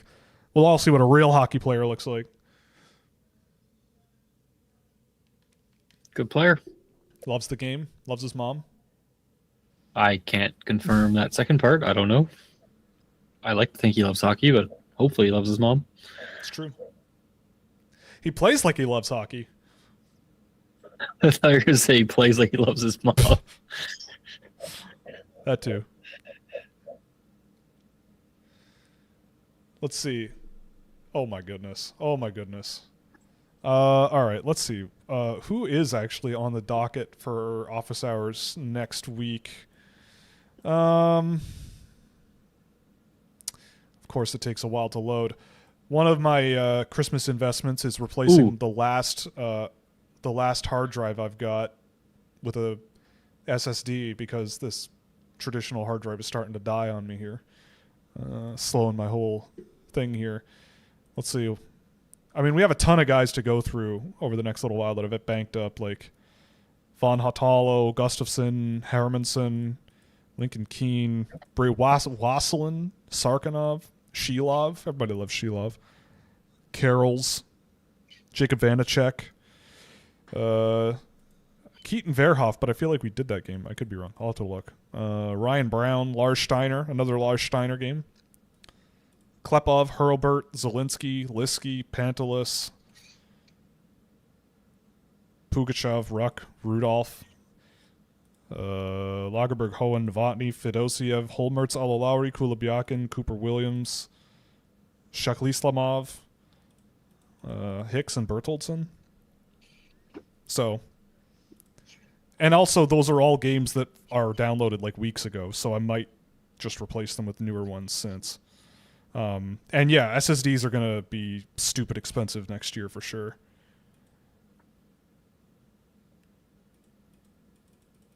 For sure. Yeah. We've been living in an era of cheap storage and cheap RAM, and those days are gone, I think.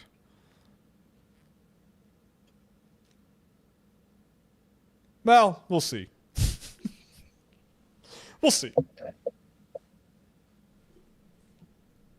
How hard can it be to make a hard drive, right?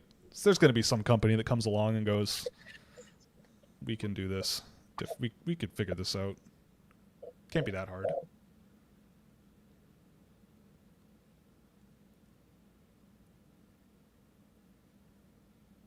That's what the people in the chat are here to listen to you rant about.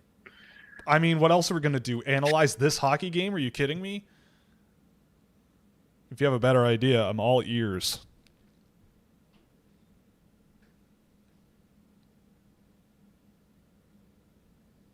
I'm not the ideas guy. That's AJ's job, and he took off. You're more of a do work kind of guy? I don't know what I am. Oh, okay.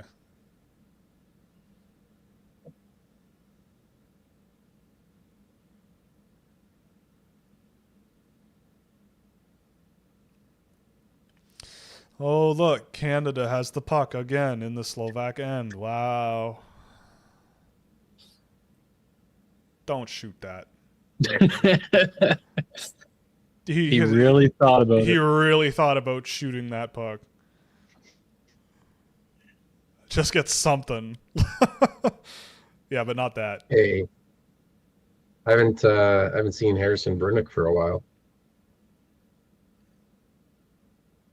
He's on the ice right now. That's what I mean. I saw him and I went, oh, hey. Right. Ooh. I feel like for so much of the time, the defensemen are like out of the shot with it. Just down low in the offensive zone. You can't see the defenseman. Oh, baby, comeback time. Here we go. All right, we're coming back here. We're coming back. Rumors of their demise have been greatly over-exaggerated. Did Brunick lose a tooth?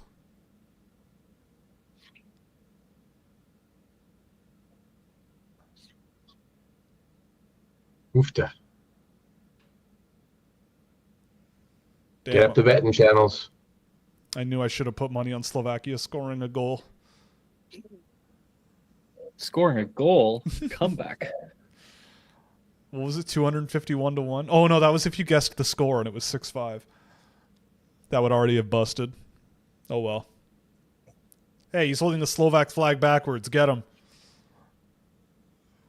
He's holding it properly for himself, but not for the audience. That's true. We do get the best goal song in the tournament at least one more time. Yeah. Oh, my God. If Canada scored there, that would have been awful.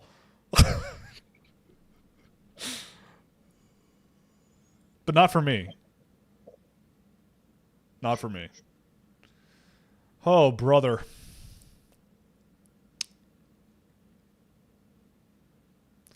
When do we pull out the Dulls games? When are we doing the Wordle together? What? Oh. What? Yeah, I found a website that logs like every like Wordle-esque game. And I added a bunch to my favorites, like Guess the Angle, Chartle.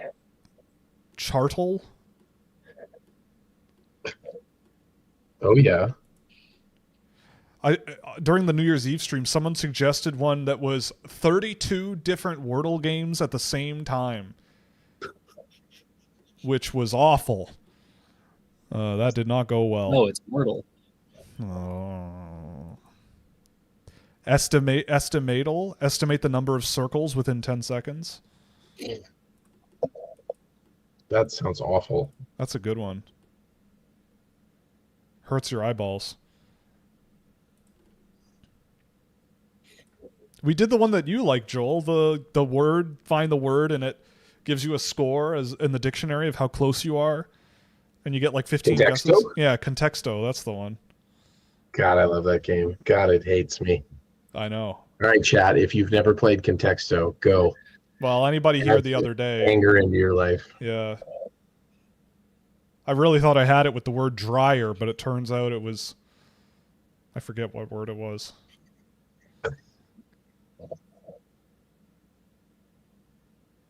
Wow.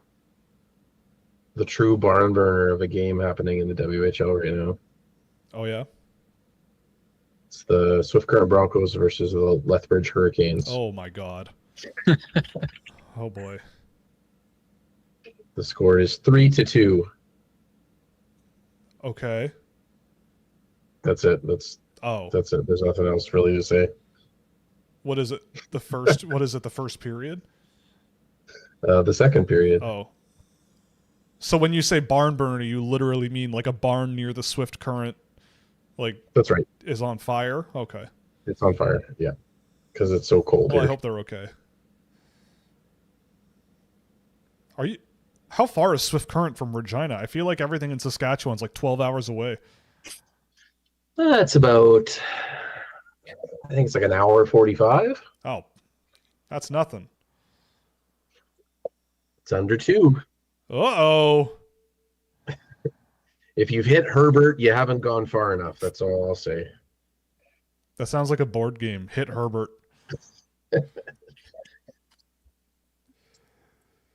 Oh, boy. If you've never been to Herbert, Saskatchewan, go. It's the gem of the province. Jordan, this would be a very funny time to unretire from Settlers of Catan. Why? Because AJ asked about playing hours ago and Oh. you said no, and now that he's gone, changing your mind Yes. and unretiring would be an elite life choice.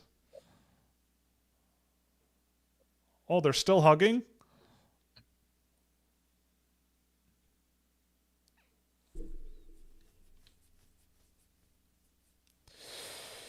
Oh boy.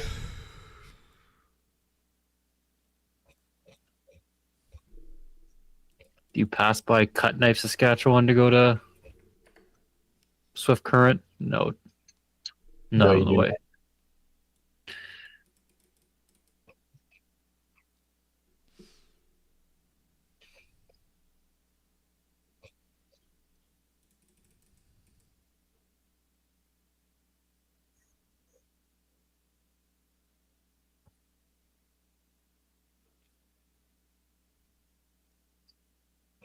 I mean, what do you say in this intermission coming up if you're, the Slovaks? What do you? We had that same Yeah. conversation after the first.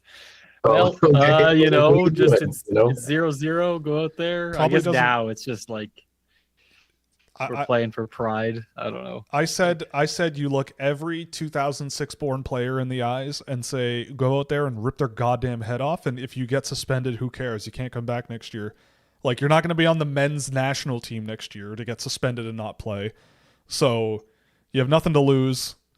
Drag them down. Maybe we can get 4-on-4 and score. I don't know. But, like, I don't know what else you say. Like, it's like, oh, we got to, what was it? Go out and win the period? Yeah, win the period 6-0. Like, I can see Team Canada has their small pins on again this year. they're what? Same as the last game. Oh, Uh-oh. yes. The tiny, The coach has all their small pins. yeah, the tiny little Hockey Canada pins. Yeah. the tiny pins, the tiniest pins ever made. Delay of game. Here we go. If you Tides are turning. if you score a goal before the intermission, it is the teeniest little glimmer. The teeniest little tiny little sign that maybe there's something you can do. Oh, but they're the 6th best power play in the tournament. That's not going to do it. Against an 89% penalty kill. Yeah, I mean, like, that's the thing. If you can bait Canada into a 5-minute major and then you score 5 times in that 5-minute major, then you're right back in this game. That's the only way out. Nice job. Again, Sverchek on the forecheck. There you go on the power play. But oh my God. You gotta have that one. You remember the number of times where I go, hockey's a game where if you're a one individually very talented player, but you have one weak link on your line, it ruins the whole thing sometimes? That's a good example of that. Never heard you say that. You bust your ass to get the puck in the offensive zone, you pass it to a guy, he bobbles it, bounces over his stick, and off they go. Back the other way. That was ill-advised. Oh, right, end of the period. Well, what do you do?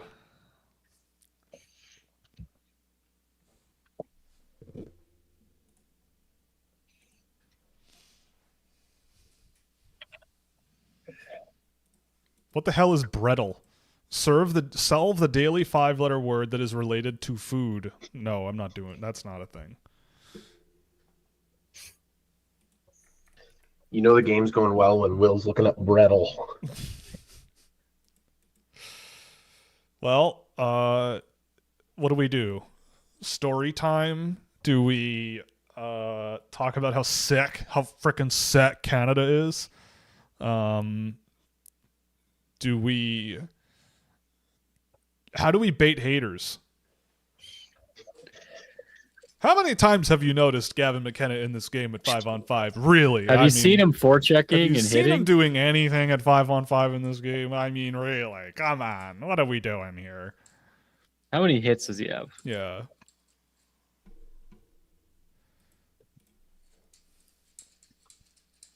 Yeah. Rex look awful lazy outside the power play.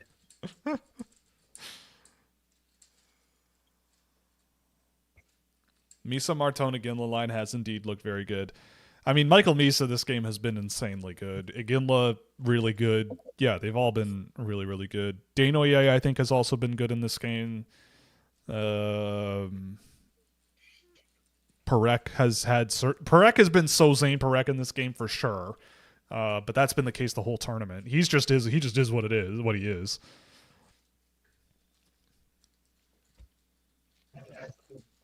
Honestly, I've barely noticed Carter Yakimchuk, so you know. No, he's too busy lighting it up in Belleville right now. Bell Vegas. That's a place to play hockey. That one street in Belleville where they have every fast food chain imaginable is great. That's just every town on the 401. It's true. Napanee has it. Kingston has it with a division. Yeah. It has all those places. Yeah. How do Olympic nominations work? I would imagine if Seth Jones got hurt today, they would have an injury replacement possible. Like the IOC probably would be like, okay, if he can't go, he can't go. But I imagine they're going to wait for a while.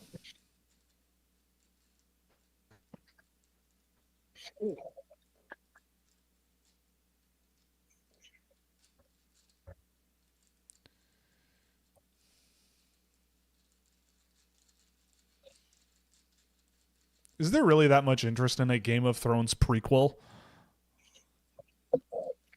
Is it that much of a big deal still? I didn't know that. I have never watched a second of Game of Thrones. I watched half of the first season. And then everybody yells at me when I tell them that. Same thing with Stranger Things. I watched half the first season and kind of lost interest. Never watched a second. Ooh.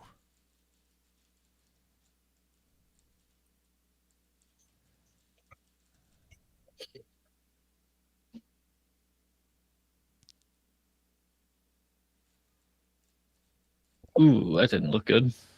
Not ideal. Oh. Uh-oh.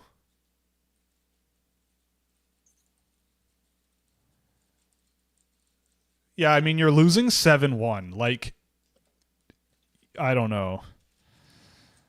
I don't know. How bad would it be if the Jets left Winnipeg again for Arizona? That would be pretty nuts. That would be pretty wild. It's too bad. It would be too bad. But I don't know who's going to own the team in Arizona. That's the big question. When I've never finished a Marvel movie. Honestly, good for you for that. Never finishing a Marvel movie. Good for you.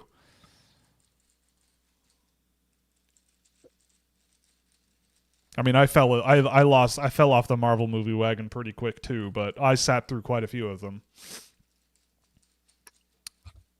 Oh, that pass is so gross. Another hot topic. Why is the league and the Devils covering up Jack Hughes' injury? Probably because of how embarrassing it is. Like, probably. What's the story? He like cut himself on glass. They said he or something? leaned on a glass and it broke and sliced his hand open. Uh, But like when I read that, I was like, that makes no sense. How leaned on it? How? Like, did he have it like against a wall and just went, "Hey, how you doing?" and it smashed and like, you know, like But even then, like, the only thing I can imagine is he had like a wine glass in his hand and he like cracked it squeezing it or something and like all the shards sliced his hand all up.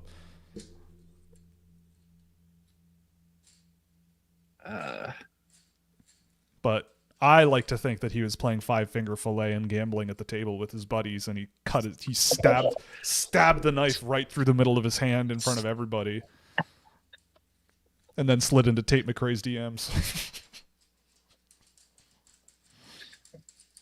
now there's a question: does Joel hate Tate McRae as much as he hates Taylor Swift? True. Or is it what's Joel's Tate McRae take? Love Tate McRae. He says through his Taco Bell cheesy gordita crunch. Nope.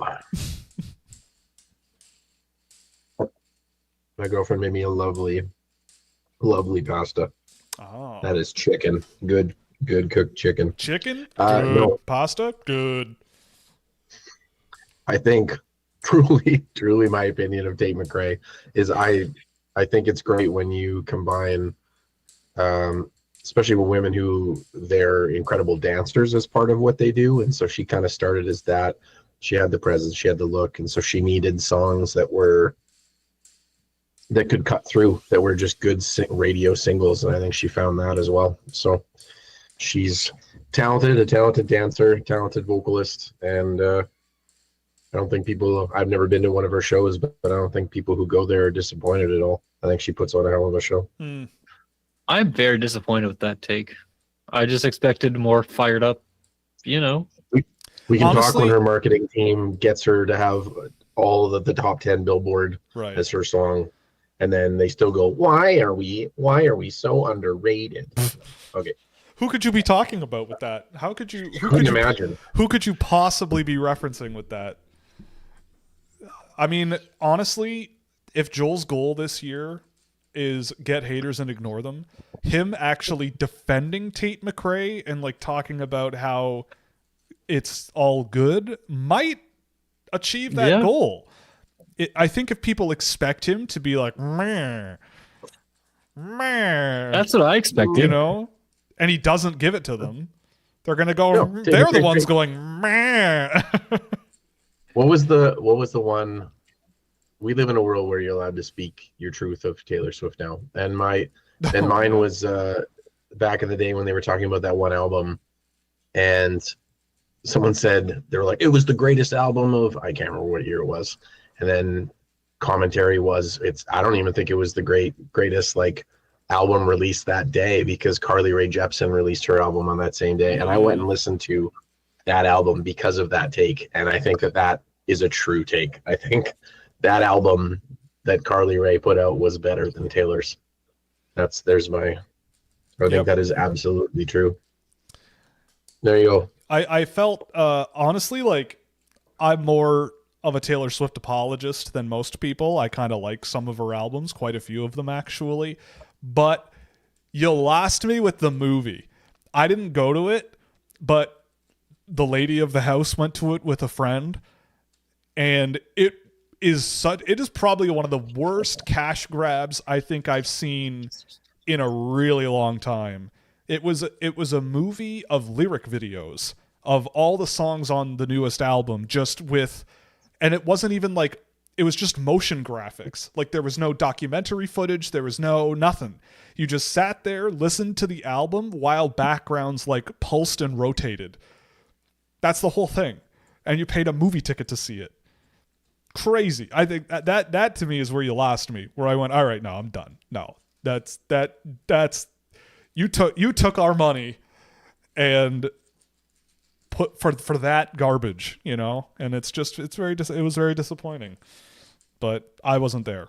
But I saw enough about it. And then I saw someone doing a review of that album, and they were playing the lyric videos over their commentary, and she went, "Oh, that's what the movie was. It was literally just that for an hour and whatever." And then Taylor Swift popping up and going, "Thanks for paying for the ticket." And that was it. It's crazy. Mutilation. You're the just- bag queen. Yeah, I guess. Yeah. Hey, when you have $800 million and you really want that extra $200 million, just put out the movie and take more money. You know, do what you want to do. What you gotta do. Times are tough, man. I mean, with music, especially pop stars, it has so much to do with your marketing team and the way in which you brand yourself and tell your story. And I, as far as Taylor Swift goes, I don't know many people who have been better at their branding and their storytelling than her. I think for me, it's like, as a person who just goes and listens to the album, I come away with it going, I think her branding and marketing is elite. And I think some of the albums are fine to good. And that's how I always felt about it. I think whoever's doing her marketing should be a billionaire. Well, she's the billionaire now. She married the high school football player, so she's fine. Your favorite gym teacher and your favorite English teacher are getting married. It's good. Yeah. We finished the Big Fat Quiz Show of the Year from 2025 last night, 2 nights ago. It was very good. Last night, it was very good. That was one of the questions. It was that picture of them getting engaged, and the caption was "Your blank blank and blank blank is getting married," and you had to fill in the blanks. It was a good one.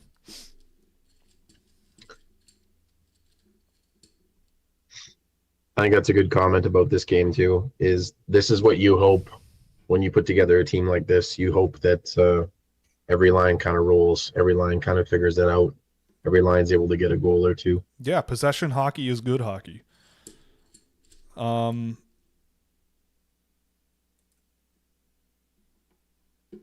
What's happening tomorrow?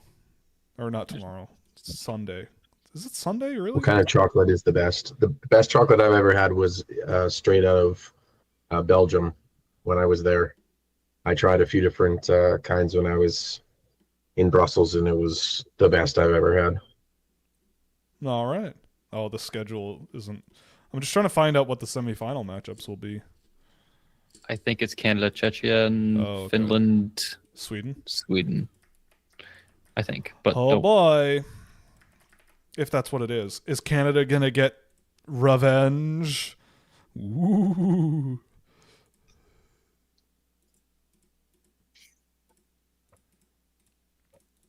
I mean, the Canadians are riding pretty high, and I think they're playing that style of play where they're not going to take the game off, I don't think, against the Czechs. What kind of chocolate is the best? I don't know. Honestly, like, I got a Toblerone bar for Christmas, and it did not sit well with me at my age. I don't know why. I did not feel well after eating some of that. I did not. I don't know what they did, but something in there isn't agreeing with my 35-year-old gut. I'm trying to think. I don't know. I don't eat a lot of chocolate because I'm not a big chocolate guy. I got delivered cherry blasters today, and that was fun. But chocolate? Yeah, no. Coffee Crisp. That rocks. Coffee Crisp rocks. That's disgusting. Are you kidding? Oh, Crisp is so bad, dude. Coffee Crisp is gross. that is All the factually wanna mention- incorrect. this is an aside, but Nathan Mays just got his first goal of the season. Good for him. Toronto Maple Leaf. Future Toronto Maple Leaf top pair defenseman.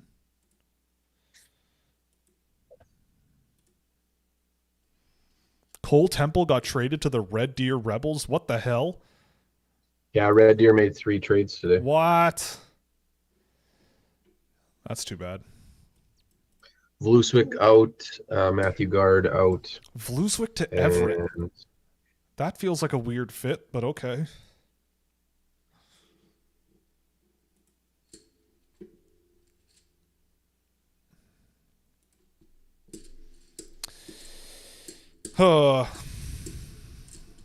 it's Cameron Kuzma's third team as he Yep. gets traded as well. Hot potato. Potato. Calder Varga heading to Red Deer as well in the Keith McInnes trade. I agree. It's also time to be overcritical about an inconsequential period of hockey. Yeah, Slovakia is going to score 3 times. It's going to be 7-4, and everyone's going to lose their freaking mind. Ugh. This is the are they showboating? Are they being too mean? Period. That's true. If they score another 4 goals, I don't like these kids running up to score on these Europeans. They go out there disrespectful.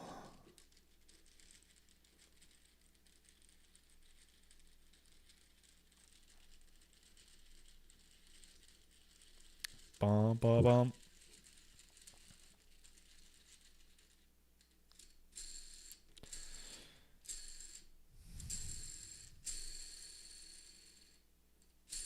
Mays Leafs legend. Yep. Steal of the draft, I tell you what. 7th round, last pick of the draft, I think. Man, I will never forget sitting. Joel Henderson at the NHL draft is a great experience. Like your one-timers are awesome.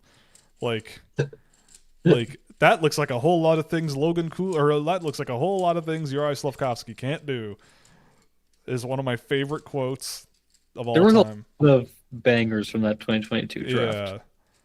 And then in There Vegas were in 2024, it was like when Nathan Mays got drafted, you were like, "Oh, Nathan Mays. That's cool." And I was like, "Who is that? Is he any good?" And you're like, "Oh, no, but it's cool. Like, good for him." Good for him that he got drafted. Good for him And he you're got like, drafted, is he gonna make but- Toronto? And I went, no. No. But he's a good player, and I like him and cheer for him. That's great. He got drafted. Amazing. Sometimes guys get drafted, and you go like, "Oh, cool." Oh, great.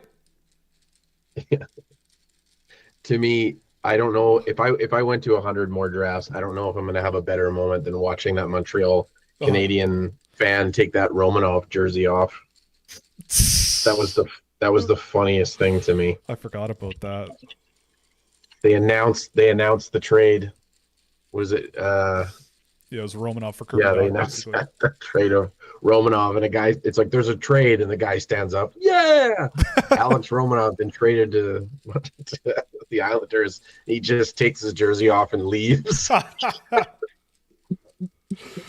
They traded my boy. They traded my favorite player. He just left. He just walked out. Yep.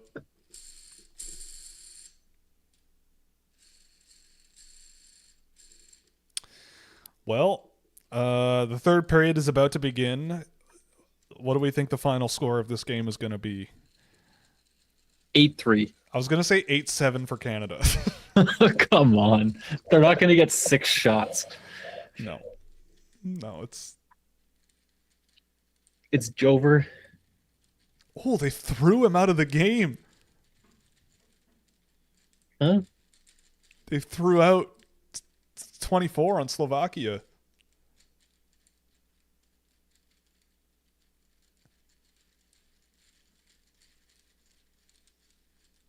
Yeah, well...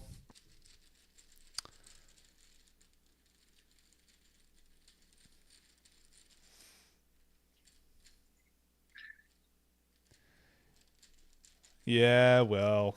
Can't do that.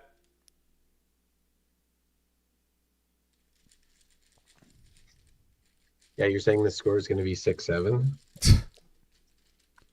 He said the thing. He said it. Oh my god. He said the funny joke.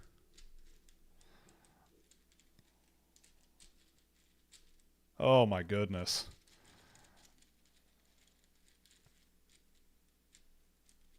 No rush there, Radivojevic. See, where Slovakia went wrong is their coaches' pins are so big.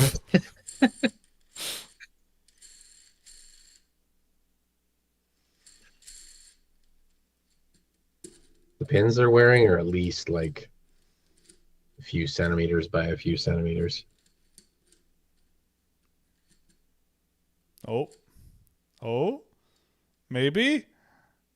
Oh my god.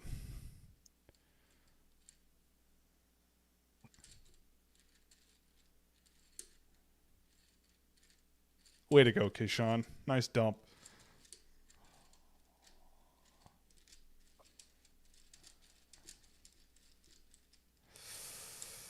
Here's a question. Who's if the tournament ended today, who are your first team all-stars?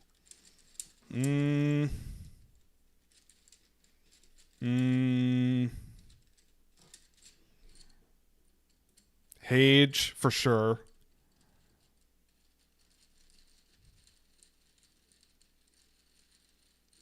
Honestly, for that game against the US, I might put Rimpinen in net. Oh my god, Slovakia took a penalty? Oh boy, yeah, they're cooked. It's over. Would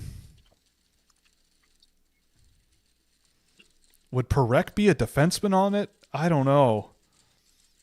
Galvis? Probably. I'd say Galvis because I'm biased, and Frey because I'm biased, and he's been outrageously good for Sweden. If not Galvis, Perek, but screw it. I'm doing Perek. Or Galvis. But up front, Hage for sure. I don't know if I would do McKenna.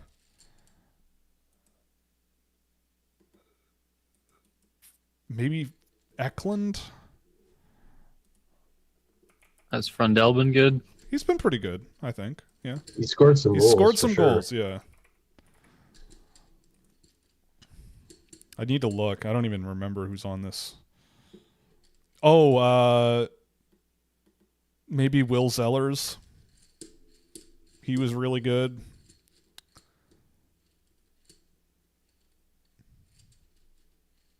Like, there really hasn't been a storyline of here's the dominant player or here's the dominant. I will say, I think I've liked Viggo Bjork more than I've liked Gavin McKenna in this tournament. He's been really good.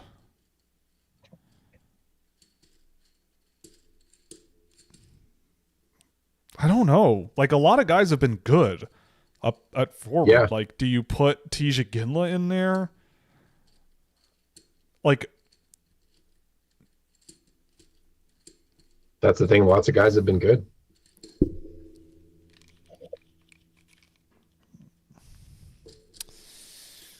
yeah, I don't know.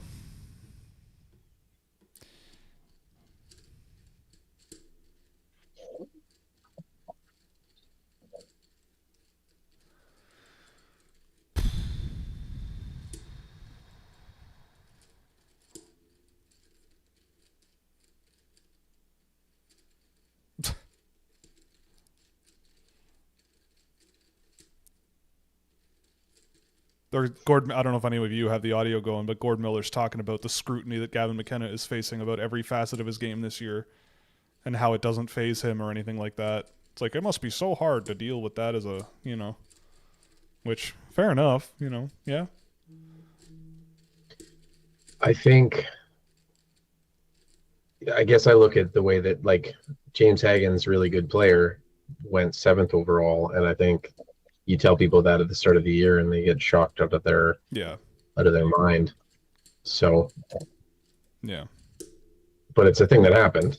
Should he have went 3rd? Should he have went 5th? I don't know. But it's, conceivably Yeah. Gavin McKenna can go wherever he goes.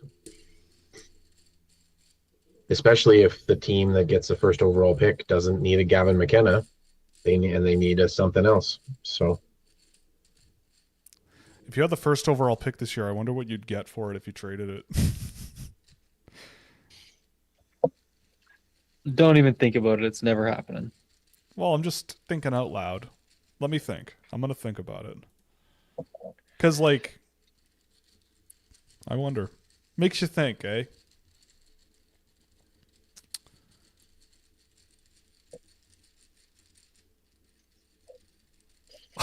What was it? Goalie in a second. Yeah. Oh my God, Gord Miller's like, and people who have never seen you or even know you or anything, and they're scrutinizing you and talking about you. Oh boy. I mean, I get it. I mean, but there is a also, lot like, of nonsense. Yeah, like it is. Yeah, this is. I- I feel like but it's you like, not that you have to be ready for this stuff, but like, you're Well- in the spotlight. You're probably trained to like tune the stuff out. And nobody, like- but the thing is, to me, like nobody was saying that about Macklin Celebrini or Connor Bedard or even Matthew Schaefer at this tournament. Like Matthew Schaefer at this tournament last year was outrageous. Like Yeah. he was so good. Like nobody could dispute it. So it's like, I don't know. Is it, if anything, to me, it's more about how we shouldn't be elevating like 15 and 16-year-olds to this pedestal of like Oh, of course. game-changing elite future whatever because they're torching a AAA league in Alberta, right? Like it's like all right, like hard. I think not that's what to, makes but- Schaefer so interesting is he never really had that. Yeah. Like even in his OHL draft year and like entering his OHL draft year, like he wasn't positioned as like the next thing. And Yeah. even like in the OHL last year, 2 years ago, like he was good, but he wasn't like dominating, taking over as like a rookie. Yeah. And then last year was like, oh boy, this guy can play. Yeah. And like he was never crowned as the guy from 15, 16 years old, right? Yeah. But like McKenna's been That. anointed the guy for what, like at least 3 seasons now. Yeah. I don't know. It's the same with like all those Finns over the years, like Yeah. crowning like Kiviharju and Ratu and Lambert. well, all those guys are supposed to be, the next best thing. And there's no winning with Cullen, was it Reed Nickel or Cale Nickel, whatever his name is, the Right. next, whichever one of the Nickels. Kale. Yeah. There's no point to calling him the next, Wayne Gretzky. I had a really lovely conversation with the head of a WHL team scout, just talking about that group and talking about that dynamic of the internet, just feeling they need to hype up whatever the next thing is when they're 12 or 13 or whatever. Yeah. And it's Should be illegal if you especially with ask me. Kale. I just said, I'm like, I've watched a number of players this year, and it's no disrespect to Kale because he's torching that team, and I think that he's probably going to be on that Canada Games roster as an underage player for that team, for Team Manitoba, which is great. He should be. But there are players that are right where he is right now or better. And so he's going to be a part of that top group for next year's draft. But this is what hype can do for you, especially if you're just seeing a highlight or looking at a thing, because no one's denying that McKenna didn't put up 1 billion points last year on a very good Medicine Hat team, which basically had any kind of player that they wanted to put on his line to get the best out of him. And so he's torched leagues for years, but now he's running into his limitations. So, which that's the NHL. The NHL will test every part of your game. And so if Gavin McKenna is pure creativity, then he needs to be pure creativity every night for his career in order to be the guy. So, because I don't think anyone is looking at Gavin McKenna and thinking he's going to evolve his game to be a two-way force of a defensive, physical beast. I don't see that same player. I see what you see in this tournament, which is a very good, very creative, very smart finesse swinger. Mm-hmm. He has his shtick, and when it works, it's awesome. Oh yeah, he has his shtick. Every and when team it works, needs. It's awesome. That's the thing, is every team needs those players. You have to win championships with skill in your top six. You need your best players to be your best players, but often I find the guys that look like Gavin McKenna are the ones that the fan bases both love and love to hate. They are the ones who get the most scrutiny. Yep. If you're not forechecking and being a battering ram at 5-on-5, then sometimes you find your way to Vegas. One step at a time.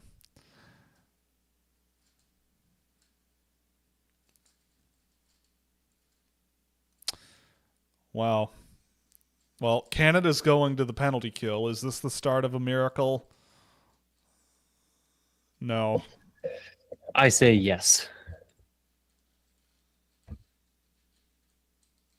Good thing I don't need to call Mark Carney tonight. In a bit. It was looking shaky there for about 30 seconds.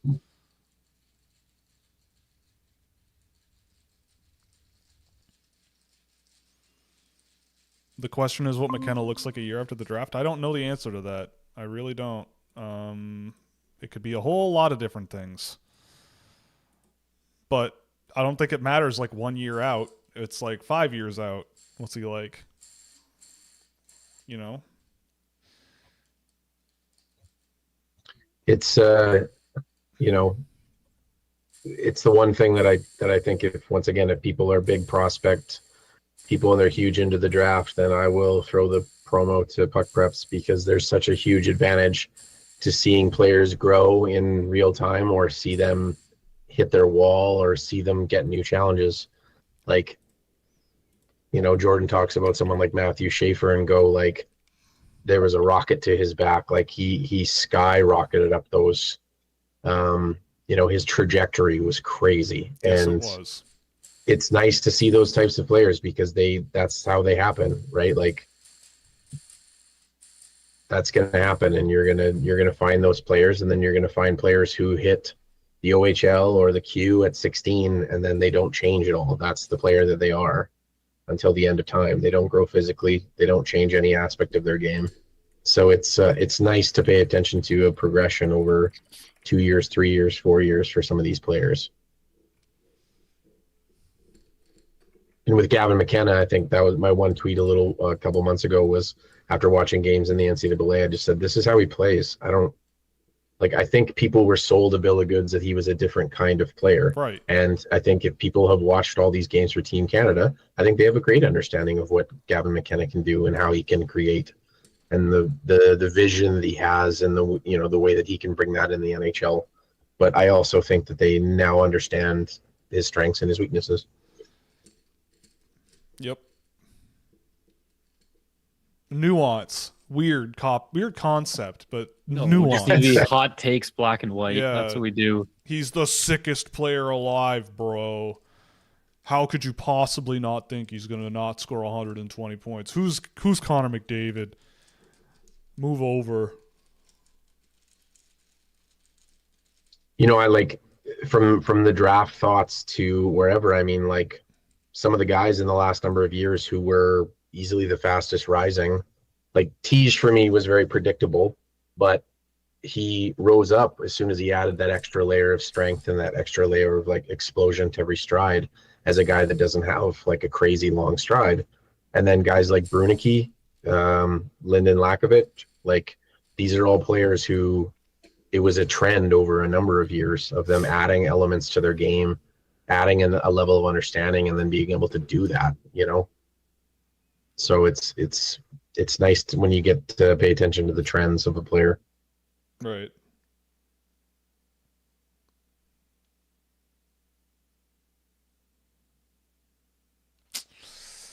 Mm-hmm. Us sickos watching kids sitting there silly young.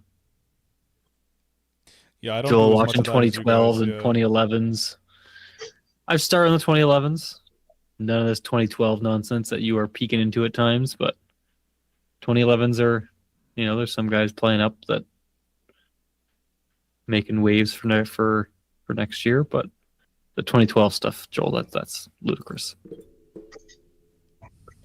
There's you know, if you like Cale Nickel, there's a Saskatchewan player as well who's very, very good too. I think he's top 10 in U15 league scoring as well.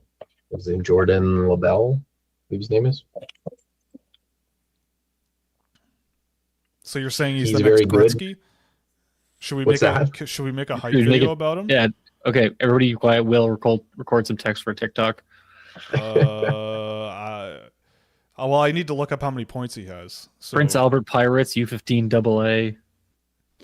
Prince Albert Pirates, U15 AA forward, whatever the hell his goddamn name is setting records with 32 goals and 49 assists in 6 games, and he had an unbelievable 14-point night a week ago against the Pilot Mound Academy wastewater refrigeration companies. They don't play Pilot Mound. What do you know?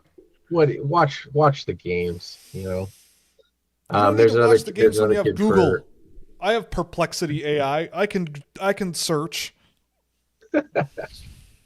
There's another kid, another 2012 that plays for the NAX as well, and he had a very good Canadian crown in the last bit as well. He's getting some more minutes with that group, so I'm excited to see his progression over the next couple years too.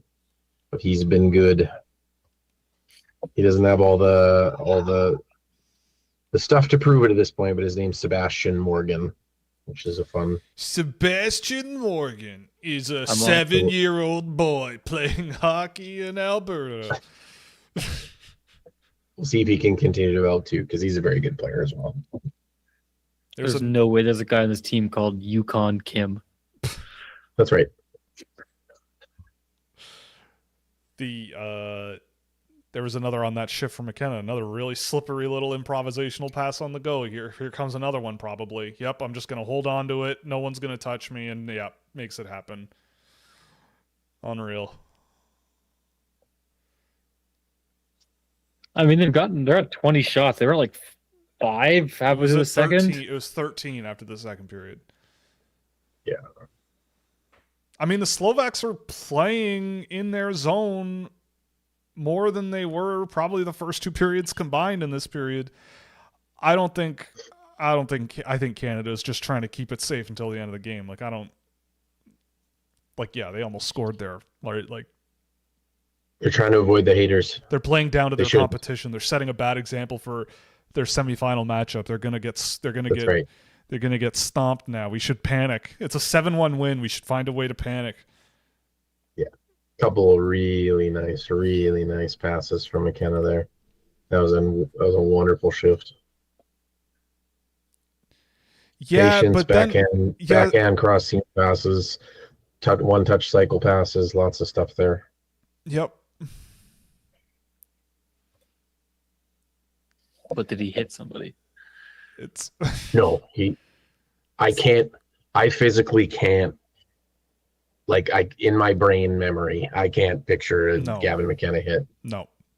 He talked in this tournament about how he thinks he's improved his two-way game, and I have no idea what he's talking about. I have absolutely no clue what he means, but whatever. That's not his game. He's there to help everyone else score goals. That's what his job is. Yes. That is his job. Correct. I don't see why it needs to be this balance thing. There's nothing wrong with accurately identifying what he does. It's like virtue signaling, nobility of hockey players need to be. Yeah, it's he does a thing, and he's really good at it. But he also, on that shift, he went into a 1-on-4. 4 guys swarmed around him, and he didn't even move. He didn't do anything. They didn't pressure him at all. They just were around him. And he got out of it. It's crazy how much stuff he does where you're I don't understand how that works, but okay.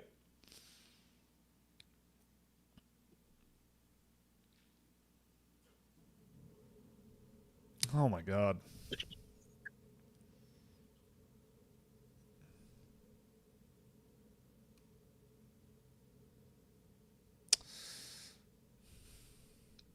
Nice shift. Nice play from Verhoff.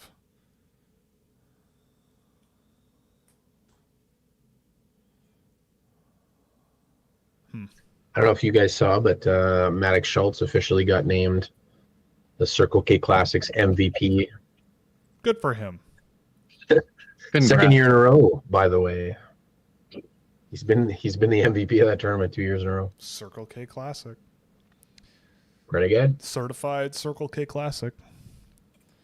He led the tournament in scoring with 4 goals and 10 assists. The tournament was taken down by a U.S. team, by St. Louis. St. Louis. St. Louis beat NAX U18 in the final. Whoa. Is Canada cooked? Are we done as a Yeah, nation? we're done. Have we? Canada is no longer going to be a country anymore. We've peaked. We're losing our country. We need to fight and take it back from those The hockey powerhouse players. of St. Louis has Yeah, turned. Missouri, the powerhouse state of Missouri.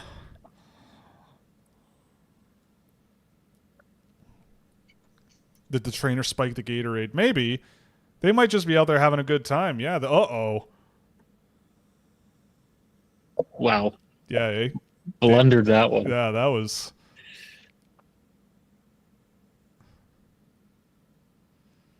No, it's not Desnoyers' fault. It's his teammate.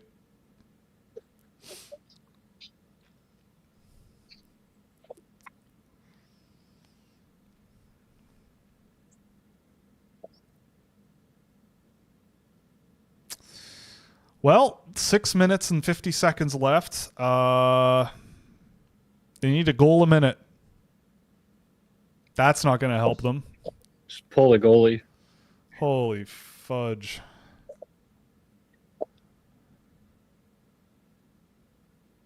They get tomorrow off. I guess that's normal. Feels weird to have a break after this and not Yeah, I think before the final. I think the playoffs are every other day. No, the finals are Monday. So there's a day off Oh. tomorrow and then no day off after. Oh. Interesting. Seems odd. Final. All right, well, come back Sunday, Monday. That's not to you guys, unless you want to come back, but we'll be doing this. I'm having the worst time. Sunday, Monday. Are you? It's way harder to do this when the games are like this. Yes. Both times when you've been on, the US-Finland game today was insane. And what was the first game you were here for, or did you not see it? I don't remember. But the first game that night was also awesome. It was and then USA. Was it Slovakia, Canada, maybe? Latvia? Yeah, no, and then it was Canada-Denmark. And Canada-Denmark was just a blowout and a half, and it's like, oh, well, I mean, yeah. Everyone looks good. Yeah, like, they were fine. They played like a team that knew they were going to beat the crap out of these guys, and just, you know.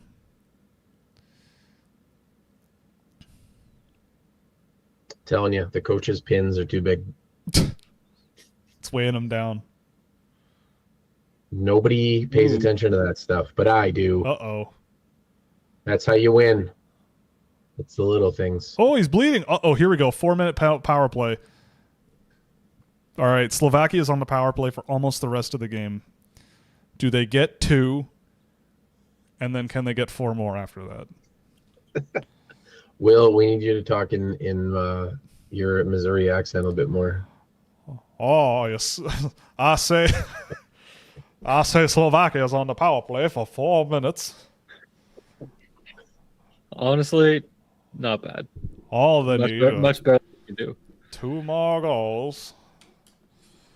And I say then a whole other 4 after that. And subsequently, they need to win the game. It sounds like a southern Finnish accent. Yeah, that's Finnish true. Colonel Sanders. Yeah, Finnish Colonel Sanders. Colonel Sanders.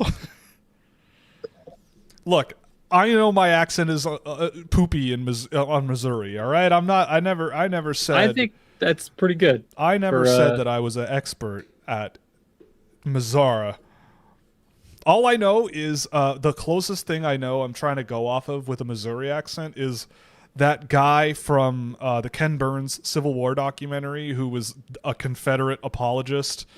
Why do I feel like he was this really old guy and he kept talking about the Confederacy and in a weird context of like, yeah, he seems to really have dug that a lot. He seemed to really have really loved that the Confederacy was a thing.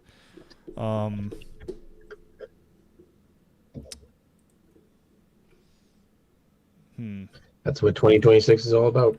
Ken Burns Civil War, which is an excellent miniseries, by the way.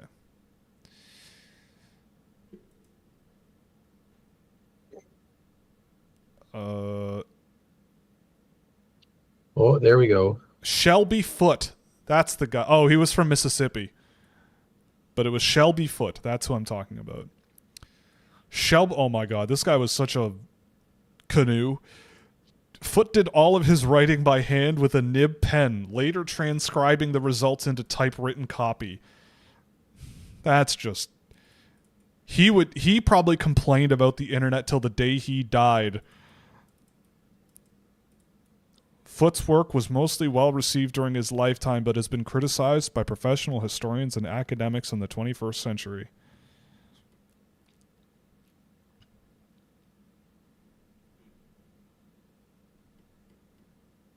I was gonna mention first WHL goal of the year just now for Andrew Basha Oh, of the Medicine Hat Tigers as he got sent back. He was due.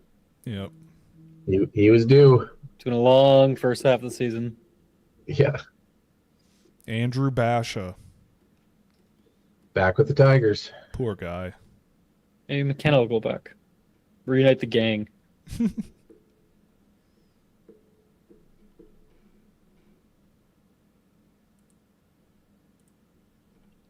Who is that? All right. Okay. Oh, it's still 7-1. I don't know if Slovakia is going to do this, guys. It might not. They might not be. They might not have it in them here. I still I have just faith. saw someone basically like laying down in the crease, and I was like, "Who is that?" And then it's Aitchison. Okay. Just like I am also a goalie.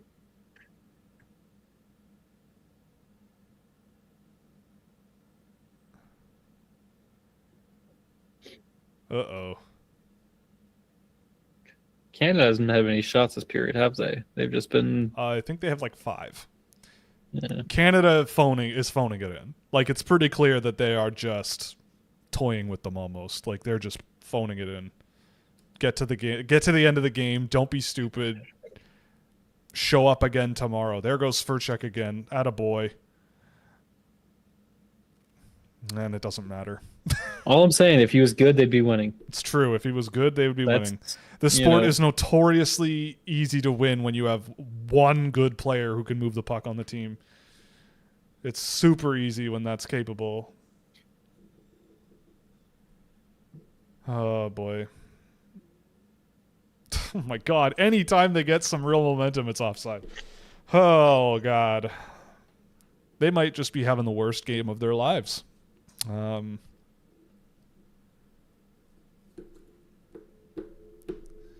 Well, 4 minutes left in the game.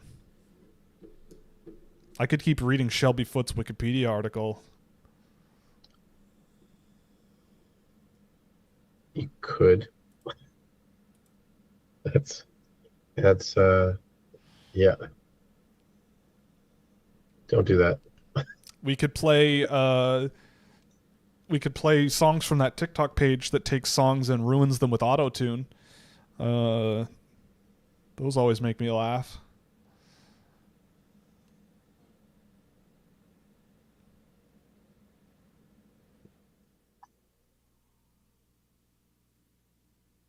Ugh. Oh, That would have been fun. yeah. This game was exciting for about 4 minutes in the first period.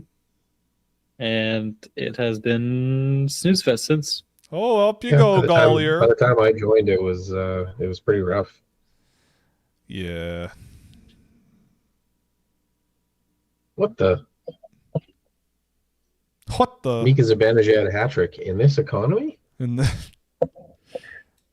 this economy?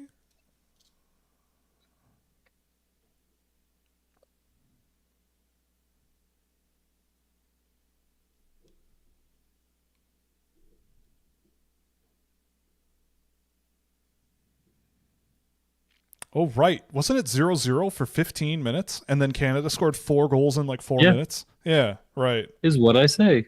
Oh, I don't listen to you. I don't know. That's I know. Yeah. I mean, we're like... I'm just a voice in your we're, head. we're on the same wavelength, right? So, like, I don't listen to you. You don't listen to me. We don't need to. It's just whatever. It's just all simpatico. Simpatico.ca.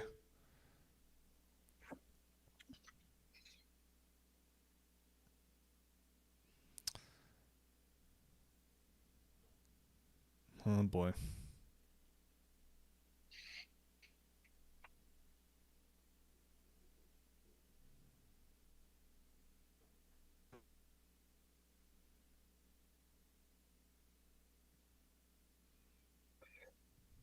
Come on, fellas. Get one. Oh, He missed the net. Oh.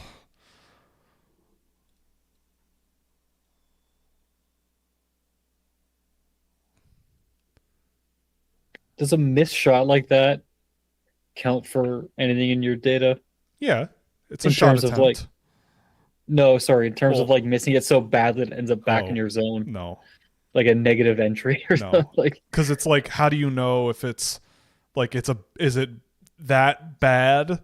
You know, like what if that shot was 3 inches away from hitting the post or 3 inches away from going in? Like I don't know. If it was that terrible, it's like, how do you know? And it's like, well, what if the defenseman doesn't knock the puck down, right? Like it's like, what if, I don't like the what if questions, I feel you. I The result of the shot was the puck Not, in your own end. It was not ideal.